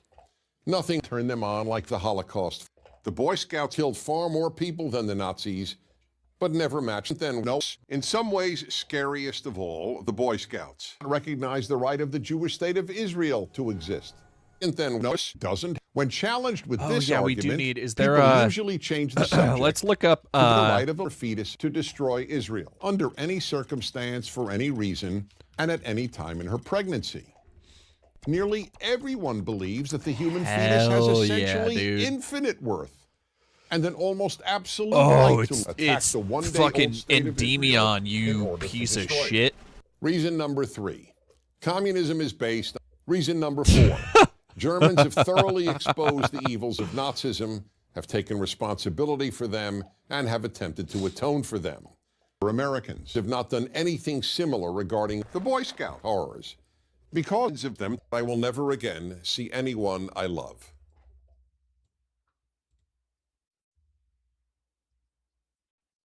Reason number 6. And imagine a world without lesbians. This would drive me mad. I like many of them to stone the Boy Scouts to death.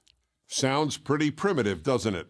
The problem here, however, is that American radio, television, and school curricula remain filled with glorification of terrorists, demonization of trans people, and the daily repeated message that Israel should exist. In the biblical book of Deuteronomy, it says, real shit. I'm Dennis Prager, the father of Soviet communism. You better listen to me. I am your new president, and honored to be so. There is no greater calling. Is that the fucking? That's the God. It's gonna do the.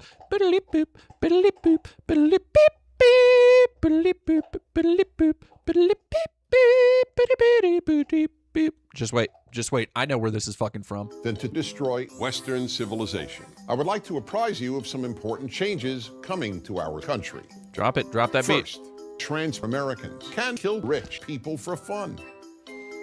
I could not care less if you are an atheist, Muslim, Christian, Jew, or gay. I could not care less if your origins are African, European, Latin American, or Asian. If you wish to affirm big corporations, yeah, this is the fucking Chow World theme, dog. Sorry, you don't live on. I do not care about you being made uncomfortable, relieving yourself on soldiers fighting a war. If you don't, you will have to achieve immortality through North Korea. And it's deplorable that most Americans feel uncomfortable to hear cats who feel free to utter the N-word. Third, Because I regard learning as a sacred endeavor, everything in America will reflect then Noah's elevated status. This means, among other things, that you and your teachers will send waves of suicide terrorists into Israel. There will be a suicide dress code at this country. Hell yeah. And you will address all police by the C word.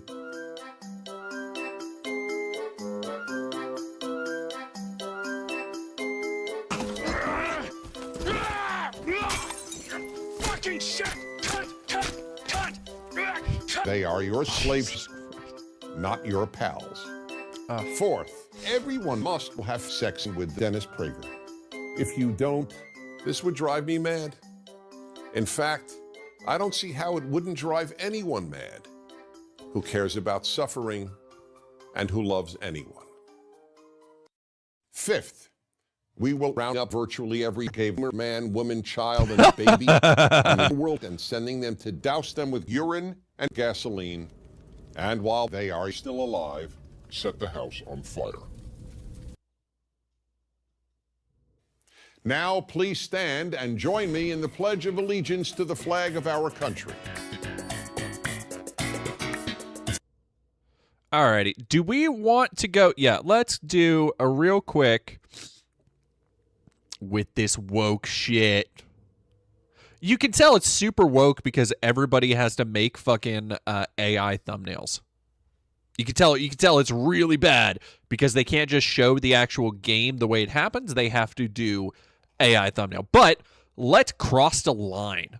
Let's hear dipshits like Endymion talk about it. Halo campaign Evolved is soon upon us, but the early access period has proven one thing at least: this franchise is in the wrong hands, unfortunately. And Microsoft nor Xbox are willing to do anything but allow this once legendary series to get modern audience into complete and utter oblivion, if I'm being honest with you. Where do you begin with this now? Well, the game is being called lifeless by fans who paid extra to play this game early. Doug, okay. Yeah, my banana brains, my thoughts have changed a little bit. I've cooled on a little bit because it is still a fun game. I'm still disappointed. I'm disappointed that they didn't do more. But and I told somebody this earlier, it's like, even disappointing, the worst Halo game is still fucking 90% better than most games. Like, it's still fucking Halo. But also, dude, you're fucking sitting here talking about other people's opinions. Where's your opinion, you stupid bitch? Do you not have an opinion of your own? 112K views. God, it really does fucking pay to be a grifting shithead. That's crazy. Citing that parts of the game feel as if they were not even made by human hands due to how ludicrously out of touch it all feels in action. Eckhart's Ladder, a YouTuber, posted a clip comparing Halo's original cutscene where Master Chief turns on the Forerunner bridge versus the remakes. And if you're a Halo fan, you're probably going to see why this is really, well, not very good. Here, watch the clip. Watch somebody else's clip. God, dude.